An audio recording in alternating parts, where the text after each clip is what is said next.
ನಮಸ್ಕಾರ ಕರ್ನಾಟಕ, ಹೇಗಿದ್ದೀರಾ ಎಲ್ಲರೂ ತುಂಬಾನೇ ಚೆನ್ನಾಗಿದ್ದೀರಾ ಅಂತ ಅನ್ಕೊಂಡಿದ್ದೀನಿ. ಇವತ್ತು ನಾವು ಝಾಲಜಿಯ ಸೆಕೆಂಡ್ ಚಾಪ್ಟರ್ ಅಂದರೆ ರಿಪ್ರೊಡಕ್ಟಿವ್ ಹೆಲ್ತ್ ಬಗ್ಗೆ ಡಿಸ್ಕಸ್ ಮಾಡಲಿಕ್ಕಿದ್ದೀವಿ. ತುಂಬಾನೇ ಇಂಟ್ರೆಸ್ಟಿಂಗ್ ಚಾಪ್ಟರ್. ಎಲ್ಲ ಮಕ್ಕಳು ಈ ಕ್ಲಾಸನ್ನು ಅಟೆಂಡ್ ಆಗಲೇಬೇಕು. ಅದು ಅಲ್ಲದೆ ಇದು ಎಕ್ಸಾಮ್ ಪಾಯಿಂಟ್ ಆಫ್ ವ್ಯೂ ಸಹ ನೀವು ನೋಡಿದ್ರೆ ಈ ಚಾಪ್ಟರ್ ಅಂದರೆ reproductive health along with this ಇನ್ನೊಂದು ಚಾಪ್ಟರ್ ಇದೆ ಅಲ್ವಾ, ಹ್ಯೂಮನ್ ರಿಪ್ರೊಡಕ್ಷನ್. ಸೊ ಎರಡೂ ಚಾಪ್ಟರ್ ಸೇರಿಸಿ 5 to 6 ಕ್ವೆಶನ್ಸ್ ಬರೋ ಚಾನ್ಸಸ್ ಇದೆ. ಓಕೆ, ಸೊ ಅದನ್ನು ನಾನು ಬರ್ದಿರ್ತೀನಿ ಇಲ್ಲಿ. 5 to 6 ಮಾರ್ಕ್ಸ್ ಈ ಚಾಪ್ಟರಿಂದ. ಅಂದರೆ ಈ ಚಾಪ್ಟರ್ ಇದು ಅಲ್ಲದೆ ಹ್ಯೂಮನ್ ಪ್ರೊಡಕ್ಷನ್ ಎರಡೂ ಸೇರಿಸಿ ಹೇಳ್ತಾ ಇದ್ದೀನಿ, ಯಾಕಂದರೆ ತುಂಬ ಕಾಮನ್ ವಿಚಾರಗಳು ಇದೆ ಈ ಚಾಪ್ಟರ್ ಮತ್ತು ಹ್ಯೂಮನ್ ಪ್ರೊಡಕ್ಷನ್ ಕಂಪೇರ್ ಮಾಡಿದ್ರೆ. ಸೊ ಇದು ಸ್ವಲ್ಪ ಇಂಪಾರ್ಟೆಂಟ್ ಆಗಿರುತ್ತೆ. ಇದು ಬರೀ ನೀಟಿಗಲ್ಲ, KCET ಬೋರ್ಡ್ ಎಕ್ಸಾಮಿಗೂ 1-2 ಕ್ವೆಶನ್ಸ್ ಅಂತೂ ಬರೋದು ಗ್ಯಾರಂಟಿ. ಕೆಲವೊಮ್ಮೆ 5 ಮಾರ್ಕ್ಸ್ವರೆಗೂ ಹೋಗ್ಬೋದು, ಕೆಲವೊಮ್ಮೆ 3-4 ಮಾರ್ಕ್ಸಲ್ಲೂ ನಿಲ್ಬೋದು. So without wasting much time, let's get started. So reproductive health ಅಂದ್ರೇನು? ಹೆಲ್ತ್ ಡೆಫಿನೇಷನ್ ಎಲ್ಲರಿಗೂ ಗೊತ್ತಿದೆ. ಅಕಾರ್ಡಿಂಗ್ ಟು WHO ಒಂದು ಡೆಫಿನೇಷನ್ ನೀವು ಆಲ್ರೆಡಿ ನೋಡಿದ್ದೀರಾ ಅಲ್ವಾ 11th ಸ್ಟ್ಯಾಂಡರ್ಡಲ್ಲಿ, 12th ಡಿಸೀಸಲ್ಲಿ ಬರೋದು ಬರಲಿಕ್ಕಿದೆ. ಹ್ಯೂಮನ್ ಹೆಲ್ತ್ ಆ್ಯಂಡ್ ಡಿಸೀಸ್ ಚಾಪ್ಟರಲ್ಲಿ ಹೆಲ್ತ್ ಅಂದರೆ ಡೆಫಿನೇಷನ್ ಏನು ಅಂತ. ಸೊ ಅದೇ ಥರ ರಿಪ್ರೊಡಕ್ಟಿವ್ ಹೆಲ್ತಿಗೂ ಒಂದು ಡೆಫಿನೇಷನ್ ಕೊಟ್ಟಿದ್ದಾರೆ. ಯಾರು? WHO, world health organisation. So according to WHO, world health organisation, reproductive health is nothing but it means a total well-being in all aspects of reproduction, that is physical, emotional, behavioral and social. ಹೌದು, so ಎಲ್ಲ aspects of reproduction ಅಲ್ಲಿ emotional ಆಗಿ well being ಆಗಿದ್ರೆ, behavioural changes ಏನಾಗ್ತಾ ಇರುತ್ತೆ ಈ reproduction ಫೇಸಲ್ಲಿ, ಈ puberty time ಮತ್ತು ಅದಾದ ನಂತರ. ಸೊ ಅದು ಅಲ್ಲದೆ ಹೇಗೆ ಸೋಷಲ್ ಅಂದರೆ ಏನು ಹೇಳೋದು, ಸೊಸೈಟಿ ಹೇಗೆ ಇದಕ್ಕೆ ರೆಸ್ಪಾಂಡ್ ಮಾಡುತ್ತೆ ಈ ಥರ ಚೇಂಜಸ್ ಆಗುವಾಗ. ಅಂದರೆ ಒಂದು ಮಗುವಿನ ಬಾಡಿಯಲ್ಲಿ during the time of puberty ಅಂತಲೇ ಹೇಳ್ಬೋದು, ಕೆಲವು ಚೇಂಜಸ್ ಆಗುತ್ತೆ. ಆ ಚೇಂಜಸ್ ಟೈಮಲ್ಲಿ ಅಥವಾ ಅದರ ನಂತರ ಹೇಗೆ ಒಂದು ಸೊಸೈಟಿ ಆ ಮಗುವಿನ ಜೊತೆ ನಡ್ಕೊಳ್ಳುತ್ತೆ.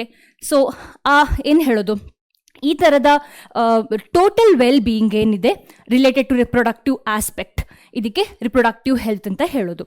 ಆಲ್ ಆಸ್ಪೆಕ್ಟ್ಸ್ ಅಂದರೆ ಫಿಸಿಕಲ್ ಅಂದರೆ ನಾರ್ಮಲ್ ಪ್ರೊಡಕ್ಟಿವ್ ಆರ್ಗನ್ಸ್ ಇರೋವಂಥದ್ದು, ಎಮೋಷ್ನಲ್ ಅಂದರೆ mental health of the kid or the person who is in this particular phase or related to reproduction, ಅವನ ಅಥವಾ ಅವಳ ಮೆಂಟಲ್ ಹೆಲ್ತ್ ಹೇಗಿದೆ. ಅದು ಅಲ್ಲದೆ ಬಿಹೇವಿಯರಲ್, ಯಾವ ಥರ ಬಿಹೇವಿಯರ್ ತೋರಿಸ್ತಾ ಇದ್ದಾರೆ ಈ ಫೇಸಲ್ಲಿ. ಅದು ಅಲ್ಲದೆ ಸೋಷಲ್, ಸೊಸೈಟಿ ಹೇಗೆ ರೆಸ್ಪಾಂಡ್ ಮಾಡುತ್ತೆ, ಇದಕ್ಕೆ ರಿಪ್ರೊಡಕ್ಟಿವ್ ಹೆಲ್ತ್ ಅಂತ ಹೇಳಬಹುದು. ಈಗ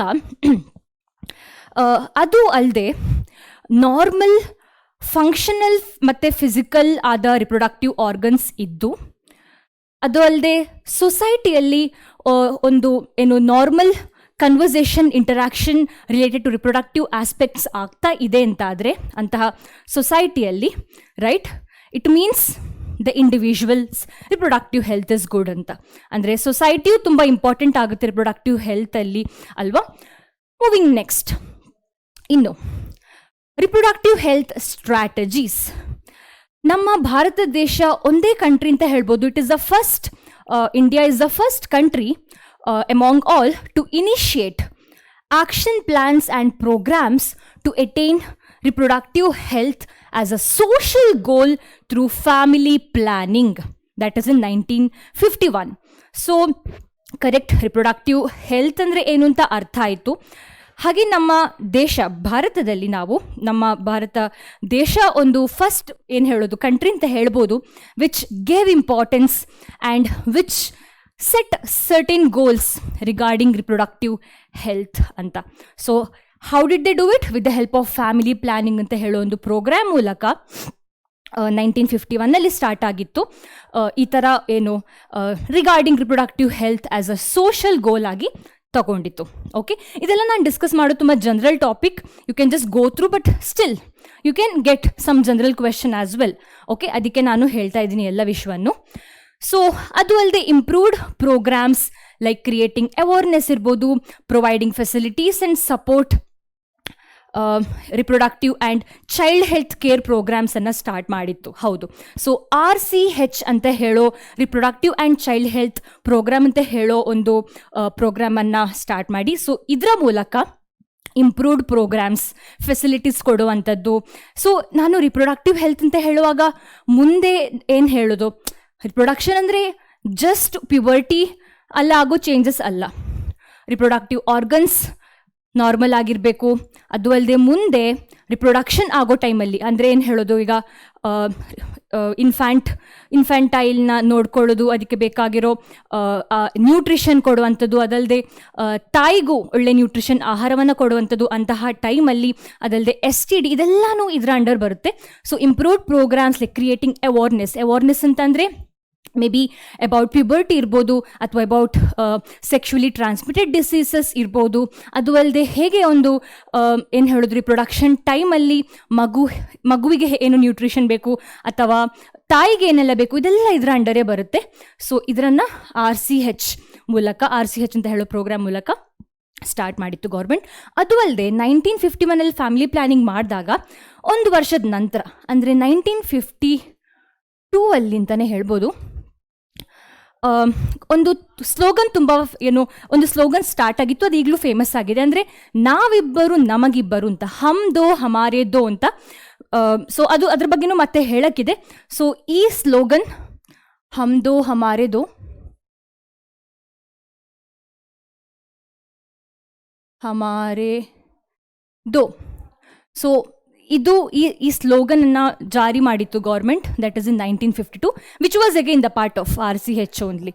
ಓಕೆ, ಮುಂದೆ ಈ RCH ಏನು ನಾನೀಗ ಸ್ಟಾರ್ಟ್ ಮಾಡಿತ್ತು ಅಂತ ಅಂದೆ ಅಲ್ವಾ. ಸೊ ಈ RCH ಅಂಡರ್, ಈ ಪ್ರೋಗ್ರಾಮ್ ಅಂಡರ್ ಕೆಲವು ಒಬ್ಜೆಕ್ಟಿವ್ ಬರುತ್ತೆ. ಬಿಕಾಸ್ ಗೌರ್ಮೆಂಟ್ ಒಂದು ಪ್ರೋಗ್ರಾಮ್ ಅಥವಾ ಒಂದು ಏನೋ ಸ್ಟಾರ್ಟ್ ಮಾಡಿತ್ತು ಅಂತ ಆದರೆ, ಮಾಡಿದ್ದಾರೆ ಅಂತ ಆದರೆ ಅದಕ್ಕೆ ಒಂದು ರೀಸನ್ಸ್ ಇದೆ ಅಲ್ವಾ. ಸೊ ಅದೇ ಥರ RCHಗೆ ಕೆಲವು ಒಬ್ಜೆಕ್ಟಿವ್ಸ್ ಇದೆ. ಓಕೆ, ಅದನ್ನು ಬೇಗ ಕ್ವಿಕ್ಕಾಗಿ ಹೇಳ್ತೀನಿ, ತುಂಬ ಜನರಲ್ ಟಾಪಿಕ್ ಇದೆಲ್ಲ ನಾನು ಡಿಸ್ಕಸ್ ಮಾಡೋದು.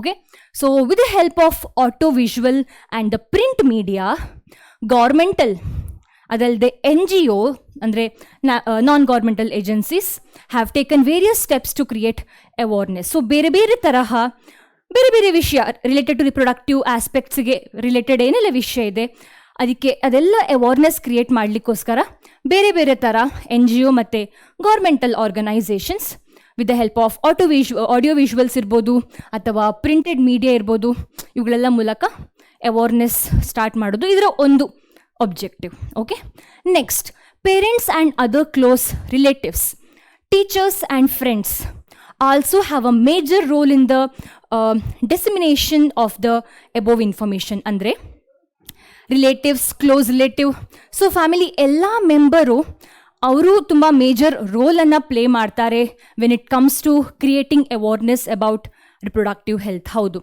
ಸೊ ಒಂದು ಮಗು ಅದರ ಪ್ಯುಬರ್ಟಿಗೆ ಹತ್ತಿರ ಆಗ್ತಿದೆ ಅಂತಾದರೆ ಅವರ ಮನೆಯಲ್ಲಿ ಫ್ರೆಂಡ್ಸ್ ಇರ್ಬೋದು ಅಥವಾ ಅಮ್ಮ ಅಪ್ಪ ಕ್ಲೋಸ್ ರಿಲೇಟಿವ್ಸ್ ಅದರ ಬಗ್ಗೆ ಹೇಳೋವಂಥದ್ದು, ಅರ್ಥ ಮಾಡಿಸೋವಂಥದ್ದು. ಅವೇರ್ನೆಸ್ ಅಂದರೆ ಏನು ಮಾಡಬೇಕು, ಏನು ಮಾಡಬಾರ್ದು, ಹೈಜೀನ್ ಇರಲಿ ಅಥವಾ ಸೇಫ್ಟಿ ಬಗ್ಗೆ ಇರಲಿ, ಇದೆಲ್ಲ ಹೇಳುವಂಥದ್ದು. Okay, introduction of sex education in schools and discouraging belief in myths and misconceptions about sex related aspects ಸಹ ಇದರ ಒಬ್ಜೆಕ್ಟಿವೇ ಆಗಿದೆ. ಅಂದರೆ ಸ್ಕೂಲಲ್ಲೆಲ್ಲ ಸೆಕ್ಸ್ ಎಜುಕೇಷನ್ ಅಂತ ತುಂಬ ಮುಂಚೆ ಇರಲಿಲ್ಲ, ಅದು ನಂತರ ಬಂದಿರೋದು. Okay, so and cause of this RCH, so ಸ್ಕೂಲಲ್ಲಿ ಸೆಕ್ಸ್ ಎಜುಕೇಷನ್ ಕೊಡುವಂಥದ್ದು ಮಕ್ಕಳಿಗೆ. ಅದು ಅಲ್ಲದೆ ಈಗ ಮಿತ್ ಎಲ್ಲ ಏನಿದೆ ಕೆಲವು ಮಕ್ಕಳಲ್ಲಿ, ಇವನ್ ಇನ್ ಪೇರೆಂಟ್ಸ್, ಅಂದರೆ ಪೀರಿಯಡ್ಸ್ ಟೈಮಲ್ಲಿ ಹುಡುಗಿಯರನ್ನು ಶಾಲೆಗೆ ಕಳಿಸದೇ ಇರೋವಂಥದ್ದು. ಓಕೆ, ಇಂಥ ಮಿತ್ತನ್ನೆಲ್ಲ ಡಿಸ್ಕರೇಜ್ ಮಾಡೋದು ಇದರ ಇನ್ನೊಂದು ಒಬ್ಜೆಕ್ಟಿವ್ ಆಗಿದೆ. ಓಕೆ, ಸೊ ಈ ಸೆಕ್ಸ್ ರಿಲೇಟೆಡ್ ಆಸ್ಪೆಕ್ಟ್ಸ್ ಅಂದರೆ ಈ ಸೆಕ್ಸ್ ಎಜುಕೇಷನಲ್ಲಿ ಏನೆಲ್ಲ ಬರುತ್ತೆ ಅಂತ ಕ್ವಿಕ್ಕಾಗಿ ನಾನು ಹೇಳ್ತೀನಿ. ಓಕೆ, ಇಲ್ಲೇ ಬರಿತೀನಿ. Definitely about reproductive organs, sex organs. Okay, ಮತ್ತು changes that happens during the puberty or adolescence, ಇದರ ಬಗ್ಗೆ ಎಕ್ಸ್ಪ್ಲೇನ್ ಮಾಡುವಂಥದ್ದು ಅಥವಾ ಅರ್ಥ ಮಾಡಿಸುವಂಥದ್ದು, ಇದೆಲ್ಲ ಸೆಕ್ಸ್ ಎಜುಕೇಷನ್ ಅಂಡರ್ ಬರುತ್ತೆ. ಚೇಂಜಸ್ ಅಕರ್ಸ್, ಏನೆಲ್ಲ ಚೇಂಜಸ್ ಆಗುತ್ತೆ ಅಂತ ಪ್ಯುಬರ್ಟಿ ಟೈಮಲ್ಲಿ.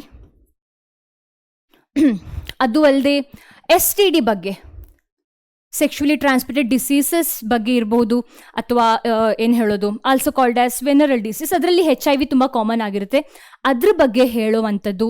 ಅದಲ್ಲದೆ ಸೇಫ್ಟಿ ಮತ್ತು hygiene,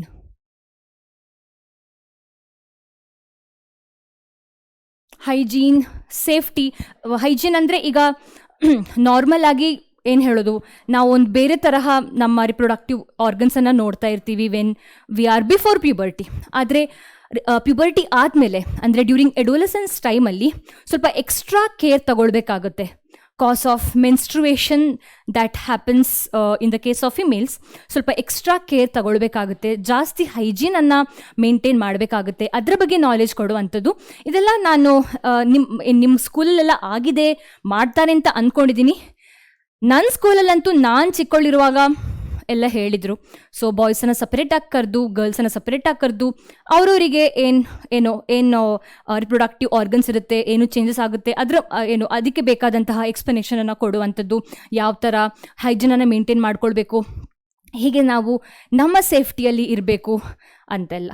okay, so this is about objectives of RCH. ಇನ್ನು ಇದು ಅಲ್ಲದೆ ಬರ್ತ್ ಕಂಟ್ರೋಲ್ ಬಗ್ಗೆ ಏನು ಹೇಳೋದು, ಅದು ಇದರ ಅಂಡರೇ ಬರುತ್ತೆ.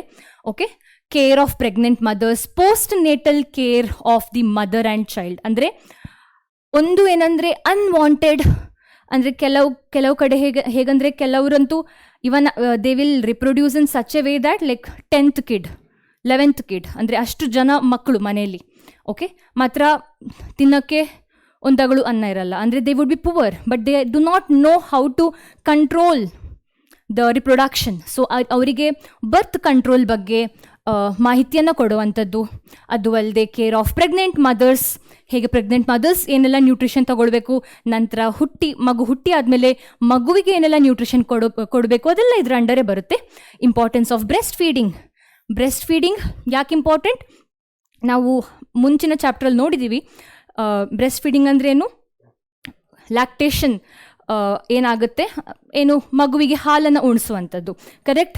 ಯಾಕೆ ಹಾಲನ್ನು ಉಣಿಸ್ಬೇಕು, ಯಾಕೆ ಅಮ್ಮನ ಹಾಲನ್ನೇ ಉಣಿಸ್ಬೇಕು? Because it would be having colostrum, it would be rich with IgA antibody.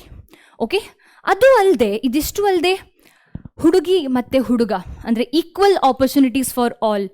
ಹುಡುಗಿ ಇರಲಿ ಹುಡುಗ ಇರಲಿ, ಇಬ್ಬರಿಗೂ ಈಕ್ವಲ್ ನ್ಯೂಟ್ರಿಷನ್ ಕೊಡಬೇಕು, ಈಕ್ವಲ್ ಆಪರ್ಚುನಿಟಿ ಸಿಗಬೇಕು. ಇದು RCH ಆಬ್ಜೆಕ್ಟಿವ್ಸ್ ಅಂಡರು ಬರುತ್ತೆ. ಇದು ಅಲ್ಲದೆ ಅವೇರ್ನೆಸ್ ಆಫ್ ಅನ್ಕಂಟ್ರೋಲ್ಡ್ ಪಾಪ್ಯುಲೇಷನ್, ಅಂದರೆ ಕಾಂಟ್ರಾಸೆಪ್ಟಿವ್ ಮೆಷರ್ಸ್ ಎಲ್ಲ ತಗೊಳ್ಬೇಕು. ಏನು ಹೇಳೋದು, ಬರ್ತ್ ಕಂಟ್ರೋಲ್ ಮಾಡೋ ಹಾಗೆ ಅವೇರ್ನೆಸ್ ಕ್ರಿಯೇಟ್ ಮಾಡೋದೆಲ್ಲ ಇದರ ಅಂಡರೇ ಬರುತ್ತೆ. ಸೆಕ್ಸ್ ಅಬ್ಯೂಸ್ ಮತ್ತು ಸೆಕ್ಸ್ ರಿಲೇಟೆಡ್ ಕ್ರೈಮ್ಸ್, ಅಂದರೆ ರೇಪ್ ಇರ್ಬೋದು, ಅದಲ್ಲದೆ ಸೆಕ್ಸ್ ರಿಲೇಟೆಡ್ ಅಬ್ಯೂಸಸ್, ಇದರನ್ನು ಹೇಗೆ ಕಂಟ್ರೋಲ್ ಮಾಡೋದು, ಇದೆಲ್ಲ RCH ಅಂಡರೇ ಬರುತ್ತೆ.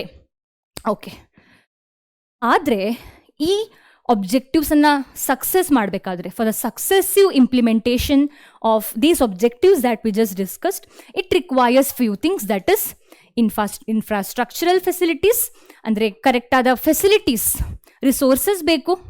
ನ್ಯೂಟ್ರಿಷನ್ ಗೌರ್ಮೆಂಟ್ ಹತ್ರನೇ ಇಲ್ಲ ಅಂತ ಆದರೆ ಏನು ನ್ಯೂಟ್ರಿಷನ್ ಪ್ರೆಗ್ನೆಂಟ್ ವುಮೆನಿಗೆ ಕೊಡುತ್ತೆ ಗೌರ್ಮೆಂಟ್ ಅಲ್ವಾ? ಸೊ ಇದಕ್ಕೆ ಇನ್ಫ್ರಾಸ್ಟ್ರಕ್ಚರ್ಸ್ ಎಲ್ಲ ಬೇಕು. ಪ್ರೊಫೆಷನಲ್ ಫೆಸಿಲಿಟೀಸ್ ಬೇಕು, ಅಂದರೆ ಯಾರ್ಯಾರು ಹೇಳೋ ಹಾಗಿಲ್ಲ ಏನು ಮಾಡಬೇಕು ಪ್ಯೂಬರ್ಟಿ ಟೈಮಲ್ಲಿ, ಅಥವಾ ಯಾವ ನ್ಯೂಟ್ರಿಷನ್ ಅಮ್ಮ ಆದವಳು ತಗೊಳ್ಬೇಕು, ಮಗುವಿಗೆ ಕೊಡಬೇಕು, ಇದೆಲ್ಲ. ಸೊ ಪ್ರೊಫೆಷನಲ್ ಫೆಸಿಲಿಟೀಸ್ ಅಗತ್ಯ ಇರುತ್ತೆ. ಅದು ಅಲ್ಲದೆ material support, again the resources support tumba agatya irutte. Okay, so these are essential to provide medical assistance and care to people in reproduction related problems like pregnancy, delivery, STDs, abortion, contraception, menstrual problems, infertility, etc. So idella vishayad ಬಗ್ಗೆ ನಾವು ಇವತ್ತು discuss ಮಾಡಲಿಕ್ಕಿದ್ದೀವಿ. Okay, fine. ತುಂಬ general topic ಮಾತಾಡ್ತಾ ಇದ್ದೀವಿ ಅಲ್ವಾ? ಹೌದು. ಅರ್ಧ ಕಾಲ್ ಭಾಗ ಈ ಟೆಕ್ಸ್ಟ್ ಬುಕ್ಕಲ್ಲಿ ಇದ್ರ ಬಗ್ಗೆನೇ ಇರೋದು, ತುಂಬ ಜನರಲ್ ಟಾಪಿಕ್ಕೆ. ಇಗ್ನೋರ್ ಮಾಡಬೇಡಿ, ಕ್ವೆಶನ್ ಬರಬಹುದು, ಏನು ಬರ್ಬೋದು, ಜನರಲ್ ಅಂತ ಇಗ್ನೋರ್ ಮಾಡಬೇಡಿ. Okay, so implementation of better techniques under ಕೆಲವು ವಿಷಯವನ್ನು ನೋಡೋಣ. ಓಕೆ, ಸೊ ಒಂದು ಕಾನ್ಸೆಪ್ಟ್ ಇದೆ, ದಟ್ ಈಸ್ ಫಿಮೇಲ್ ಫೀಟಿಸೈಡ್. ಸಿಕ್ಕಾಪಟ್ಟೆ ಫೇಮಸ್. ಫಿಮೇಲ್ ಫೀಟಿಸೈಡ್ ಅಂದರೆ ಹೆಣ್ಣು ಭ್ರೂಣ ಹತ್ಯೆ ಅಲ್ವಾ? ಹೆಣ್ಣು ಭ್ರೂಣ ಹತ್ಯೆ. ಫೀಟಿಸೈಡ್ ಅಂದರೆ ಫೀಟಸ್ ಅಂದ್ರೇನು? ಭ್ರೂಣ ಹತ್ಯೆ, foeticide. We have anything that is side means killing it, right? So ಹೆಣ್ಣು ಭ್ರೂಣ ಹತ್ಯೆ ತುಂಬ ಕಾಮನ್ ಆಗಿತ್ತು ಮುಂಚೆ, ಈಗ ಇಲ್ಲವೇ ಇಲ್ಲ ಅಂತಲೂ ಅಲ್ಲ. Okay, so the statutory ban on amniocentesis for sex determination. So amniocentesis ಅಂದರೆ ಏನು ಅಂತ ನೋಡೋಣ. ಓಕೆ, ಸೊ ಈಗ ಕ್ವಿಕ್ಕಾಗಿ ಅರ್ಥ ಮಾಡಿಸ್ಬೇಕಾದ್ರೆ ಆಮ್ನಿಯೋಸೆಂಟಸಿಸ್ ಅಂದರೆ ಇದೊಂದು technique which will be used to determine the sex. Okay, so to legally check increasing menace of female foeticide massive child immunisation. So basically ಒಂದು technique ಇದೆ ಆಮ್ನಿಯೋಸೆಂಟಸಿಸ್ ಅಂತ. ಹೌದು, ಸೊ ರಿಪ್ರೊಡಕ್ಷನ್ ಚಾಪ್ಟ್ರಲ್ಲಿ ನಾವು extra embryonic membranes ಬಗ್ಗೆ ನೋಡಿದ್ದೀವಿ, right? ಆಮ್ನಿಯಾನ್, ಕೋರಿಯಾನ್, ಎಲೆಂಟಾಯ್ಸ್, yoke sack ಅಂತ, ಕರೆಕ್ಟಾ? So ಹೌದು, ಅದೇ ಆಮ್ನಿಯಾನ್ ರಿಲೇಟೆಡ್ ಇಲ್ಲಿ ಮಾತಾಡ್ತಾ ಇದ್ದೀವಿ. ಸೊ ಆಮ್ನಿಯಾನ್ ಅಂದ್ರೇನು? Outer most layer. ಓಕೆ, ಅದರೊಳಗೆ ಆಮ್ನಿಯಾಟಿಕ್ ಫ್ಲೂಯಿಡು ಕಾಣಿಸ್ತಾ ಇದೆ, ಕರೆಕ್ಟಾ? ಸೊ ಆಮ್ನಿಯೋಸೆಂಟಸಿಸ್ ಏನಂದರೆ ಈ ಆಮ್ನಿಯಾಟಿಕ್ ಫ್ಲೂಯಿಡನ್ನು ಕಲೆಕ್ಟ್ ಮಾಡಿ ಕೆಲವು ಚೆಕ್ಸ್ ಮಾಡ್ತಾರೆ. So mainly this particular test is been done to determine whether the baby is having some genetic disorder. Like ಕೆಲವು ಮಕ್ಕಳಿಗೆ Down syndrome, genetic disorders like Down syndrome, sickle cell anaemia, ಬೇರೆ ಬೇರೆ ಥರದ diseases ಇರುತ್ತೆ ಅಲ್ವಾ? So ಈ ಟೆಸ್ಟಿಂದ ಅಂಥ ಡಿಸೀಸಸನ್ನು ನೋಡಿಕೊಂಡು ಅದಕ್ಕೆ ಬೇಕಾದ ಕ್ರಮವನ್ನು ತಗೊಳ್ಳುವಂಥದ್ದು ಮಾತ್ರ. ಇದೇ ಟೆಕ್ನಿಕ್ಕಿಂದ, ಆಮ್ನಿಯೋಸೆಂಟಸಿಸಿಂದ ಸೆಕ್ಸ್ ಡಿಟರ್ಮಿನೇಷನ್ಸ್ ಅನ್ನ ಸಹ ಮಾಡ್ಬೋದು. ಅಂದರೆ ಹುಡುಗಿನ ಹುಟ್ಟೋ ಮಗು ಅಂತ ನೋಡ್ಬೋದು. ಸೊ ಏನಾಗ್ತಾ ಇತ್ತಂದರೆ, ಈಗಲೂ ಕೆಲವು ಕಡೆ ಆಗ್ತಾ ಇದೆ, ಏನಾಗುತ್ತೆ ಅಂದರೆ ಈಗಂತೂ ಗೌರ್ಮೆಂಟ್ಸ್ ತುಂಬ ಕ್ರಮವನ್ನು ತಗೊಳ್ತಾ ಇದೆ, ಫೈನ್ಸ್ ಎಲ್ಲ ಸಿಕ್ಕಾಪಟ್ಟೆ ಇದೆ. ಡಾಕ್ಟರ್ಸ್ ಯಾರು ಇದಕ್ಕೆ ಸೆಕ್ಸ್ ಡಿಟರ್ಮಿನೇಷನ್ ಮಾಡಿ ಹುಡುಗಿ ಅಂತ ಹೇಳ್ತಾರೆ, ಅವರಿಗೆ ಇಂಡಿಯಾದಲ್ಲಿ ಹೇಳ್ತಾ ಇರೋದು ನಾನು, ವೆಸ್ಟರ್ನ್ ಕಂಟ್ರೀಸಲ್ಲಿ ಸ್ವಲ್ಪ ಕಾಮನ್ ಅದು, hey it's a girl, it's a child ಅಂತ. ಅದಕ್ಕೆ ಏನು ಹೇಳೋದು, ಅದರ ಸೆಕ್ಸ್ ಡಿಟರ್ಮಿನೇಷನ್ ಅಂತ ಅಲ್ಲ, ಅದಕ್ಕೊಂದು ಫೆಸ್ಟಿವಲ್, ಅದರನ್ನೊಂದು ಪ್ರೋಗ್ರಾಮ್ ಥರ ಮಾಡ್ತಾರೆ, ಸೆಕ್ಸ್ ರಿವೀಲ್ ಅಂತ ಅಲ್ವಾ, ಜೆಂಡರ್ ರಿವೀಲ್ ಅಂತ ಹೇಳ್ಬೋದು. ಸೊ ಇಂಡಿಯಾದಲ್ಲಿ ಆ ಥರ ವೆಸ್ಟರ್ನ್ ಕಂಟ್ರೀಸಲ್ಲಿ ಸ್ವಲ್ಪ ಆಕ್ಸೆಪ್ಟ್ ಮಾಡ್ಕೊಳ್ತಾರೆ, ಹುಡುಗಿಯಾರು ಪರವಾಗಿಲ್ಲ, ಹುಡುಗರು ಪರವಾಗಿಲ್ಲ ಅಂತ. ಇಲ್ಲಿ ಏನಂದರೆ ನಮ್ಮದು ಸ್ವಲ್ಪ ಕೆಲವು ಕಮ್ಯುನಿಟಿ, ಎಲ್ಲ ಕಮ್ಯುನಿಟಿ ಅಲ್ಲ, ಕೆಲವು ಕಮ್ಯುನಿಟಿಯಲ್ಲಿ ಏನಿದೆ ಅಂದರೆ ಹುಡುಗಿ ಆದರೆ ಲಾಸ್, ನಮಗೆ ಮುಂದೆ ತುಂಬ ವರದಕ್ಷಿಣೆ ಕೊಡಬೇಕು, ಆ ಥರ ಎಲ್ಲ ಬೇರೆ ತುಂಬ ಕಾನ್ಸೆಪ್ಟ್ಸ್ ಎಲ್ಲ ಇದೆ. ಸೊ ಹುಡುಗಿ ಅಂತಾದರೆ ಭ್ರೂಣ ಹತ್ಯೆ ಮಾಡುವಂಥದ್ದು. ಸೊ ಈ ಭ್ರೂಣ ಲಿಂಗ ಪತ್ತೆ ಹೇಗಾಗೋದು, ಆಮ್ನಿಯೋಸೆಂಟಸಿಸ್ ಅನ್ನು ಯೂಸ್ ಮಾಡಿಕೊಂಡು ಜನ ಮಾಡ್ತಾರೆ. Okay, so government checks this, ಅಂದರೆ if this is happening, if the sex determination is happening, if the gender reveal ಈ ಥರ ಆದರೆ ಅದಕ್ಕೆ ಸರಿಯಾದ ಕ್ರಮವನ್ನು ತಗೊಳ್ತಾರೆ government bodies. Okay, so how they will actually able to make out it's a girl or a boy with the help of amniocentesis. But amniocentesis use ಯಾಕೆ? To determine any genetic disorders ಏನಾದರೂ ಇದೆಯಾ ಅಂತೆಲ್ಲ ನೋಡೋಕ್ಕೆ people use amniocentesis. Some of the amniotic fluid of the developing fetus is taken to analyze the fetal cells and dissolved substances. Okay, moving further. Now idu alde improved programs under amniocentesis ಬಗ್ಗೆ ಏನು check ಅನ್ನ government ಇಟ್ಕೊಳ್ಳೋದು ಅಲ್ಲದೆ, ಸಹೇಲಿ ಅಂತ birth control ಮಾಡೋ ಒಂದು ಏನು ಹೇಳೋದು ಪಿಲ್ಸನ್ನು ಸಹ ಗೌರ್ಮೆಂಟ್ ಏನು ಹೇಳೋದು ರಿಲೀಸ್ ಮಾಡಿತ್ತು. ಹೌದು, that is Saheli a new contraceptive for the females. ಅಂದರೆ ಇದನ್ನು ಯಾರು ತಗೊಳ್ಬೋದು? ಫಿಮೇಲ್ಸ್. ಓಕೆ, ಕಾಂಟ್ರಾಸೆಪ್ಟಿವ್ ಅಂದ್ರೇನು? To control the birth. Okay, unwanted birth. Okay, so Saheli a new contraceptive, oral ಅಂದರೆ ಬಾಯಿಯ ಮೂಲಕ ತಗೊಳ್ಳುವಂತಹ contraceptive for the females was developed by CDRI. CDRI ಅಂತ ಕೊಟ್ಟು ಫುಲ್ ಫಾರ್ಮ್ ಕೊಡ್ರಿ ಅಂತ ಹೇಳಿ ನೀಟ್ ಎಕ್ಸಾಮಲ್ಲಿ ತುಂಬ ಸಲ ಬಂದಿದೆ. ಓಕೆ, ಫುಲ್ ಫಾರ್ಮ್ ಗೊತ್ತಿರಬೇಕು. CDRI ಅಂದರೆ central drug research institute, Lucknow. Okay, so ಏನು ಮಾಡಿದೆ CDRI, which again comes under RCH only. So in order to control the unwanted pregnancy, they released a contraceptive. Contraceptive ಅಂದ್ರೇನು? It's an oral contraceptive to control the birth, to prevent the unwanted pregnancy. Okay, so ಈ ಏನು contraceptive release ಮಾಡಿದ್ದಾರೆ, oral contraceptive, ಅದರ ಹೆಸರು ಸಹೇಲಿ ಅಂತ. ಸಹೇಲಿ, ಸಹೇಲಿ ಅಂದ್ರೇನು? ಹಿಂದಿಯಲ್ಲಿ friend ಅಂತ. ಹುಡುಗಿರು ಸಹೇಲಿ, ಮೇರಾ ಸಹೇಲಿ ಹೇ, ಫ್ರೆಂಡ್. ಸೊ ಈ ಪಿಲ್ಸ್ ಏನು ಓರಲ್ ಕಾಂಟ್ರಾಸೆಪ್ಟಿವ್ ರಿಲೀಸ್ ಮಾಡಿದ್ರು, ಅದು ಈಗಲೂ ಇದೆ ಅದು. So it's a non steroidal, it's a non steroidal and it is made up of centchroman. It's a centchroman tablet. So basically ಹೇಗೆ ಇದು ಪ್ರೆಗ್ನೆನ್ಸಿಯನ್ನು ಸ್ಟಾಪ್ ಮಾಡುತ್ತೆ ಅಂದರೆ, just write over here, it modulates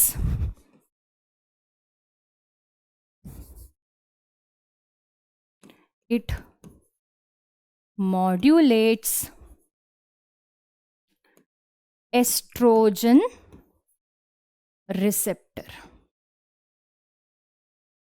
What is the function of estrogen? ನಿಮಗೆ ಗೊತ್ತು, pregnancy ಟೈಮಲ್ಲಿ placenta will be releasing oestrogen. ಎಸ್ಟ್ರೋಜನ್ಗೆ ತುಂಬ functions ಇದೆ. One important function of oestrogen is they will cause for the thickening of endometrium lining ಅಲ್ವಾ?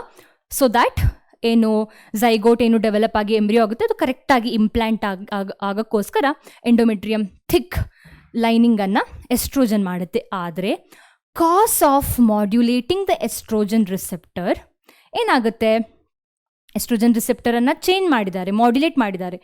So ಏನಾಗಲ್ಲ, thickening of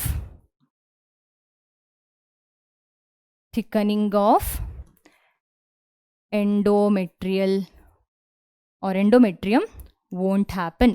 ಅಂದರೆ pregnancy ಆಗಲ್ಲ. ಯಾಕಂದರೆ ಎಂಡೋಮೆಟ್ರಿಯಮ್ ಏನಿದೆ, which is the inner lining of the uterus, ಅದು ಲೂಸ್ ಆಗಿ ಅದು ಡಿಸ್ಕಾರ್ಡ್ ಆಗೋದು ಈಸಿ ಆಗುತ್ತೆ ವೆನ್ ಎಸ್ಟ್ರೋಜನ್ ರಿಸೆಪ್ಟರ್. ಅಂದರೆ ರಿಸೆಪ್ಟರ್ ಅಂದ್ರೇನು? Where the estrogen comes and binds to show its function. So ಆ ರಿಸೆಪ್ಟರನ್ನು, ಯುಟರಸ್ ಅಂತ ಇದ್ದರೆ ಅದರ ರಿಸೆಪ್ಟರನ್ನು ಮಾಡ್ಯುಲೇಟ್ ಮಾಡಿದ ಕಾರಣ ಎಸ್ಟ್ರೋಜನಿಗೆ ಆ ರಿಸೆಪ್ಟರ್ ಮೇಲೆ ಬಂದು ಕೂತ್ಕೊಂಡು ಫಂಕ್ಷನ್ ತೋರ್ಸೋಕ್ಕಾಗಲ್ಲ. ಸೊ ಎಸ್ಟ್ರೋಜನ್ ಫಂಕ್ಷನ್ ನಾವು ನೋಡೋಕ್ಕಾಗಲ್ಲ. ಸೊ ಥಿಕ್ಕನಿಂಗ್ ಆಫ್ ಎಂಡೋಮೆಟ್ರಿಯಮ್ ಆಗಲ್ಲ, ಅಂದರೆ ಪ್ರೆಗ್ನೆನ್ಸಿ ಆಗಲ್ಲ. ಎಂಬ್ರಿಯೋಗೆ ಎಂಡೋಮೆಟ್ರಿಯಮ್ ಮೇಲೆ ಬಂದು ಕೂರಿ ಏನು ಫರ್ದರ್ ಎಂಬ್ರಿಯೋ ಡೆವಲಪ್ಮೆಂಟ್ ಆಗೋಕ್ಕೆ ಆಗಲ್ಲ. ಅದು ಸಹೇಲಿ ಈ ಥರ ಮಾಡುತ್ತೆ. It's also called as once a week pill ಅಂತ. Okay, once a week pill ಅಂತ ಸಹ ಕರೀತಾರೆ, because it's usually taken once a week. So this is about Saheli. ಮತ್ತೆ ಪುನಃ ನಾವು ನೋಡಲಿಕ್ಕಿದ್ದೇವೆ ಸಹೇಲಿ ಬಗ್ಗೆ. ಯಾರು ರಿಲೀಸ್ ಮಾಡಿದರು? CDRI. ಓಕೆ, ಯಾಕೆ ಈ ಥರ ಎಲ್ಲ ಕಾಂಟ್ರಾಸೆಪ್ಟಿವ್ ಬಗ್ಗೆ ಮಾತಾಡ್ತಾ ಇದ್ದೀವಿ ಅಂದರೆ, there is a huge problem, that is population explosion. Okay, reproductive health ಅಂದರೆ ಜಸ್ಟ್ ನೋಯಿಂಗ್, ಗೆಟಿಂಗ್ ಅವೇರ್ನೆಸ್ ಇದೆಲ್ಲ ಅಲ್ಲ. ರಿಪ್ರೊಡಕ್ಷನ್ ಹೆಲ್ತ್ ಅಂದರೆ also making sure that certain times the reproduction shouldn't be too much. ತುಂಬ ಏನು ಹೇಳೋದು, ರಿಪ್ರೊಡಕ್ಷನ್ ಆಗಿ especially in the human beings I'm talking, ಏನಾಗುತ್ತೆ? Population ಜಾಸ್ತಿ ಆಗುತ್ತೆ. ಈ ಪಾಪ್ಯುಲೇಷನ್ ಜಾಸ್ತಿ ಆಗೋಕ್ಕೆ ನಾವು ಪಾಪ್ಯುಲೇಷನ್ ಎಕ್ಸ್ಪ್ಲೋಷನ್ ಅಂತ ಹೇಳ್ತೀವಿ. ಓಕೆ, ಸೊ ಪಾಪ್ಯುಲೇಷನ್ ಅಂದರೆ ಏನು? First of all, total number of individual of species present in a given area at a particular time is called as population. I repeat, ಇದು ಪಾಪ್ಯುಲೇಷನ್ನ ಡೆಫಿನೇಷನ್ ಆಗಿರುತ್ತೆ. Okay, ಪುನಃ ನಾವು population chapter ಬಗ್ಗೆ ನಾವು ಮುಂದೆ ನೋಡ್ತೀವಿ. Okay, world population day 11th of July, ನೆನ್ಪಿಟ್ಕೊಳ್ಳಿ, ಒಳ್ಳೆಯದೇ. Okay, so study of population is called as demography. ಒಂದು ಫ್ಯೂ ಇನ್ಫಾರ್ಮೇಷನ್ಸ್ ಅಬೌಟ್ ಪಾಪ್ಯುಲೇಷನ್. ಈಗ ನಾವು ಯಾಕೆ ಪಾಪ್ಯುಲೇಷನ್ ಎಕ್ಸ್ಪ್ಲೋಷನ್ ಆಗ್ತಾ ಇದೆ ಅಂತ ಹೇಳ್ತೀವಿ? ಪಾಪ್ಯುಲೇಷನ್ ಅರ್ಥ ಗೊತ್ತಾಯಿತು, ಮಾತ್ರ ಯಾಕೆ ಇದರದ್ದು ಎಕ್ಸ್ಪ್ಲೋಷನ್ ಅಂತ ಯಾಕೆ ಯೂಸ್ ಮಾಡ್ತೀವಿ? ಬಿಕಾಸ್ ಪಾಪ್ಯುಲೇಷನ್ ಏನಿರಬೇಕೋ ಅದು ಸಿಕ್ಕಾಪಟ್ಟೆ ಜಾಸ್ತಿ ಆಗ್ತಾ ಇದೆ. ಅದು ಏನಾಗ್ತಾ ಇದೆ, ಹೇಗೆ ಜಾಸ್ತಿ ಆಗ್ತಾ ಇದೆ ಅಂತ ನೋಡೋಣ. World population in 1900 was 2 billion. Okay, I'm talking right now about world. After 100 years ನೋಡಿ 3 ಪಟ್ಟು ಜಾಸ್ತಿ ಆಯಿತು, 6 billion ಆಯಿತು ಬೈ 2000. ಓಕೆ, ಜಸ್ಟ್ ಒಂದು 11 yearsಲ್ಲಿ if you see again 1.2 billion ಜಾಸ್ತಿ. ಬಿಲಿಯನ್ ಕಮ್ಮಿ ಆಗಲ್ಲ ಅಲ್ವಾ, ಬಿಲಿಯನ್ ಹೇಳೋದು ಕಮ್ಮಿ ನಂಬರ್ ಅಲ್ಲ ಅಲ್ವಾ.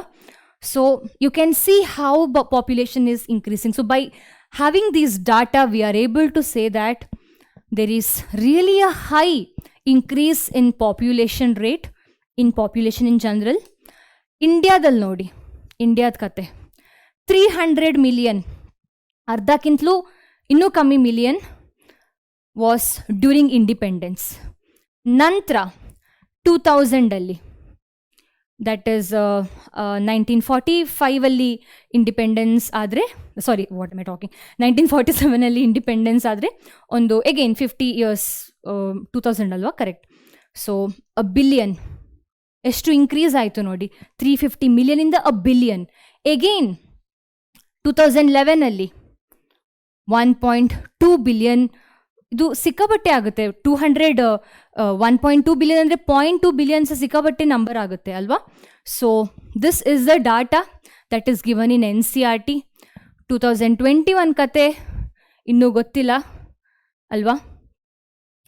ಅದು ಅಲ್ಲದೆ if you just compare the India and world's population, world population ಜಾಸ್ತಿ ಆಗ್ತಿದೆ ಹೌದು, because it will also include India ಅಲ್ವಾ. ಬರೀ ಇಂಡಿಯಾ ಮತ್ತು ವರ್ಲ್ಡನ್ನು ಕಂಪೇರ್ ಮಾಡಿದ್ರೆ ಒಂದು ತುಂಬ ಭಯಾನಕವಾದ ಒಂದು ಡೇಟಾ ಸಿಗುತ್ತೆ. That is ratio of world and India's population. If you compare, it is in 6:1 ratio according to 2001 census. ಅಂದರೆ ಪ್ರತಿ ವರ್ಲ್ಡಲ್ಲಿ ನೀವು ಪ್ರತಿ 6 ಜನರನ್ನು ನೋಡಿದ್ರೆ ಆ 6 ಜನರಲ್ಲಿ ಒಬ್ಬ ಇಂಡಿಯನ್ ಆಗಿರ್ತಾನೆ. Okay, so that's very interesting and sort of a scary thing about population of India. Population ಜಾಸ್ತಿ ಆದರೆ ಸಿಕ್ಕಾಪಟ್ಟೆ ಪ್ರಾಬ್ಲಮ್ಸು ಇದೆ. ಇನ್ಫ್ರಾಸ್ಟ್ರಕ್ಚರ್ಸ್ ಇರ್ಬೋದು, ರಿಸೋರ್ಸಸ್ ಇರ್ಬೋದು, ಕಾಂಪಿಟಿಷನ್ ಈಗಲೇ ನೋಡಿದ್ದೀರಿ ನೀವೆಲ್ಲ. JEE ನೀಟಲ್ಲಿ ಎಷ್ಟು ಕಾಂಪಿಟಿಷನ್ ಇದೆ. ಇದು ಜಸ್ಟ್ ಕಾಂಪಿಟೇಟಿವ್ ಎಕ್ಸಾಮ್ಸನ್ನು ನಾನು ತಗೊಂಡು ಹೇಳ್ತಾ ಇದ್ದೀನಿ. ಫುಡ್ಡಿಗೆ ಎಷ್ಟು ಹಾಹಾಕಾರಗಳಿವೆ ಅಲ್ವಾ, ಆಪರ್ಚುನಿಟೀಸಿಗೆ ಎಷ್ಟು ಕಷ್ಟ ಇದೆ. ನಾವು what is the reason of this population explosion? ಯಾಕೆ ಈ ಥರ ಆಗ್ತಾ ಇದೆ, ಏನು ರೀಸನ್, ಇದರ ಕಾರಣ ಏನು ಅಂತ ನೋಡೋಣ. What is the reason for population explosion? Decrease in death rate. ನಾನೀಗ ಹೇಳೋದು including from the chapter of population as well as from the present chapter. Reason ಏನು ಪಾಪ್ಯುಲೇಷನ್ ಎಕ್ಸ್ಪ್ಲೋಷನಿಗೆ ಅಂತ. ಓಕೆ, ಸೊ ಯಾಕೆ ಡೆತ್ ರೇಟ್ ಯಾಕೆ ಕಮ್ಮಿ ಆಯಿತು? ಬಿಕಾಸ್ ನಾವು as in when we are developing our medical health care ಎಲ್ಲ ತುಂಬ ಡೆವಲಪ್ ಆಗ್ತಾ ಇದೆ. So cause of lot of medical appliances are cause of the medicines, the death rate ಅಂದರೆ ಸಾವಿನ ಸಂಖ್ಯೆ ತುಂಬ ಕಮ್ಮಿ ಆಗ್ತಾ ಇದೆ. ಆದರೆ ಬರ್ತ್ ರೇಟು ಏನು ಕಮ್ಮಿ ಆಗ್ತಾ ಇಲ್ಲ, ಬರ್ತ್ ರೇಟು ಜಾಸ್ತಿನೇ ಆಗ್ತಾ ಇದೆ. ಓಕೆ, ಮೈಗ್ರೇಷನ್ನು ಇದೆ, ಮೈಗ್ರೇಷನ್ನು ಜಾಸ್ತಿ ಆಗ್ತಾ ಇದೆ ಅಲ್ವಾ. ಅಂದರೆ this are responsible for increase in the population ಅಂತ ಹೇಳ್ಬೋದು. ಪಾಪ್ಯುಲೇಷನಿಗೆ ರೆಸ್ಪಾನ್ಸಿಬಲ್ ಆಗೋ ಕೆಲವು ವಿಷಯ. ಇನ್ನು ಏಜ್ ಮತ್ತು ಸೆಕ್ಸ್ ರೇಷಿಯೋ ಇದು ಸಹ ತುಂಬ ಇಂಪಾರ್ಟೆಂಟ್ ಆಗಿರುತ್ತೆ.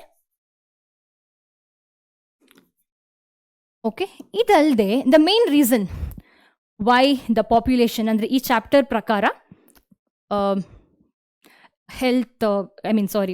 ರಿಪ್ರೊಡಕ್ಟಿವ್ ಹೆಲ್ತ್ ಚಾಪ್ಟರ್ ಪ್ರಕಾರ ಕೆಲವು ರೀಸನ್ಸ್ ಹೇಳ್ತೀನಿ ಯಾಕೆ ಎಕ್ಸ್ಪ್ಲೋಷನ್ ಆಗ್ತಾ ಇದೆ ಅಂದರೆ maternal mortality rate. Maternal mortality rate ಏನಾಗ್ತಾ ಇದೆ, ಇದು ಡಿಕ್ರೀಸ್ ಆಗ್ತಾ ಇದೆ. ಮಾರ್ಟಾಲಿಟಿ ಅಂದ್ರೇನು? ಇಮ್ಮಾರ್ಟಲ್, ಚಿರಂಜೀವಿ ಅಲ್ವಾ. ಮಾರ್ಟಲ್ ಅಂದ್ರೇನು? Death rate. ಮಾರ್ಟಾಲಿಟಿ ಅಂದರೆ ಡೆತ್ ಅಲ್ವಾ. ಸೊ ಮೆಟರ್ನಲ್ ಮಾರ್ಟಾಲಿಟಿ ರೇಟ್ ಕಮ್ಮಿ ಆಗ್ತಾ ಇದೆ. ಅಂದರೆ ಡ್ಯೂರಿಂಗ್ ದ ಡೆಲಿವರಿ ಮುಂಚೆ ಎಲ್ಲ ತುಂಬ ತಾಯಂದರು ತೀರ್ಕೊಂಡು ಹೋಗ್ತಾ ಇದ್ರು. ಬಿಕಾಸ್ ಒಂದೇನಾಗ್ತಾ ಇತ್ತಂದರೆ ಮನೆಯಲ್ಲೇ ಹೆರಿಗೆ ಮಾಡ್ತಾ ಇದ್ರು ಮುಂಚೆ ಎಲ್ಲ, ತುಂಬ ಮುಂಚೆ ಎಲ್ಲ. ಈಗೀಗ ಏನಾಗಿದೆ ಅಂದರೆ ಹಾಸ್ಪಿಟಲಲ್ಲಿ ವೆಲ್ ಇಕ್ವಿಪ್ಮೆಂಟ್ಸ್ ಯೂಸ್ ಮಾಡಿಕೊಂಡು ದೇರ್ ಇಸ್ ಅ ಹೈ ಏನು ಹೇಳೋದು, there is chance of surviving of the mother is more, which is really good. Okay, ಮಾತ್ರ ಮುಂಚೆ ಈ ಥರ ಇರಲಿಲ್ಲ. ಸೊ ಈಗ cause of the reduction in the maternal mortality rate, that's why the population explosion is happening anta. Idu alde infantile mortality rate, I stands for infantile andre magu. ಮುಂಚೆ ಹೇಗಂದರೆ ಕೆಲವೊಮ್ಮೆ ತಾಯಿನೂ ಮಗು ಎರಡೂ ತೀರ್ಕೊಳ್ತಿದ್ರು, ಇನ್ನು ಕೆಲವೊಮ್ಮೆ ತಾಯಿ ತೀರ್ಕೊಳ್ತಿದ್ರು, ಇನ್ನೂ ಕೆಲವೊಮ್ಮೆ ಹೆಚ್ಚಾಗಿ ಹುಟ್ಟುವಾಗಲೇ ಮಗು ಏನು ಹೇಳೋದು ತೀರ್ಕೊಳ್ತಾ ಇತ್ತು. ಓಕೆ, ನೀವು ನಿಮ್ಮ ಅಜ್ಜನ ಹತ್ರ ಎಲ್ಲ ಕೇಳಿದ್ರೆ ಸಿಕ್ಕಾಪಟ್ಟೆ ಕತೆ ಹೇಳ್ತಾರೆ. ಹಾಂ ಹೌದು, ನನಗೆ 8 ಜನ ಮಕ್ಕಳಿದ್ರು, ಮಾತ್ರ ಒಂದು ಈ ಥರ ಆಯಿತು ಹಾಗೆಲ್ಲ ಅಲ್ವಾ. So infantile mortality rate that also got decreased. ಅದು ಅಲ್ಲದೆ people in their reproductive phase ಇದು ಜಾಸ್ತಿ ಆಯಿತು. ಅಂದರೆ ಈಗ if you see the present generation, they are actually belonging to reproductive phase, ಅಂದರೆ they are able to reproduce. So ಈ population ಜಾಸ್ತಿ ಆಗಿದೆ ಈಗ. Okay, so that's why there is the population explosion that is happening. So these are some of the reasons for population explosion. I hope I have covered everything related to population explosion. Moving further. Okay. So, ಸ್ವಲ್ಪ ಅದರ ಬಗ್ಗೆ ಹೇಳಕ್ಕಿದೆ about just a small thing we have left with, that is, rate, what is the rate exactly of population explosion anta. So, 2011 census prakara, the population growth rate was 2%. ಅದರ ಮುಂಚೆ ಇನ್ನೂ ಕಮ್ಮಿ ಇತ್ತು. Okay, so population ಜಾಸ್ತಿ ಆಗೋದು ದೊಡ್ಡ ವಿಷಯ ಅಲ್ಲ, ಅದರ ರೇಟ್ ಇದೆ ಅಲ್ವಾ, ಅದು ತುಂಬ ಸ್ಕೇರಿ ವಿಚಾರ. So the rate was 2%. So a rate which our population could increase rapidly. Such an alarming growth rate could lead to, definitely, the reasons, what exactly is going to happen cause of population explosion: scarcity of the basic requirements, food, shelter, clothing. In spite of significant progress made in those areas, still cause of population ಈಗಲೂ ಎಷ್ಟೋ ಪ್ಲೇಸಸಲ್ಲಿ ಜನರಿಗೆ ಊಟ ಇಲ್ಲ, ಎಷ್ಟೋ ಪ್ಲೇಸಸಲ್ಲಿ ಎಷ್ಟೋ ಜನರಿಗೆ ಈಗಲೂ ಇರೋಕ್ಕೆ ಮನೆ ಇಲ್ಲ, ಎಷ್ಟೋ ಪ್ಲೇಸಸಲ್ಲಿ ಜನರಿಗೆ ಹಾಕೊಳ್ಳೋಕ್ಕೆ ಸರಿಯಾದ ಬಟ್ಟೆ ಇಲ್ಲ. Okay, even after so much of advancement in medicine ಇರ್ಬೋದು, ಟೆಕ್ನಾಲಜಿ ಇರ್ಬೋದು, ಬಟ್ ಪಾಪ್ಯುಲೇಷನ್ ಎಕ್ಸ್ಪ್ಲೋಷನಿಂದಾಗಿ ಈ ಪ್ರಾಬ್ಲಮ್ಸ್ ಬರ್ತಾ ಇದೆ, ಇನ್ನೂ ಇದೆ. Okay, how to solve this quickly ನೋಡೋಣ. So motivate smaller families by using various contraceptive method. ಇವತ್ತು ಈ ಚಾಪ್ಟ್ರಲ್ಲಿ ಇದರ ಬಗ್ಗೆನೇ ನಾವು ನೋಡೋದು, ಏನೆಲ್ಲ ಡಿಫ್ರೆಂಟ್ ಕಾಂಟ್ರಾಸೆಪ್ಟಿವ್ ಮೆಥಡ್ಸ್ ಎಲ್ಲ ಯೂಸ್ ಮಾಡ್ಬೋದು ಅಂತ. That is a birth control measure use ಮಾಡ್ಬೋದು ಅಂತ. ಇನ್ನೊಂದು ಪ್ಲಾನ್ ಆಲ್ರೆಡಿ ಹೇಳಿದ್ದೀನಿ ನಾನು, ಹಮ್ ದೋ ಹಮಾರೆ ದೋ, which was started in 1952. Implementation 100% ಆಗದಿದ್ರು ಇದು ಜನರ ಕೈಯಲ್ಲೂ ಇದೆ. ಎಲ್ಲ ಇಂಡಿವಿಜುವಲ್ ಆ ಥರ ಏನು ಹೇಳೋದು ಮಾಡಬೇಕು. ಮಾತ್ರ ಸಿಟೀಸಲ್ಲಿ ತುಂಬ ಜನ ಹೇಗಿದೆ ಅಂದರೆ ಒಂದೊಂದೇ ಮಕ್ಕಳು ಇರೋ ಕಾನ್ಸೆಪ್ಟು ಸಿಟಿಯಲ್ಲಿದೆ. ಓಕೆ, ಹಮ್ ದೋ ಹಮಾರೆ ದೋ ಇದು ಒಂದು ಗೌರ್ಮೆಂಟ್ ಸ್ಲೋಗನ್ ರಿಲೀಸ್ ಮಾಡಿತ್ತು, ಸ್ಟಾರ್ಟ್ ಮಾಡಿತ್ತು. ಇದು ಬಿಟ್ಟರೆ ಸಿಟೀಸಲ್ಲಿ ತುಂಬ ಕಡೆ ಒಂದೊಂದೇ ಮಕ್ಕಳು ಒಂದು ಫ್ಯಾಮಿಲಿಯಲ್ಲಿ, that's a good thing. So ಇದು ಅಲ್ಲದೆ ಇನ್ನೊಂದು ಇಂಪಾರ್ಟೆಂಟ್ ಏನಂದರೆ, ಮುಂಚೆ there was no proper age for ಏನು ಹೇಳೋದು marriage for girl and boy. But cause of raising this marriage for girl it is 18 years plus 21 years for boys. ಈ ಥರ ಮಾಡಿದ್ರಿಂದ ಸ್ವಲ್ಪ ಏನು ಪಾಪ್ಯುಲೇಷನ್ ಎಕ್ಸ್ಪ್ಲೋಷನನ್ನು ಸ್ವಲ್ಪ ಕಮ್ಮಿ ಮಾಡೋ ಅಥವಾ ಕಮ್ಮಿ ಆಗೋ ಚಾನ್ಸಸ್ ಇದೆ. ಎಲ್ಲ ಜನರಲ್ ಟಾಪಿಕ್ಗೆ ಡಿಸ್ಕಸ್ ಮಾಡ್ತಾ ಇದ್ದೀವಿ. ನಾವು coming to contraceptives. So quick ಆಗಿ ಡೆಫಿನೇಷನ್ ಬರಿತೀನಿ. ಕಾಂಟ್ರಾಸೆಪ್ಟಿವ್ ಅಂದ್ರೇನು? It's a technique or method to control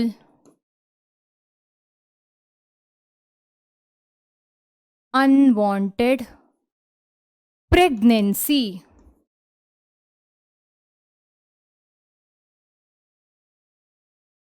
Which is the consequence of intercourse. ಅಂದರೆ cause of coitus intercourse, there is chance of pregnancy. ಇದನ್ನು control ಮಾಡೋದು ಈ ಟೆಕ್ನಿಕ್ ಆರ್ ಮೆಥಡಿಗೆ contraceptive ಅಂತ ಹೇಳ್ತೀವಿ. So there are set of contraceptives that you can see. Condom ಇರ್ಬೋದು, diaphragm, cervical caps, ಮತ್ತು oral contraceptives ಇರ್ಬೋದು, IUDs, ಹಾರ್ಮೋನಲ್, ನ್ಯಾಚುರಲ್, ಬ್ಯಾರಿಯರ್ ಎಲ್ಲ ನೋಡೋಣ. ಸೊ ಪ್ರಾಪರ್ಟೀಸನ್ನು ನೋಡೋಣ ಫಸ್ಟ್. ಅಂದರೆ ಕಾಂಟ್ರಾಸೆಪ್ಟಿವ್, ಒಂದು ಐಡಿಯಲ್ ಆದ ಕಾಂಟ್ರಾಸೆಪ್ಟಿವ್ ಹೇಗಿರಬೇಕು ಅಂತ. First of all it should B user friendly. Okay, use ಮಾಡೋಕ್ಕೆ ಈಸಿ ಆಗಿರಬೇಕು, ಈಸಿಲಿ ಅವೈಲೇಬಲ್ ಆಗಿರಬೇಕು, ಸುಲಭವಾಗಿ ಸಿಗೋ ಹಾಗೆ ಇರಬೇಕು, ಯೂಸ್ ಮಾಡೋಕ್ಕೆ ಈಸಿ ಆಗಿರಬೇಕು, ಎಫೆಕ್ಟಿವ್ ಆಗಿರಬೇಕು. ಕರೆಕ್ಟಾ? ಯೂಸ್ ಮಾಡಿದ್ರೆ ಬರ್ತ್ ಕಂಟ್ರೋಲ್ ಆಗಬೇಕು, ಪ್ರೆಗ್ನೆನ್ಸಿ ಏನು ಹೇಳೋದು, ಪ್ರೆಗ್ನೆನ್ಸಿಯನ್ನು ಸ್ಟಾಪ್ ಮಾಡೋ ಕೆಪಾಸಿಟಿ ಇರಬೇಕು, ಇಲ್ಲಾಂದರೆ ಏನು ಯೂಸು? ಕರೆಕ್ಟಾ? Effective, it should B effective. Side effect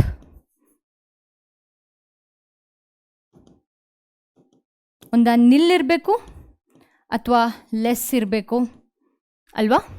user friendly, easily available, it should B effective, there shouldn't be side effect, it should be reversible. ಅಂದರೆ ಕಾಂಟ್ರಾಸೆಪ್ಟಿವ್ ಯೂಸ್ ಮಾಡ್ತಾ ಇಲ್ಲ ಅಂತಾದರೆ it should be able to, individuals should be able to reproduce. Okay, ಇದು reversible ಆಗಿರಬೇಕು. ಇದು ಅಲ್ಲದೆ ಬೇರೆ ಏನು ಇಂಪಾರ್ಟೆನ್ಸ್, ಬೇರೆ ರಿಕ್ವೈರ್ಮೆಂಟ್ ಏನಂದರೆ it should it shouldn't be interrupting during the intercourse. ಅಂದರೆ ಅದಕ್ಕಿಂತ ಜಾಸ್ತಿ ಏನು ಹೇಳಬೇಕಾದ್ರೆ ಏನಾದರೂ ಇಂಪಾರ್ಟೆಂಟ್ ಪ್ರಾಪರ್ಟಿ ಏನಂದರೆ it should be aiding for the intercourse of coitus. It shouldn't be interrupting with the pleasure that individuals get during coitus ಅಥವಾ intercourse ಅಂತ. So these are some of the properties of contraceptive. Moving further, ಸ್ವಲ್ಪ ಟೈಪ್ಸನ್ನು ನೋಡೋಣ. Birth control methods, ಅದರ different types ಏನು ಅಂತ ನೋಡೋಣ. So ಇಲ್ಲಿ ಒಂದು ಚೆನ್ನಾಗಿರೋ ಟೇಬಲ್ ಸಿಕ್ತು ಅಂತ ಹಾಕಿದೆ. Okay, so natural, barrier, chemical, implantable methods, ಈ ಮೂರೇನು ಟೈಪ್ ಇದೆ ನೋಡಿ, ಈ ಮೂರಲ್ಲ ಸಾರಿ, ಇಲ್ಲಿವರೆಗೆ. ಓಕೆ, ಇಲ್ಲಿವರೆಗೆ this is temporary method.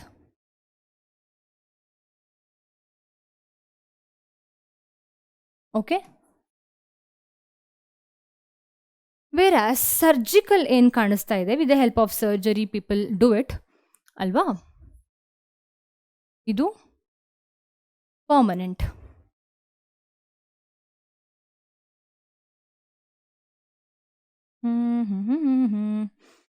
Permanent ಅಂದರೆ ಇಟ್ ಈಸ್ ನಾಟ್ ರಿವರ್ಸಿಬಲ್ ಅಂತ. Okay, natural method, barrier, chemical, implantable methods also can be called as intrauterine devices ಅಂತ ಹೇಳ್ಬೋದು. ಸರ್ಜಿಕಲ್. ಈಗ ಡೀಟೇಲ್ ಆಗಿ we will see the contraceptive, the birth control method one by one, starting from temporary method under which we saw natural ಆಗಿ ಹೇಗೆ ನಾವು ಏನು ಹೇಳೋದು, ಏನೇ equipment ಯೂಸ್ ಮಾಡದೆ, ಏನೇ ಡಿವೈಸಸ್ ಯೂಸ್ ಮಾಡದೆ ಹೇಗೆ ನ್ಯಾಚುರಲ್ ಆಗಿ ಬರ್ತ್ ಕಂಟ್ರೋಲ್ ಮಾಡ್ಬೋದು, ಪ್ರೆಗ್ನೆನ್ಸಿಯನ್ನು ಸ್ಟಾಪ್ ಮಾಡ್ಬೋದು, ಆಗೋದನ್ನು ಸ್ಟಾಪ್ ಮಾಡ್ಬೋದು ಅಂತ ನೋಡೋಣ. First type is natural method. Okay, natural method works on the principle of avoiding chances of ovum and sperm meeting. In general natural ಆಗಿ ನ್ಯಾಚುರಲ್ ಆಗಿ ಮಾಡುವಂಥದ್ದು ಇದು. ಇದರ ಪ್ರಿನ್ಸಿಪಲ್ ಏಮ್ ಏನಂದರೆ ಯಾವುದೇ ಕಾರಣಕ್ಕೂ ಓವಮ್ ಮತ್ತು ಸ್ಪರ್ಮ್ ಮೀಟ್ ಆಗಬಾರ್ದು. If they meet, there will be fertilization. If there is fertilization, there is zygote formation, pregnancy. Okay, so ಇದರ main principle avoiding the meet of ovum ಮತ್ತು ಸ್ಪರ್ಮ್ ಆಗಿರುತ್ತೆ. ಇದರ under the first type is periodic abstinence ಅಂತ. Okay, periodic abstinence ಅಂತ. Periodic ಅಂದ್ರೆ ಏನು? Periodic period which is period ಅಂದರೆ ನಾವೇನು ಪಿರಿಯಡ್ ಅಂದರೆ ಒಂದು ಟೈಮ್. ಸೊ ಪಿರಿಯಾಡಿಕ್ ಅಬ್ಸ್ಟಿನೆನ್ಸ್ ಅಂದರೆ ಏನು? ಅವಾಯ್ಡ್ ಅಂತ ಅರ್ಥ. Okay, avoiding. ಅಬ್ಸ್ಟೈನಿಂಗ್ ಅಂದರೆ ಅವಾಯ್ಡಿಂಗ್ ಅಂತ. ಪೀರಿಯಡ್ ಅಂದ್ರೇನು? Certain days, certain time. So ಕೆಲವು ಟೈಮಿಗೆ ಅಬ್ಸ್ಟೈನಿಂಗ್ ಮಾಡುವಂಥದ್ದು, ಅವಾಯ್ಡ್ ಮಾಡುವಂಥದ್ದು. ಯಾವುದ್ರನ್ನ? ಇಂಟರ್ಕೋರ್ಸನ್ನು, ಕಾಯ್ಟಸನ್ನು. I repeat once again, periodic abstinence ಅಂದರೆ abstaining intercourse, avoiding intercourse during certain period. ಆ ಪೀರಿಯಡ್ ಯಾವುದು ಅಂತ ನೋಡೋಣ. ಓಕೆ, ಆ ಪೀರಿಯಡ್ 10 to 17 ಡೇಸ್. ಮೆನ್ಸ್ಟ್ರುವಲ್ ಸೈಕಲಲ್ಲಿ 10 to 17 ಡೇಸನ್ನು 10 to 17 days of menstrual cycle ಏನಿದೆ ಆ ಟೈಮಲ್ಲಿ ಕಾಯ್ಟಸ್ ಇಂಟರ್ಕೋರ್ಸ್ ಮಾಡದೇ ಇರೋದನ್ನು ನಾವು ಏನು natural method under periodic abstinence ಅಂತ ಹೇಳ್ತೀವಿ ಅಲ್ವಾ? Under natural method periodic abstinence ಅಂತ. ಯಾಕಪ್ಪ ಈ 10 to 17th day of menstrual cycle ಏನಿದೆ ಯಾಕೆ ನಾವು ಅವಾಯ್ಡ್ ಮಾಡಬೇಕು? ಓಕೆ, ನೋಡೋಣ. ಓವಮ್ ರಿಲೀಸ್ ಆಗೋದು ಯಾವಾಗ? ಮೆನ್ಸ್ಟ್ರುವಲ್ ಸೈಕಲ್ ಫಸ್ಟು ಎಷ್ಟು ಡೇಸ್ ಮೆನ್ಸ್ಟ್ರುವಲ್ ಸೈಕಲ್ ಆಗಿರುತ್ತೆ? 28 ಡೇಸ್. ಮಾತ್ರ ಎಲ್ರಿಗೂ 28 ಡೇಸೇ ಆಗಿರುತ್ತೆ ಮೆನ್ಸ್ಟ್ರುವಲ್ ಸೈಕಲ್? ಇಲ್ಲ, ಕೆಲವರಿಗೆ ಏನಾಗಿರುತ್ತೆ ಅಂದರೆ 29 ಆಗ್ತದೆ, ಕೆಲವರಿಗೆ 30 ಡೇಸ್ ಇರ್ತದೆ, ಹಾಗೆಲ್ಲ ಅಲ್ವಾ? ಸೊ ಪ್ಲಸ್ ಆರ್ ಮೈನಸ್ ಅಂತ ಬರಿತೇನೆ. 28 ಡೇಸ್ ಪ್ಲಸ್ ಆರ್ ಮೈನಸ್ ಅಂತ, ಪ್ಲಸ್ ಆರ್ ಮೈನಸ್ 2 ಅಂದರೆ 30 ಇರ್ಬೋದು ಕೆಲವರಿಗೆ, ಕೆಲವರಿಗೆ 2 ದಿನ ಮುಂಚೆನೇ ಆಗುತ್ತೆ. So in general 28 days plus or minus, this is the menstrual cycle. Okay, so ಈ 28 days of menstrual cycle in general ತಗೊಂಡು 28 ಡೇಸ್ ಆಫ್ ಮೆನ್ಸ್ಟ್ರುವಲ್ ಸೈಕಲಲ್ಲಿ ಓವಮ್ ರಿಲೀಸ್ ಆಗೋದು ಯಾವಾಗ? ಓವಮ್ ರಿಲೀಸ್ ಆಗೋದು 14th ಡೇ, ಕರೆಕ್ಟಾ? 14th day. Since we have written plus or minus ovum release ಆದರೆ ಏನು ಅಂತ ಅರ್ಥ? ಸ್ಪರ್ಮ್ ಆ ಟೈಮಲ್ಲಿ ಮೀಟ್ ಆದರೆ ಫರ್ಟಿಲೈಸೇಷನ್ ಆಗುತ್ತೆ ಅಂತ ಅರ್ಥ. So 14th day ovum release ಆಗುವಂಥದ್ದು.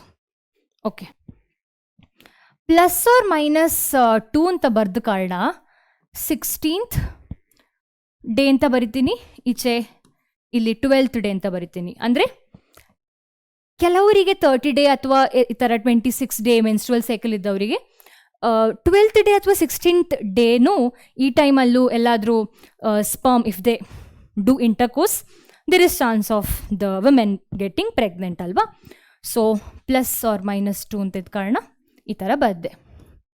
ಇನ್ನು ಸ್ಪರ್ಮ್ ಮತ್ತು ಓವಮಿನ ಲೈಫ್ ಸ್ಪ್ಯಾನ್ ಎಷ್ಟು ಕಾಲಗಳ, ಎಷ್ಟು ದಿನ ಏನು ಆಕ್ಟಿವ್ ಆಗಿರ್ಬೋದು ಸ್ಪರ್ಮ್ ಅಥವಾ ಓವಮ್? 1 ಡೇ, ಅಂದಾಜಿಗೆ ಒಂದೇ ದಿನ ನಾರ್ಮಲ್ ಆಗಿ ಆಕ್ಟಿವ್ ಆಗಿ ಯುಟರಸ್ ಒಳಗೆ ಇರುವಂಥದ್ದು ಓವಮ್. ಓಕೆ, ಸ್ಪರ್ಮ್ಸ್ ಎಷ್ಟು ದಿನ? 3 days.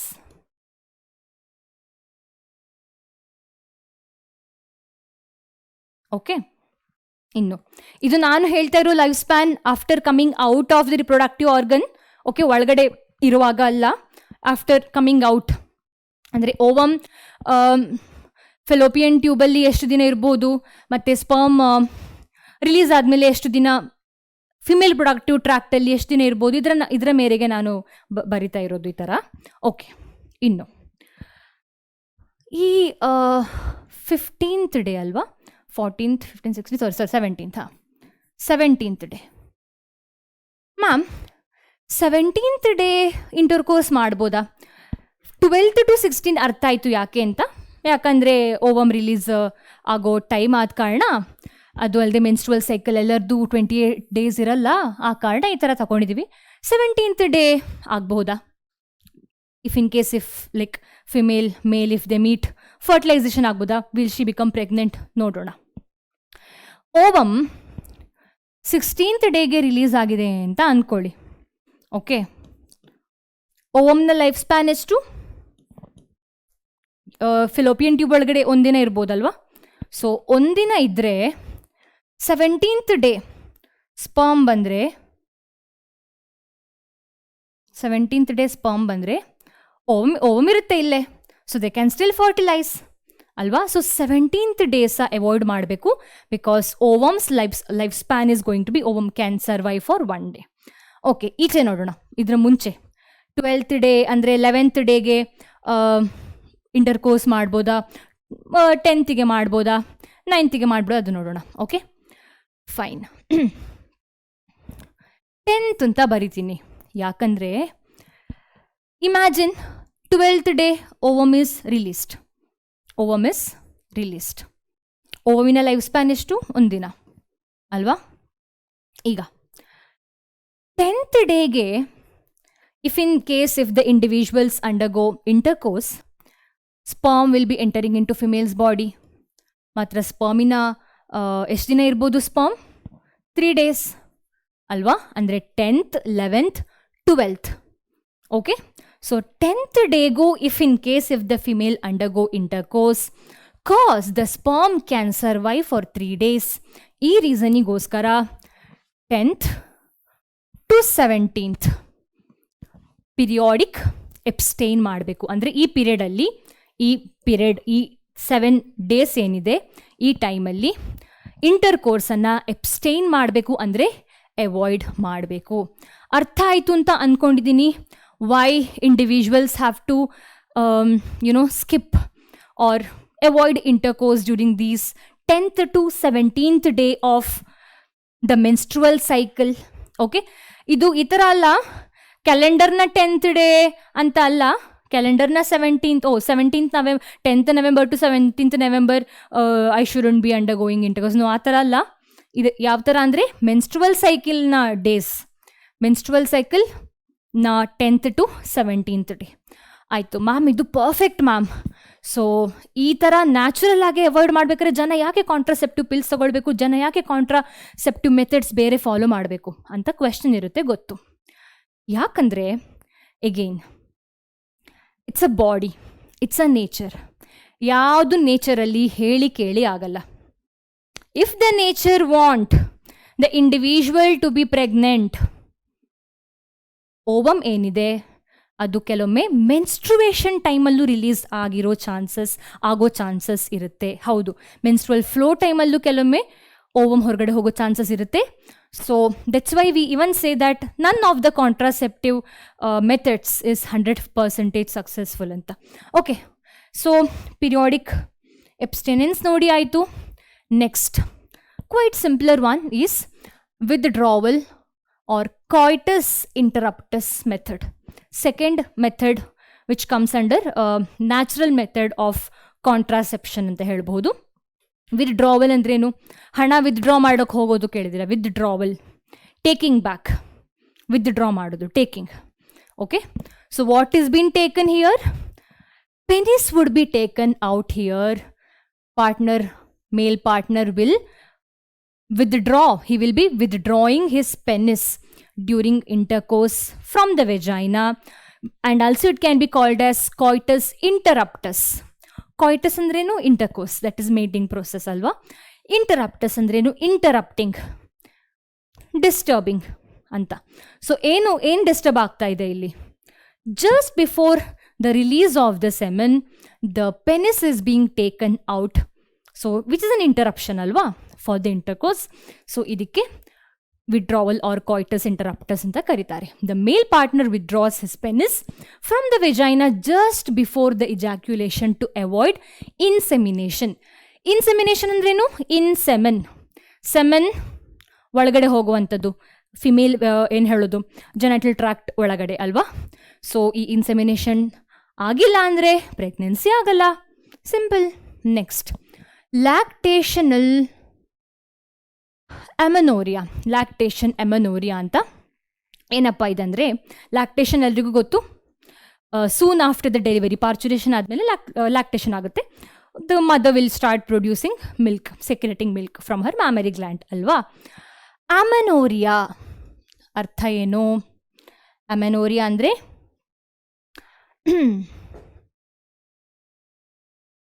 Usually when a word has like, or I can say amitosis ಅಂದರೆ ಮೈಟೋಸಿಸ್ ಆಗಲ್ಲ, ಉಲ್ಟಾ ಆ ಥರ ಅಲ್ವಾ. ಸೊ ಎ ಅಂದರೆ ಏನೋ ಉಲ್ಟಾ ಆಗ್ತಾ ಇದೆ, ಆಗ್ತಾ ಇಲ್ಲ ಆ ಥರ. ಸೊ ಅಮೆನೋರಿಯಾ ಅಂದರೆ ಇಲ್ಲಿ ಮೆನ್ಸ್ಟ್ರುವಲ್ ಸೈಕಲ್ ಆಗ್ತಾ ಇಲ್ಲ ಅಂತ, ನಾಟ್ ಅಕ್ಕರಿಂಗ್ ಅಂತ ಅಲ್ವಾ. ಸೊ ಯಾಕಪ್ಪ ಆಗ್ತಾ ಇಲ್ಲ ಮೆನ್ಸ್ಟ್ರುವಲ್ ಸೈಕಲ್ ಲ್ಯಾಕ್ಟೇಷನ್ ಪೀರಿಯಡಲ್ಲಿ ಅಂತ ನೋಡೋಣ. Menstrual cycle do not occur during the period of intense lactation. ಯಾಕೆ? Because of prolactin. ಹೌದು, ಪ್ರೊಲ್ಯಾಕ್ಟಿನ್ ಏನು ನೆನಪಿದ್ಯಾ ರಿಪ್ರೊಡಕ್ಷನ್ ಚಾಪ್ಟರಲ್ಲಿ? Prolactin oxytocin will be produced to secrete the milk and release out the milk, ನೆನಪಿರಬೇಕು. Okay, so intense lactation ಏನಾಗುತ್ತೆ after delivery of the baby, ಆ ಟೈಮಲ್ಲಿ menstrual cycle ಆಗಲ್ಲ. ಸೊ ಈ ಮೆನ್ಸ್ಟ್ರುವಲ್ ಸೈಕಲ್ ಆಗದೇ ಇರುವಂಥದ್ದು, ಓಕೆ, ಇದಕ್ಕೆ ಇನ್ನೊಂದು ಹೆಸರು ಇದೆ, ಪೋಸ್ಟ್ ಪಾರ್ಟಮ್ ಇನ್ಫರ್ಟಿಲಿಟಿ ಅಂತ. ಮ್ಯಾಮ್ ಇನ್ಫರ್ಟಿಲಿಟಿನಾ? ಮಕ್ಕಳೇ ಆಗಲ್ವಾ? ಅಲ್ಲ, ಇನ್ಫರ್ಟಿಲಿಟಿ ಅಂದರೆ ಟೆಂಪರರಿಯಾಗಿ ಈ 6 ಮಂತಲ್ಲಿ ಮೆನ್ಸ್ಟ್ರುವಲ್ ಸೈಕಲ್ ಆಗದೇ ಇರೋ ಕಾರಣ, ಈ 6 ಮಂತ್ ಒಳಗಡೆ already mother is having a baby of 6 months, so it's been just 6 months that she has delivered the baby. ಈ 6 ಮಂತ್ ಟೈಮಲ್ಲಿ ಅವಳು ಇನ್ಫರ್ಟೈಲ್ ಆಗಿರ್ತಾಳೆ, ಅಂದರೆ ರಿಪ್ರೊಡಕ್ಷನ್ ಆಗಲ್ಲ. ಯಾಕಂದರೆ ಮೆನ್ಸ್ಟ್ರುವಲ್ ಸೈಕಲ್ ಆಗ್ತಾ ಇರಲ್ಲ. It's called as post partum infertility ಅಂತ. ಈಗ ಸೊ ಈ ಟೈಮ್ ಎಷ್ಟು? ಒಂದು ಅಪ್ರಾಕ್ಸಿಮೇಟ್ಲಿ 6 ಮಂತ್ ಆಗಿರುತ್ತೆ. 6 ಮಂತ್ ಅಂತೂ ಆಗಿರಲೇಬೇಕು ಅಲ್ವಾ. ಹಾಂ, ಇದೇ ರೀಸನಿಗೆ ತುಂಬ ಕಮ್ಮಿ ಗ್ಯಾಪ್ ಅಂತ ನೀವು ಅಣ್ಣ ತಮ್ಮ ಅಕ್ಕ ತಂಗಿ ಅಥವಾ ಆ ಥರ ನೋಡೋದಾದರೆ, ತುಂಬ ಕಮ್ಮಿ ಅಂದರೆ 1 ವರ್ಷ ಆದರೂ ಗ್ಯಾಪ್ ಇರುತ್ತೆ ಅಲ್ವಾ. 1 ವರ್ಷ 6 ತಿಂಗಳು ಗ್ಯಾಪ್ ಅಂತೂ ಇರಲೇಬೇಕು. ಬಿಕಾಸ್ 6 ತಿಂಗಳು ಹೇಗೆ ಲ್ಯಾಕ್ಟೇಷನ್ ಟೈಮಲ್ಲಿ ಆಗೋ ಹಾಗಿಲ್ಲ, ಅಂದರೆ ಇದಾಗಲ್ಲ. There is a hormonal reason as well. I'll be explaining about that. So chances of failure of this method are also high. So maybe ಕರೆಕ್ಟಾಗಿ 6 ಮಂತು ಲ್ಯಾಕ್ಟೇಷನ್ ಆಗ್ತಾ ಇದೆ, ಸೊ ಮೆನ್ಸ್ಟ್ರುವಲ್ ಸೈಕಲ್ ಆಗ್ತಾ ಇಲ್ಲ ಅಂತ 5th ಮಂತ್ ಎಂಡ ಅಥವಾ 5.5 month ಟೈಮಲ್ಲಿ, if the individual undergo intercourse, ಆ ಟೈಮಲ್ಲಿ ಏನು ಹೇಳೋದು, ಪ್ರೆಗ್ನೆನ್ಸಿ ಆಗೋ ಚಾನ್ಸಸ್ ಇದೆ. ಈಗ ಯಾಕಪ್ಪ ಲ್ಯಾಕ್ಟೇಷನ್ ಟೈಮಲ್ಲಿ ಆಗಲ್ಲ ಅಂತ ನೋಡೋಣ. Prolactin which will be produced, prolactin ಏನು ಪ್ರೊಡ್ಯೂಸ್ ಆಗ್ತಾ ಇರುತ್ತೆ during the breast feeding. Okay,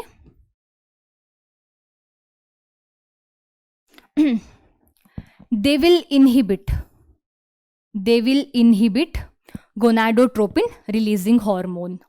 So prolactin ಏನಿದೆ during the breast feeding or lactation when it is producing, ಅದು GnRH ಅನ್ನು ಸ್ಟಾಪ್ ಮಾಡುತ್ತೆ.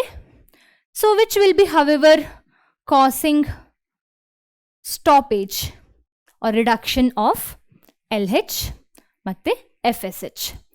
LH FSH ಆಗಿಲ್ಲ ಅಂದರೆ ಡೆಫಿನೆಟ್ಲಿ ಮೆನ್ಸ್ಟ್ರುವಲ್ ಸೈಕಲ್ ಹೇಗಾಗುತ್ತೆ? LH ಯಾಕೆ ಬೇಕು? ಓವ್ಯುಲೇಷನಿಗೆ ಬೇಕು. ಕಾರ್ಪಸ್ ಲ್ಯೂಟಿಯಮ್ ಮುಂದೆ ಪ್ರೊಡ್ಯೂಸ್ ಆಗಿ ಪ್ರೊಜೆಸ್ಟ್ರಾನ್ ಎಲ್ಲ ಪ್ರೊಡ್ಯೂಸ್ ಆಗುತ್ತೆ. Okay, LH is going to be helpful in ovulation also. It will make later it will produce corpus luteum. ಆ ಕಾರ್ಪಸ್ ಲ್ಯೂಟಿಯಮ್ ಪ್ರೊಜೆಸ್ಟ್ರಾನ್ ಅನ್ನು ಪ್ರೊಡ್ಯೂಸ್ ಮಾಡಿ ಅದು ಮುಂದೆ ಪ್ರೆಗ್ನೆನ್ಸಿ ಮೇಂಟೈನಿಗೆ ಹೆಲ್ಪ್ ಮಾಡುತ್ತೆ. ಅದು ಅಲ್ಲದೆ FSH follicle stimulating hormone, follicle development, ovum ಡೆವಲಪ್ಮೆಂಟಿಗೆ FSH ಬೇಕು. ಸೊ FSH LH ರೆಡ್ಯೂಸ್ ಆಗುತ್ತೆ. ಅದು ಅಲ್ಲದೆ ಕೆಲವು ಬುಕ್ಸ್ ಹೇಳುತ್ತೆ prolactin acts as a antagonist for FSH ಅಂತ. ಓಕೆ, ಅಂದರೆ ಉಲ್ಟಾ. ಆಂಟಗಾನಿಸ್ಟ್ ಅಂದರೆ ಇವರೆರಡು ಎನಿಮಿಗಳು ಅಂತ. ಓಕೆ, ಪ್ರೊಲ್ಯಾಕ್ಟಿನ್ ಇದ್ದರೆ FSH ಇರಲ್ಲ, FSH ಇದ್ದರೆ ಪ್ರೊಲ್ಯಾಕ್ಟಿನ್ ಇರಲ್ಲ ಅಂತ ಅದು ಕೆಲವು ವೆಬ್ಸೈಟ್ಸ್ ಬುಕ್ಸ್ ಹೇಳುತ್ತೆ. Okay, so we saw about natural method of preventing the birth or preventing the pregnancy. Next, coming to barrier method. Barrier ಅಂದ್ರೇನು? something that will barrier andre some substance. If I keep a barrier over here, you can't see me or you can't throw anything on me, alva. So something that is actually preventing the transfer of the semen ಇರ್ಬೋದು, ಈ ಥರ. ಇದರಲ್ಲಿ ಪುನಃ types ಇದೆ, ಅದು ನೋಡೋಣ. So barrier method works on the principle where ovum and sperms are prevented from physically meeting with the help of barriers. Okay, if in case imagine ನಾನೇನೋ ತಪ್ಪು ಹೇಳ್ಕೊಟ್ಟೆ ಅಂತ ಕೋಪದಲ್ಲಿ ಏನೋ ಬಿಸಾಡ್ತಿರ್ತೀರ ನನಗೆ ಅಲ್ವಾ, ನಾನು ಇಲ್ಲೊಂದು ಬ್ಯಾರಿಯರ್ ಇಟ್ಟೆ, ಗೋಡೆ ಕಟ್ಕೊಂಡೆ ಅಂತ ಅಂದ್ಕೊಳ್ಳಿ. ಓಕೆ, ನನಗೇನೂ ಆಗಲ್ಲ. Okay, very bad example, I am so sorry. Okay, so ಈ ಗೋಡೆ ಏನಿದೆ ಇದು ಬ್ಯಾರಿಯರ್. ಅದೇ ಥರ even for the reproduction there are certain things like gode, okay, that we call as barrier here, that will physically prevent the sperm meeting the ovum, that will physically prevent you meeting me here, alva. ನನ್ನ ಮೇಲೆ ಕೋಪ ಬಂದು ಏನೋ ಬಿಸಾಡ್ತಾ ಇದ್ದೀರಿ ಅಂತಾದರೆ that thing that you are ಬಿಸಾಡ್ತಾ ಇದ್ದೀರಿ ಅಲ್ವಾ, that can't physically meet me, touch me. Okay, so barrier ಇದ್ರಲ್ಲಿ ಪುನಃ ಟೈಪ್ಸ್ ಇದೆ, ಮೇಲ್ ಫಿಮೇಲ್ ಕಾಂಡಮ್ ಮತ್ತು ಡಯಾಫ್ರಮ್, ಸರ್ವೈಕಲ್ ಕ್ಯಾಪ್ಸ್, ವಾಲ್ಸ್ ಎಲ್ಲ ನೋಡೋಣ. ಕಮಿಂಗ್ ಟು ಮೇಲ್ ಮತ್ತು ಫಿಮೇಲ್ ಕಾಂಡಮ್ಸ್. ಫಿಮೇಲ್ ಕಾಂಡಮಿಗೆ ಫೆಮಿಡಾಮ್ ಅಂತ ಒಂದು ಎಕ್ಸಾಂಪಲ್ ಇದೆ. ಓಕೆ, ಮೇಲ್ ಕಾಂಡಮ್ಸ್ ಮತ್ತು ಫಿಮೇಲ್ ಕಾಂಡಮ್ಸ್ ಹೇಗಿರುತ್ತೆ ಅಂದರೆ usually made up of rubber or latex, rubber ಅಥವಾ ಲೇಟೆಕ್ಸಿಂದ ಮಾಡಲ್ಪಟ್ಟಿದೆ. Okay,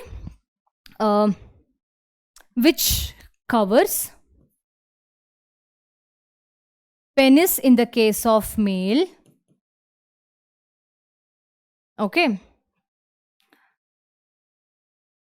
cervix and vagina it is able to cover in the case of female.